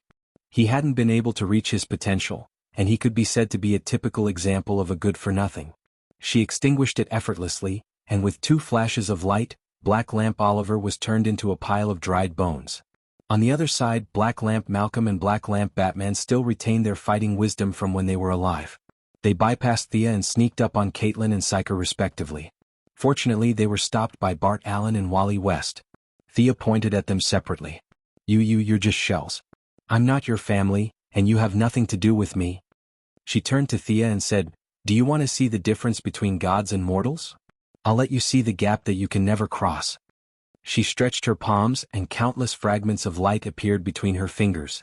A small ball of extremely hot energy was created out of thin air. Thea's eyes were extremely focused, and her lips were softly chanting. This legendary spell was called Yaman Ider's Eternal Blaze, which she had accidentally discovered in Hell. The spell would compress magic to create a miniature sun, which was a super weapon against the traditional army of the dead. It was hard to say whether it could kill the Black Lamps, but it would definitely cause damage to their rotten bodies. Thea was familiar with the Ring of Lights and with death. She knew that death was not endless. Everything had an end, and at least the Black Death had an end. The Black Lamps could recover their bodies, but how many times could they recover? What? 10 times? 100 times? This energy would not appear out of thin air. In other words, every bit of death consumed here actually came from the Black Death. It was just that the total amount was so huge that it could not be seen at all. Thea's idea was to fight a war of attrition. "If you have the ability, you can keep wasting time with me." At first, it emitted a faint light and then it became brighter and brighter. Even her skin felt unbearably hot. The surrounding light was affected by the high temperature and was a little distorted. Thea pushed the ball of energy into the sky with both hands. At first, the Black Lamps only felt that the light around them became stronger, and they felt a little uncomfortable in their dim vision. But as time went on, the Black Lamps flying in the sky felt that they were affected. Black Lantern Superman was no match for Clark to begin with. After exchanging a dozen blows, he was beaten to a pulp. Superman, on the other hand, was getting braver and braver as he fought. Facing this imposter, he had a rare outburst of temper. With a boom, he punched his opponent's chest. The Black Lamp Superman retreated and prepared to dodge the punch. But suddenly his speed dropped a lot. Before he could figure out what was going on, he was hit by the punch. Struggling out of the soil, he looked at his hands in confusion. The originally black and gray muscles were now smoking. He reached out and clenched his fist. He did not expect that one of his fingers would fall off. He looked around numbly. The Black Lamp Diana and the Black Lamp Reverse Lightning were all affected. As for the Black Lamps that were transformed from ordinary people, some of them staggered, and some of them had already collapsed to the ground. A large amount of black muscles were melted by the sun. The Black Lamp rings hurriedly repaired them. Unfortunately, they were in the area of strong light. The flesh that was forcibly restored could not withstand this kind of exposure. As soon as the flesh was restored, it was turned into black smoke in the blink of an eye. The Black Lamp rings fell into a vicious circle. Their program was rigid and mechanical, and they had a bit of service-oriented spirit. As long as the host was still there, they would continue to repair. Melt, repair, melt again and repair again. The direct effect was that the combat power of the black lamps fluctuated. After all, their combat power was greatly limited by their bodies. Without a body they were just bones. Even the Superman could not exert much power. Superman and the Flash had the upper hand at the same time. The black lamp Superman could still rely on himself to hold on. Reverse Lightning could not do it. With his left foot, his pace was steady. When his right foot stepped out, the flesh of his forefoot turned into black smoke. He could not run at all. At the critical moment, the black lamp Diana kept attacking the civilians around her, causing the Flash to come to her rescue. Only then did the crisis of Reverse Lightning be resolved. It wasn't just them. Scarface, who was like a dog leashed, was also affected. The strong light shone on his body and made a light sizzling sound. The colors of the 8 black chains were changing rapidly. 2 of them were even slightly damaged. The 8 mad dogs that were attacking Diana in a frenzy began to slow down. Their dull eyes also showed some signs of recovery. Chapter 832. Scarface had never seen such a legendary spell before. She was very decisive. 4 guardians continued to attack Diana while the other 4 turned around and tried to destroy the miniature sun created by Thea. Unfortunately, the guardians did not understand the principles of magic. She was still using the traditional method, which was to bombard the sun with energy. She had seen Angel Zorier before. According to his aura, Thea's spell was even more powerful than the original version. Through the magic channel, it was the positive energy from heaven. The Black Death Monarch could ignore this energy, but his soldiers could not. The energy bombs launched by the 4 guardians did not destroy the miniature sun. Instead, they seemed to be trying to put out the fire. The miniature sun did not shrink. Instead, it grew bigger. After the 4 guardians were sent away, Diana's pressure was greatly reduced. She raised the shield with her left hand and smashed it at the nearest blue man. These guys were not good people. She had heard from Thea a long time ago that these guys were not good people. She did not feel guilty at all. Pah! With a crisp sound, the thick shield made close contact with the blue man's old face. The force was so great that the face of the so-called immortal blue man was smashed out of shape. She raised the long sword in her right hand and wanted to chop off the enemy's head. Suddenly she remembered that this guy was still alive. If she were to chop him to death, she would definitely be pulled up by the black lamp in an instant. Diana cursed her bad luck and turned her wrist into a cut to cut the chain behind him. With the power of thousands of pounds, the sword ignited with a raging fire. The real fire god sword slashed at the chain. It was just a chain made of energy.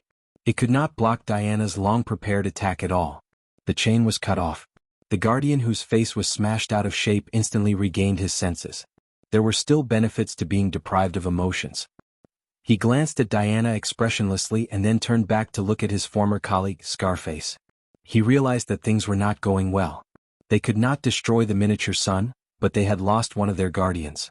Scarface, the female guardian who had been bewitched by the Black Death Monarch, made a prompt decision. She raised her hand and gathered the strength of the 7 to defeat Diana. She then teleported away with her former colleague and now her new pet. After releasing the legendary spell, Thea was a little tired. She was a little slow in sealing the space. Seeing that Scarface was about to escape, she happily chose to go easy on him. After all, without Scarface, an Earthling would not be able to summon the Black Death Emperor by relying on Black Hand. The temporary commander had been chased away, and the remaining Black Lanterns were still rushing out from the other side of the passage. The situation had not changed much. Diana felt a lot of emotions as she faced the blacklit version of herself. Eagle armor, battle skirt, boots, silver bracelet of protection, lasso of truth.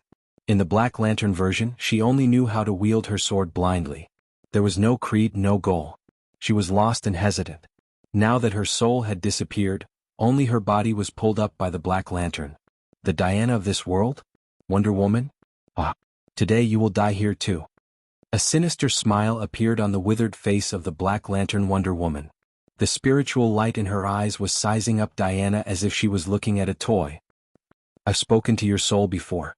You're just a copy of the original's memories. You're not her. You're just a puppet. She was a new deity and the other party was just a puppet.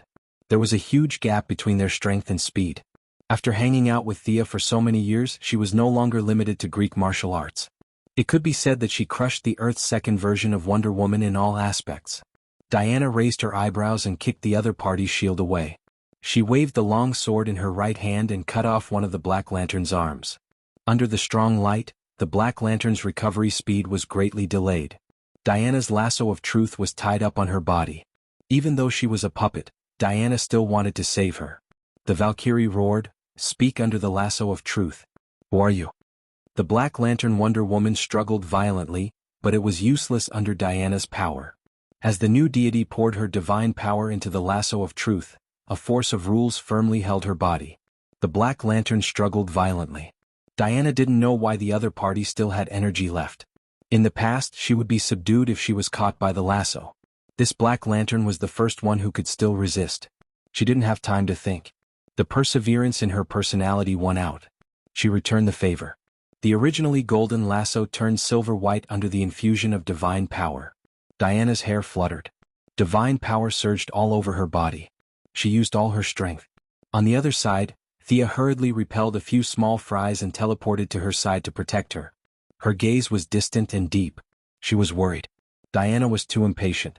She actually used the Black Lantern to cross dimensions and fight the Black Death Emperor directly. Diana was one of the best on Earth, but she was nothing in front of the Black Death Emperor. The stalemate lasted for less than 10 seconds. The silver-white lasso showed signs of turning from white to black. If it wasn't for the Perseverance divine position, she would have been defeated directly. Golden sweat flowed down her neck. Diana held the lasso with both hands. She was barely holding on. It seemed like she was questioning the Black Lantern Diana, but she was actually asking the Black Death Emperor. This involved a huge amount of rules. Thea was anxious. She couldn't help much in this kind of battle. No matter how close they were, the attributes of their divine power were completely different. It was impossible for them to continuously transfer their internal energy to each other just by patting on the back like in Wuxia novels. Their attributes were different and they had nothing in common. The Heavenly Father's divine power of justice might be able to help Diana repel the Black Death Emperor, but Thea definitely couldn't do that. Thea suddenly had an idea when she saw the citizens running for their lives with Saxus on their backs. She took out a flute, which was also a specialty of hell. It was left behind by a demon lord who didn't do proper work and was quite artistic. The main material was 12 dragon bones, which were polished and bored. When she played the flute, it carried the heat and decadence of hell. Thea, as the god of art and art, had maxed out all her skills. She thought about it and decided that she couldn't play funeral music to help Diana. Although her sole divine position could enhance these songs, she estimated that the Black Death Emperor's enhancement would be even greater. Songs full of positive energy were also not suitable. First of all, this flute came from hell, so it naturally didn't match those high and mighty tunes. Besides, strengthening Diana wouldn't help. From 100 to 150, she still couldn't defeat the Black Death Emperor. Fortunately, she had pondered for a long time about how to deal with the Black Death Emperor. She had all kinds of ideas, but her principle was still the same. Since she couldn't beat him in terms of realm and understanding, she would blaspheme him. It was hard to learn good things but easy to learn bad things. The purity that had been maintained for 10,000 years could be destroyed in a few minutes. She would mix sand into his purity and pull him to the same level as Thea. Then she would defeat him with her rich experience. Her red lips gently brushed past the flute, and the corners of her mouth drew a beautiful arc. Decadent ethereal music slowly and powerlessly sounded from the specially made flute of hell. Chapter 833. She's like the setting sun. Think more, who knows how to appreciate. Come on, be merry, there's plenty of time. Come on, love, there's plenty of foolishness. Come on, wander, there's plenty of direction. Come on, create, there's plenty of glory, wandering back and forth, falling in love with dreams. The more I panicked, the more I itched, the more I scratched. She had used her soul power to support her divine position and the hell flute to play the song. The echoes lingered in the air and the aftertaste was endless. The unfinished meaning of the song caused people to be lost in fanciful thoughts. With her divine power playing, mortals wouldn't be able to hear her song. They would only feel their body heat up. Just like Superman, he attributed his inexplicable excitement to being under the sun too much. Diana, on the other hand, wasn't afraid. She was an experienced driver who didn't care about anything. The two of them had interacted for so many years, so what hadn't they done? Singing a little song? That's nothing, it's just a drizzle. On the other hand, the Black Death Emperor was different. He wasn't even a newbie, so he expressed that he had never heard of such a thing before. The shock that struck his soul caused his emotions to fluctuate for the first time. Even though it was very weak and inconspicuous, ripples still appeared in his tranquil state. The confusion that lingered in his heart made him recognize something other than death for the first time. Born before life, the Black Death Emperor was the embodiment of life and death. He had seen the birth and death of countless lives. Now that he heard Thea's soul-stirring decadent music, he felt a tinge of jealousy towards mortals for the first time. Those mortals with souls might be able to feel more emotions. Milady's gaze pierced through countless dimensions and looked directly at the Black Death Emperor's lifeless and confused gaze. "Grandson, open your eyes wide and watch how the divine art god defeats you." The Black Death Emperor was still expressionless. However, his simple and direct mission of returning everything to death was covered by a thin veil. On the other hand, Diana's control over the Black Lantern instantly weakened to the extreme. At the same time, Diana began to exert her strength. Silver-white divine power once again suppressed the Black Death aura. "Tell me, who are you?" The Valkyrie's body was weak. Her divine power had dried up, but her aura was at its peak. The Black Lantern's struggle became weaker and weaker. I'm not. The Black Death Emperor on the other side saw that the situation was hopeless and quickly withdrew his consciousness. "I'm Diana, Prince, Wonder Woman." As Black Lamp roared this sentence, his entire body exploded into powder from the inside out. Earth 2's Wonder Woman, with the help of the lasso of truth, relied on her physical instincts and finally broke free from Black Lamp's control. Thea's mouth was slightly agape. She looked at Diana with a dumbfounded expression. In that instant, the Valkyrie had gained another source in her body. Diana had told her that the new source's name was courage. She questioned an existence that was higher than herself. She was not afraid of danger, she was not afraid of sacrifice. She bravely moved forward. Even if everyone retreated, she still had the courage to face countless enemies. Thea had always thought that the divine seat belonged to her father, but now it seemed that this was not the case. Her father did not even have the divine seat of bravery. It was no wonder that he had been defeated by Darkseid for so many years. She felt that the divine seats of the new gods should be divided into 4 levels. The divine seats that were related to the origin, which was the composition of the material world, were the first level. Time, space, life, and death were all in this category. Unfortunately, none of the new gods could touch this level. After that, there were the divine seats that had a great impact on life or were indispensable, such as justice, evil, and soul. Among them, the soul was slightly more important than justice and evil. Strictly speaking, it was not essential. Without a soul, or even if one's soul was thin, one could still live well. The divine seats that were derived from life activities such as Thea's trade and wealth, Diana's protection, bravery, and the hatred and pain of the wasteland wolves. Finally, there were the divine seats that were dispensable and did not affect life, such as art and Lady Canopy's tracking. It was fine to have them, but not having them would not affect the overall situation. Diana was sweating all over. Her divine power was exhausted, and she looked like she had just been fished out of the water. However, when she thought of her new source, she licked her lips at Thea. Her eyes were full of vigor. "Look, I've caught up to you again. I'll teach you a lesson tonight." She had a 2nd-class divine seat, 2 3rd-class divine seats, and 1 4th-class divine seat. In theory, she still had the upper hand against Diana, who had 3 3rd-class divine seats. However, her personality was not as domineering and she was naturally weaker. She quickly shrank her neck. She grabbed Anka's amulet and saw the latest data projected from the Death Hut. She almost laughed out loud. Black Death King's ranking had dropped by 3 places, and now he was 108. This proved that the blasphemy strategy was completely feasible. He sent Diana aside to rest. She did not have the strength to fight anymore, so she stood aside and experienced the various magical effects of the new divine seat. The decadent music helped Diana defeat Black Death King, and indirectly helped Reverse Lightning escape from the hopeless situation. Barry and Wally were both young men. They could not hear the melody, but the notes that hit their souls still made them react. They did not know why they had such a big physiological reaction when they saw Reverse Lightning. Both of them were dumbfounded. Should they go back and see a psychiatrist? His thoughts were all over the place. Black Light Reverse Lightning naturally did not have any reaction. Taking advantage of Bart Allen's lack of experience, he quickly ran out of Central City. Black Light Superman also wanted to run, but he was stopped by Thea. They attacked together. In the end, 1 green and 1 yellow directly made Black Light Reverse Lightning go offline. He turned into a pile of bones and fell to the ground. What about this passage? Diana looked at the passage between the 2 worlds that could pass through an elephant and was a little worried. The black lights on the other side were endless, and many of them were their acquaintances. Steve Trevor, Laurel Lance, a bunch of people were pulled up by the black lights to fight against them. "I can't seal it in a short time. I'll blow it up." Thea's hands were filled with a huge amount of magic power, but she did not make up her mind. The balance of the universe was very fragile. Once Earth 2 was blown away, who knew what kind of chain reaction it would cause? This was why it was easier to be a villain than a hero. They only cared about destruction and did not have to think about all kinds of problems. Thea had to think about it. Earth 2 had given her a lot of benefits.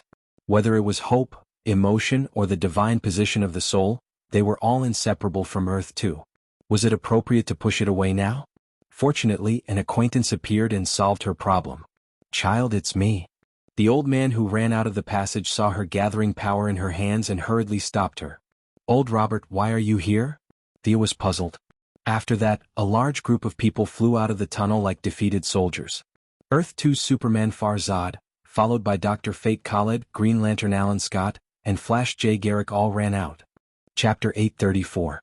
"Help us, we can't hold on any longer. There are 2 guys behind us. Stop them." Old Robert supported old Batman and ran at the front. He was out of breath and waved at Thea urgently. "Oh, where did Earth 2 get so many strong people?" Seeing how miserable these people were, Thea hurriedly looked behind them. Dr. Fate used magic to cover the area behind them from time to time. Green Lantern Alan Scott kept throwing all kinds of weapons behind them, trying to stop the enemy. Farzad was fighting and stopping. In order to cover the few ordinary superheroes, they fought for a minute before rushing out of the tunnel. "Who's behind you?" Thea asked old Robert, who ran out first. "Nah, bo." Old Robert uttered the strange word. As soon as he finished, Farzad was hit by a flame explosion and flew a dozen meters away. Dr. Fate's magic shield was broken, and Green Lantern Alan Scott was also burned by a fire pillar and fainted. Black rotting flesh, stinking, and eyes emitting a terrifying light. Nabu, the mage who became a god on Earth 1 and chose to sacrifice himself on Earth 2, was reawakened by the black light. Thousands of years had caused most of his clothes to rot, but Thea automatically ignored the clothes that could be called rags and focused on Nabu. At this time, Nabu was floating in the air, sitting cross-legged, wearing a half-broken mask that was very characteristic of a pharaoh. This guy was very rich. As expected of a great mage who was half a step away from becoming a god. Earrings, rings, nose rings, wrist guards, belt, ankle bracelets. This tycoon not only had rings on his fingers but also several on his toes. The magic light of various attributes made her dizzy. Looking at this, it was not too surprising that he could easily crush the heroes on Earth 2. Nabu uttered a few syllables. Before Thea could understand what was going on, she saw that the opponent was not looking at the scene at all. The magic equipment on his body emitted different lights, and through Nabu's own magic communication, they cooperated with each other like a precision calculating machine. The magic power was used just right, neither wasted nor delayed. He raised his hand and a zigzagging flame rain was released outside the tunnel. The spell contained many meteorites with flames. If they landed on the ground, at least half of the central city would be destroyed. Ancient spells? Thea's interest was piqued. There weren't many people who could compete with her in magic these days. She softly chanted a spell and quickly found a few special nodes of the opponent's spell. She waved her hand and broke one of the nodes, trying to interrupt the spell. Nabu was slightly stunned. This person did not have the demeanor of a villain at all. He did not speak at all. He connected to a magic equipment on his body, and the rain of fire in the sky paused for a moment before continuing to fall. Thea's interest was completely aroused, and she chose to counterattack again. Then the other side changed their casting rhythm. The two of them went back and forth, and the rain of flames in the sky seemed to be stuck, falling down one after another. Nabu was extremely stubborn. He insisted on releasing the spell, but Thea wouldn't let him. The two of them exchanged 7 or 8 blows in an instant, but there was no clear winner because Superman, Diana, Farzad, and the others had split up and destroyed the rain of fire. "Don't worry about me. There are enemies on the other side of the passage." Thea stared at Nabu without blinking. She did not know if it was because he was cautious when he was alive, or if it was just a coincidence. This guy had 7 or 8 layers of magic shields on him. To deal with a normal Black Lantern, the strategy of green left hand and yellow right hand would not work. She had to first destroy the messy shields on him. As if to confirm her words, a golden figure rushed out from the other side of the passage. The original golden armor now seemed to be splashed with a layer of thick ink. He wore a winged helmet and held a double snake staff in his hand. The person ran with a flash of lightning towards Diana. The power of speed? Diana felt that the person was familiar, but she could not be sure.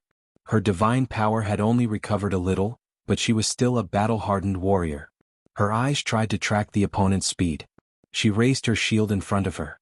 The moment she felt the shield touch something solid, she rushed forward and slashed with her sword. The opponent lowered his head and ran away from the side. Hermes?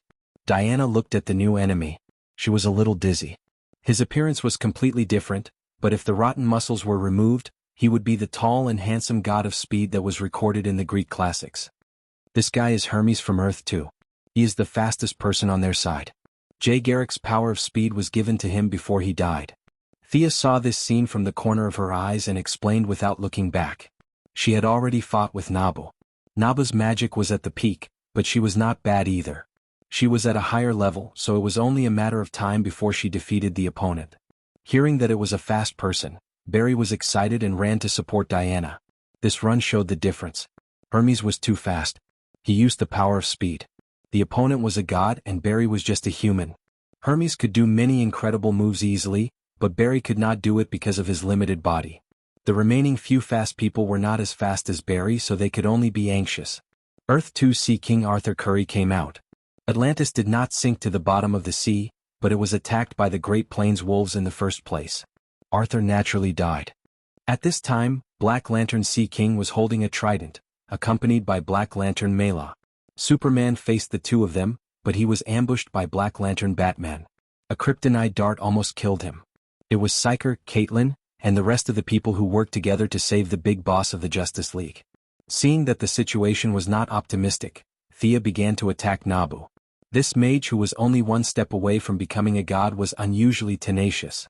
He defended 70% and attacked 30%. When the shield was broken, it was immediately repaired. When the magic trap was removed, another one was placed. Thea was tired of it. If a normal human mage played with her like this, the battle would be over with 3 soul attacks at most, but Black Lantern was immune to all soul attacks. She could only counter the opponent's attacks in a textbook way. On average, the opponent cast 9 spells and she could counter 10 in the same time. She could still win, but it would take a lot of time. She still had to save power to deal with Black Death King. It was not worth it to fight Nabu to the death. However, the opponent's magic was very powerful, and no one could block it except her. Diana had previously saved a guardian, and Sia was prepared to ask him for help. Unexpectedly, when she looked around from the corner of her eye, this grandson had already run away without saying a word. She had no choice but to ask others for help. Thea summoned the big lowly raven to help her break the shield. The demon princess, who was very violent in her bones, was also interested when she heard that it was such a mission. Chapter 835. All kinds of dark magic were thrown at Nebraska. It was simple and crude, and the big lowly could not see the difference between magic shields and magic traps. She just relied on her abundant magic power to attack. Ah! A magic incarnation appeared behind Raven, and a dark raven that covered the sky directly hit Neb's shield. This hit directly broke 3 layers of the shield, and Neb finally began to panic. The magic equipment on his body flashed fiercely. His battle wisdom was still there, and he judged that Raven was a strong support for Thea. He relied on a few pieces of equipment to resist Thea's disintegrate spell, and at the same time, his hands shot out a colorful beam of light, directly hitting Raven. Thea hurriedly turned her head, and Raven also looked at her. The 2 beauties, one big and one small, were happy. Neb thought that Raven was young and weak, so he used a very advanced chaos spell. This spell was effective even against archmages. Unfortunately, Neb did not know Raven's bloodline. She was the daughter of the 3 palace demons, a born demon. Demons' resistance to magic was second only to dragons, and they were almost immune to mental magic. Thea, with her high attainments, could not say that she could control Mechanut for a few years after implanting her mental power when he was the weakest. Neb's external will, which was forcibly injected by magic, did not affect Raven at all. Neb's efforts were in vain, and he was defeated even faster. But this person was really tough. The 2 of them attacked wildly, and Raven used her ultimate skill several times, summoning the Dark Raven to hit hard. It took a full 2 minutes to destroy all the shields, and Thea destroyed the black lamp with one hand green and the other yellow. The rest of the battle was also clear after Thea and Raven joined in. Hermes' divine body was very resistant to the miniature sun in the sky, and unlike ordinary extreme speed, this guy could fly. Several people chased after him and finally took him down with difficulty. Because of Neb and Hermes' interference, many of the black lamps ran away. Seeing the final result of the battle, Thea was a little speechless. Black Lamp Batman, Black Lamp Malcolm, and Black Lamp Reverse Lightning, it seemed that the 3 with the highest IQ had run away. Please don't destroy the tunnel, old Robert pleaded earnestly. Thea's mind was filled with a multitude of thoughts. Earth 2 had already been ruined by the wasteland wolves, and now that Jianghu was affecting them, it could be said that things had gotten even worse. They didn't have the help of other colored lights. They only relied on a fake green light like Alan Scott. God knows how long it would take to calm this storm. Furthermore, this was originally a disaster on Earth 1. Earth 2 was a little innocent. If she blew up the passage, the many black lanterns left there would destroy Earth 2. This was something she did not want to see. I'm willing to help you. Those undead can come to our side. Thea finally made up her mind. Superman and Diana had no objections. If they had the ability, they should help. The Flash and everyone on Earth 2 were friends, so they were duty-bound. The heroes of Earth 2 cried tears of joy as they sat on the ground to rest. This battle was too sudden. They were not prepared at all and were beaten to a pulp. Where's Eagle Girl? Where's the Iron Captain? Thea looked around for a long time. All that appeared in the passage were black lanterns. They've all died in battle, old Robert said sadly. Thea wasn't feeling too good either. Earth 2 had been used as a sacrifice by Scarface. She had lost the little bit of vitality that she had just recovered. She did not feel guilty. This matter had little to do with her. The passage was there, and it was only a matter of time before it was discovered. If Scarface could discover it, it meant that she had stayed on Earth for a long time. It was not a last-minute decision. Everything was arranged by fate. She felt much better after putting the blame on Big Brother Fate. Superman flew to her side and looked at Farzad, who was not far away. He was a little stunned. Blue tights, a red cape and an S symbol on his chest. This person is? Farzad.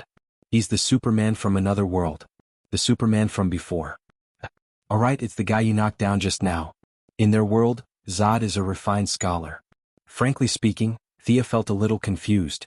The resurrection of the dead, and now it involved a parallel universe. It was even more confusing. After all, in the suburbs of Metropolis, Fiora was fighting the real Zod. Now that his son from a parallel universe was here, it was strange no matter how she looked at it. While they were talking, there was still a steady stream of enemies coming out from the other side of the passage. However, with Superman, Diana, the Flash, and a group of heroes from Earth 2 working together with the Central City Police Department and the National Guard, the front line was barely maintained in the area around the original cutting-edge technology laboratory. The miniature suns would continuously weaken the black lanterns. Ordinary firearms could also repel the enemies. The endless stream of human troops could be considered to have the upper hand. Thea greeted them and rushed to the other battlefields. Other things aside, Star City, Metropolis, and Washington also needed a few miniature suns. Whoosh, whoosh. A strange sound pierced through the air. Black-armored Avatar hurriedly lowered his head. The Death Archer had shattered the boomerang with a shot. The Heaven's Eye Society was defeated. The agents were not weak, but in front of the resurrected Black Lanterns, they did not have the upper hand. They could not kill the other party at all. This was very shameless. The Black Lantern Boomerang Captain had learned how to use the Black Lanterns to create Black Lantern rings. Under the cover of the night, the lightless boomerang could kill without a trace. Dr. Light, who could deal damage to Black Lantern, was injured and unconscious in the first round of attacks. If it weren't for the fact that Amanda had done so many bad things and was so paranoid that she had prepared a lot of backup plans, they would have been trapped in the Heaven's Eye Society's base. As they fled, there were less than 300 agents left out of the 500, and half of them were clerks. Change vehicles, hurry up. The convoy was trekking with difficulty. Along the way, vehicles were constantly damaged. They could only try their best to move forward. If they could not find a vehicle, they would have to pray for their own good. The Boomerang Captain did not have much ability when he was alive, but after he died, he was very powerful. His invisible boomerangs tormented them greatly. Avatar, my old boss, are you okay? Dr. Munn and I are here to see you. Rick Flegg, the ace agent that Avatar had been very optimistic about and had prepared to nurture as the leader of the Suicide Squad, was now chasing madly in the distance with a dark glow in his eyes. As if to illustrate his words, the Charm Witch, who had been pulled up by Black Lantern again, raised her hands high. Dark magic surged and she cast several shadow arrows at Avatar and the others. At the same time, the dark magic summoned countless shadow creatures, which surged toward the agents. The shadow arrows were blocked by Dr. Mist, who was good at reflecting magic. This superhero from Africa had magic arrays all over his body. With the magic arrays he could block any directional magic. However, there was nothing he could do against the shadow creatures. Fortunately, Katana, a Japanese female warrior, lived up to her reputation. Holding a long sword that could attack the soul, she flew up and down, killing several shadow creatures in a row and barely alleviating the crisis. Chapter 836. Roar. With a roar, a black shadow jumped over from afar. It was Killer Crocodile, who was killed by Black Lantern and resurrected. Chatter. Amanda yelled at the vengeful demon beside her. This former gangster who could control hellfire was stunned for a moment. He raised his hands and a pillar of fire repelled Killer Crocodile. Chi. An icy aura formed an ice wall behind everyone's car, temporarily blocking the enemy. Captain Lung with the hoarse voice met them on the road. To be precise, he escaped from the prison and took back his freeze gun. Alone, he chose to escape with Amanda's team. Amanda didn't have time to think about how this prisoner escaped. It was better not to mention it, so she silently agreed to this fact. Black Lantern couldn't be steamed or boiled. Everyone pouted. If this fight continued, there would be no end. The enemy could fly and they could only drive. There was no way they could escape. Commander Waller, where are we going? Captain Lung asked as if they were close friends. Amanda was still calm. Go to Washington. As an old acquaintance, her intuition told her that Thea would most likely have some way to protect her mother. It was safest for her to go to Washington in the name of rescuing her mother. Her little plan, in the eyes of the agents, became a pillar of the Gongzhong nation. Being chased like a dead dog, she still couldn't forget the country's leader. Ms. Amanda was really amazing. They're chasing us again. A sharp-eyed agent turned around and was shocked. Hundreds of Black Lanterns were chasing them again. Not only were the former members of the Suicide Squad chasing them, but there were also many criminals who died in the Sky Eye Society. These guys were all famous criminals when they were alive. Many of them had superpowers. Now, Black Lantern commanded them to take revenge on the living again. Some were extremely strong, some could spit acid and make bombs. All kinds of abilities were used one by one. The two groups of people started a race of life and death on the road. Amanda, go to hell. The charm, which turned into a cloud of black smoke and teleported into the jeep. She opened her left hand and her fingernails were like 5 sharp knives, stabbing into Black Lantern's chest. A few members of the Suicide Squad pretended not to see it and simultaneously slowed down a step. Katana was very aware of the big picture. She kicked at the charming witch but felt as if she had kicked a rock. With her obstruction, Lara Michaels pulled her boss away. However, her sharp nails still left 5 bloody wounds on Amanda's shoulder. Attack her. Avatar roared at the members of the Death Squad. These guys still needed to be taught a lesson. What a scam. Death Archer, Vengeance Demon, and martial artist Bronze Tiger were a little displeased when they saw that she had escaped with her life. However, they didn't dare to disobey her orders. The 3 of them worked together to defeat the charming witch. By right, the devil in Chatter Santana's body wasn't much weaker than the charm witch's. Unfortunately, Thea had almost destroyed his soul back then. As the host, his strength had also decreased by more than half. Saying that it was hellfire was just putting gold on his face. In fact, it would take a lot of effort to even open a barbecue in hell. Chatter Santana's fireballs came one after another, but the charming witch easily dodged them all. Even if she hit twice, it wouldn't affect the overall situation. Veins popped out on Death Archer's forehead. No matter how good his marksmanship was, it was useless. This enemy couldn't be killed at all. On the other side, Bronze Tiger was even worse. He was one of the few martial artists in the world, but in the face of extraordinary power, he could barely protect himself. He couldn't do anything more. Running on the ground was ultimately inferior to the Black Lanterns flying in the sky. The Black Lanterns were like cats chasing mice, chasing and intercepting them, slowly forcing the people of the Heavenly Eye Society into a dead end. Seeing that the route was getting more and more out of the way, Amanda was very anxious, but there was nothing she could do. Along the way, the number of enemies chasing them increased. She didn't see many allies, but the burden had increased by quite a lot. She could trick the ordinary citizens to go home and hide, but she couldn't do anything to the nobles. Looking at the 2 members of parliament who were in the middle of the convoy and claimed that they were going to protect the president, she couldn't help but want to kick these burdens away. Originally, there were only about 100 Black Lanterns. Now, including the agents who had died in battle, there were nearly 300 people chasing after them. Amanda shrunk her neck to avoid a boomerang that flew from behind, and asked her adjutant, Lara, in a low voice, "Is there any news from our rescue team?" Lara and the Black brother, Digger, often exchanged news. Whether it was Theo or Amanda, they all turned a blind eye to them. Amanda knew that the management committee wasn't affected at all. No one lived here in Nevada, so naturally there were no corpses. "No, I'm afraid that we," Black Panther glared at her, wanting to say why she affected the morale.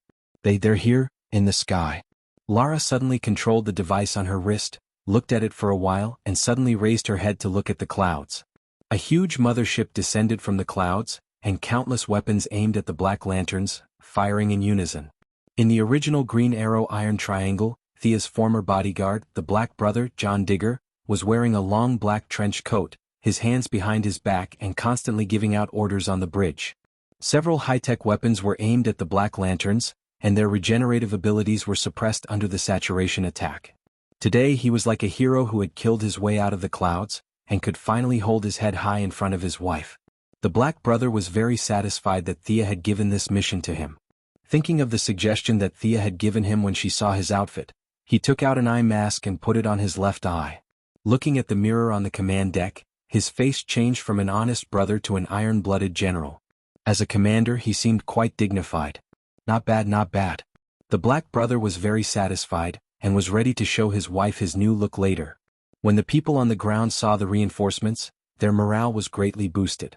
Even the Suicide Squad gave up on their grudge against Amanda, and worked together to build a defensive circle, waiting for the mothership to airdrop lifeboats.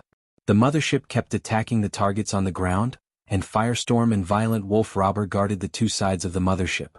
Seeing that his conversion ability couldn't destroy the Black Lantern ring, Firestorm started to throw fireballs continuously. The nuclear energy converted by Firestorm's matrix was much hotter than Chatter Santana's flames. The Black Lantern killer crocodile was lit into a torch by him, and even the Charm Witch, who was a magician, chose to avoid it temporarily. On the other side, Violent Wolf Robber was playing around, riding his flying Harley-Davidson motorcycle, whizzing through the sky, and sitting in the side compartment was someone familiar to Death Archer. Ha ha! Little Wolf, hurry up! Accompanied by crazy laughter and all kinds of explosions, Death Archer looked at the ugly girl waving at him from afar. Seeing that she wanted to greet him with a bomb, he hurriedly raised his gun. Chapter 837. Reality proved that Clown Girl was not that crazy. She looked at the bomb in her hand and then at Death Shot, who had a strange expression on his face. She smiled brightly and placed the bomb in her left hand while waving her right hand at her former colleagues on the ground. What's the big deal? Death Shot was very unhappy. His close comrade had been pardoned for a groundless reason. This made him feel sour. During one of the missions, Amanda accidentally brought up this taboo topic in the Suicide Squad. He finally found out the whole story. The ugly girl was a woman. Because of such a ridiculous reason, he still continued to risk his life, and the other party seemed to be having a lot of fun. Humph, this alien is also an idiot. Sooner or later he will be killed by that troublemaker. Deathshot was famous for his good eyesight. He immediately saw Violent Wolf Robber beside Clown Girl. This skin color, this appearance, he was definitely not from Earth. 2 seconds later he felt that he was wrong. Who knew who would be the one to kill who? Violent Wolf Robber was not afraid at all. He rode Harley and charged into a large group of Black Lanterns. This guy was still shouting as he killed. His voice was so loud that it was like he had a human speaker. He was afraid that others would ignore him. Haha, your Earth is too lively. Only Macho Man likes it here. Clown Girl in the side compartment also displayed her death-seeking spirit to the extreme. This new friend was crazier than her. This made her very happy. She threw all kinds of bombs at the Black Lanterns. The Black Lanterns did not feel pain, but their memories were still there. They were all unruly criminals and had never seen such arrogant people. They all turned their guns and wanted to take them down. Go to hell. Trash. Among them, Charm Witch was the fastest. She turned into black smoke with a whoosh, and was already behind Violent Wolf when she appeared again. Her 10 fingers were like sharp swords. Before Berserk Wolf could react, she had already pierced his neck. After that, she moved her hand horizontally. A huge head was tilted to the side. His spine was also exposed to the air. He looked extremely miserable. Just as the Charming Witch thought that the outcome of the battle had been decided and was about to kill the Clown Girl, Shooting Death in the distance raised his gun and was about to save the Clown Girl. Then he saw the Berserk Wolf's head twist to the back and look at the Charming Witch. That little bit of flesh was not enough to support his big head. He could not see the Charming Witch, so the little ugly girl kindly held his head for him. Only then did he see the real person. Haha, the only fierce man is not afraid of any sneak attacks. Berserk Wolf pressed his head back onto his spine. His action was simple and rough, completely ignoring the blood vessels and nerves. 2 palm leaf fan-sized hands squeezed his neck, and the powerful self-healing ability connected the muscles on both sides of his neck. Soon, his neck, which had been torn in two, was restored to its original state. After doing such a shocking thing, he didn't have any self-awareness. He grinned, picked up a big axe with his left hand, and chopped the charming witch into two halves from top to bottom. The self-healing ability of the black lamp was not weak either. A large number of black lines connected the two halves of the corpse. The charming witch's face was ferocious. She wanted to see whose self-healing ability was stronger. Seeing that the self-healing was over, she raised her hand and wanted to shoot a shadow arrow. However, she realized that her body was a little strange. She looked down and saw a round bomb with a smiley face painted on the front of it in her stomach. A short wire was exposed on the outside in an exaggerated manner. "Get off, idiot." Berserk Wolf picked up a heavy chain with his right hand and slapped it on the face of the charming witch, knocking her off the motorcycle. Then there was an earth-shattering explosion followed by two crazy laughs. Relying on the two crazy people to attract attention, John Diggle landed two emergency spaceships. Amanda and the others were finally rescued successfully. Lara saw that her husband was wearing an eye patch and was very confused. "You were fine during lunch. What's the meaning of this? How did you become blind in such a short time?" Technological equipment. Seeing his wife's concerned eyes, the black man was quite happy. He was not lying. Thea had to make him wear it willingly, so she integrated a bunch of communication, infrared, and positioning functions into the eye patch. It could be said that she had put in a lot of effort to make the black man look more like the braised egg next door. Was a pity. Double couplet character designs for Felicity were all focused on heroes. In the end, the former Miss Hacker had designed a tall and handsome white man based on her boyfriend's model to be the commander of all the heroes of humanity. This result made the Missy feel uncomfortable. It was only when the black man applied to lead the Celestial Mothership that this regret was made up for. After picking up everyone, the Celestial Mothership flew out of the atmosphere and activated the cloaking device. This cloaking technology from Planet Dino was definitely the best in the universe. Back then, Thea and Batman could not discover it, and now Black Lantern could not find it either. Along the way they stopped and did their best to protect the civilians. Supergirl and the Martian Hunter also brought the DO agents to join the battle. When they arrived at Washington, the spaceship was filled to the brim. The miniature sun stopped in midair. Washington's sky was still in the hands of humans. The Celestial Mothership joined the battle and once again defeated the Black Lanterns who were besieging this place. Only then did they let everyone down. The Black Man continued to drive the Celestial Mothership to rescue more people. A few superheroes also followed. Amanda ordered her subordinates to station while she did not rest. She entered the White House. Regardless of whether it was true or not, she had to at least make a report. She had a good plan, but it took her a minute to push the door open because the house was full of people. Representatives, governors, and mayors had similar thoughts. These people were also using the excuse of protecting the president. Those who did not know would think that they were loyal. Moira was in a terrible state dealing with this group of people. She tried her best to persuade them that they could move to the New World. It was very safe there. Without special means, Black Lanterns could not pass through. She spoke nonsense every day. Today it was rare for her to speak the truth. In the end, this group of people did not believe her. They did not understand the difference between a higher dimension and a parallel universe. This group of people was stubborn. It was safest to be around the president. As long as the president did not leave, they would not leave either. They would not leave even if they were beaten with sticks. They would stay in the White House to protect the president. Moira did not know whether to laugh or cry. She could only chat idly with this group of people. Thea had said that this time was different from the previous time.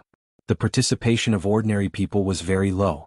Even the participation of superheroes was not high. The key to victory or defeat was still in the hands of a few people.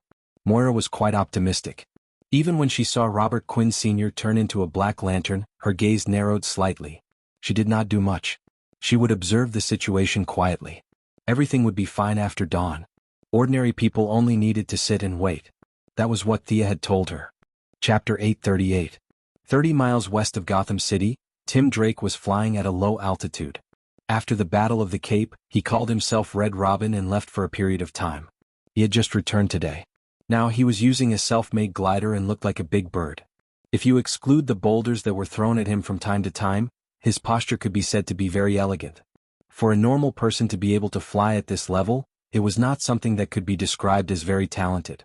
Beside him was a young blonde girl wearing a tight red battle suit, golden wrist guards, and a dark red lasso around her wrist. This was Diana's disciple, Wonder Girl Cassie. The two of them met by chance. Cassie was just passing by while Tim received Dick's message that his biological parents had been revived by the Black Lantern. He hurried back to Gotham and met Wonder Girl on the way. After chatting for a while, he realized that she was not an outsider. After being scolded by Diana for a few months, Cassie was eager to make a name for herself and came to Gotham with Tim.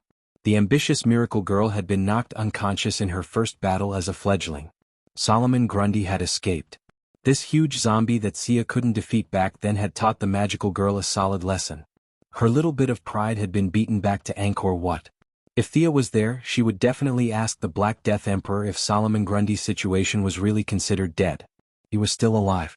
At least he was not completely dead. But Wonder Girl had no such inquisitive spirit. Solomon Grundy, who was born on Monday, baptized on Tuesday, married on Wednesday, contracted a disease on Thursday, was seriously ill on Friday, died on Saturday and died on Sunday, was a hard-working wretch. Back then he needed the rookie Superman, the rookie Batman, and the rookie Thea to suppress him. Alright, the latter two were just bystanders back then. Even so, his combat power was not something that Cassie could resist now. After 3 moves, Cassie was shocked. This random monster was unusually ferocious. He ignored her lasso and sent her flying with a backhand slap. If Tim did not save her, she would have been seriously injured. Casey thought of Diana's twin swords and lightning spears. His attack methods were too lacking. Hey, we can't lure him back to the city. We have to deal with him in the suburbs, she said to Red Robin beside her. Do I need you to tell me that? Wearing a mask, Tim resisted the urge to speak. After circling the outskirts twice, Tim thought of an idea. He turned his head and asked his new partner, "What ability do you have?" Casey was naturally not an idiot.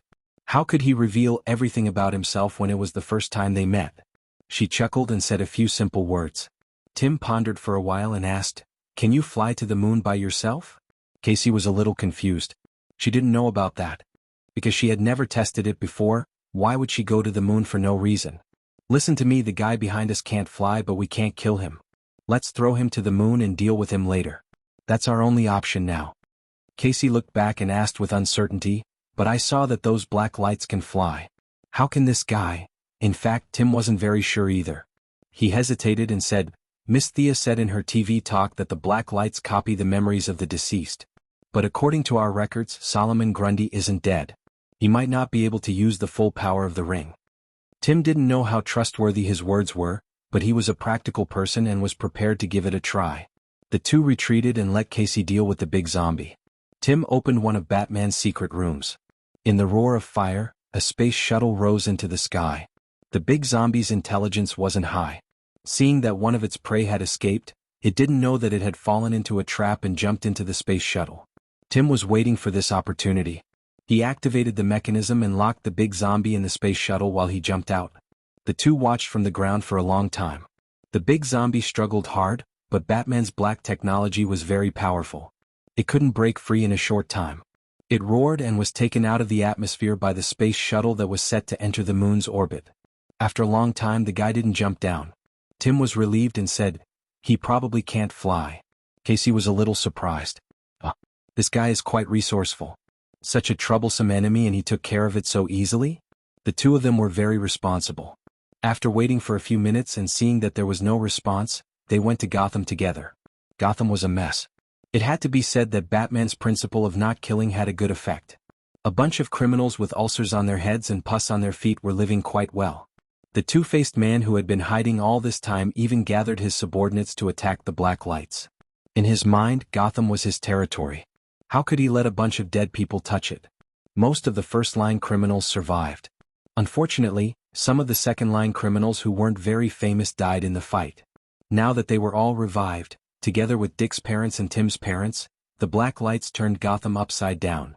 When Tim brought Casey to find the then Batman Dick Grayson, they saw him and Damian each carrying a flamethrower and in a stalemate with the black lights. There were 2 people beside them, a man and a woman, who were carrying their own equipment and helping to set the fire. The woman was a local of Gotham. Tim had seen her before. She was Miss Firefly, who was good at setting fires. The man had a big head and a big body. He had a fierce face. This was Heatwave, who had specially come from the central city to find Miss Firefly to exchange his knowledge on setting fires. The 4 of them barely held the line. The black lights were blocked by the flames. Tim hurriedly led Casey to join the battle. The 6 of them fought to the death and finally broke out of the encirclement. Let's go to the Gotham police station. Tim didn't say anything because he felt uncomfortable when he saw his parents who had passed away a long time ago. Dick was now using the identity of Batman. He gave orders without hesitation. The few of them knew to stick together. Even if Heatwave and Firefly didn't want to, they had no choice but to run for their lives. When Thea arrived at Gotham, old Gordon had already returned. The police officers found their backbone and took out their flamethrowers to deal with the black lights. A group of superheroes also helped to stabilize the situation. She cast a legendary spell again and left a miniature sun to help them resist the black light's attacks. "Boss, what about that guy down there?" Seeing that she was about to leave, the dead Boston Brand hurriedly stopped her. He wanted to ask what was going on.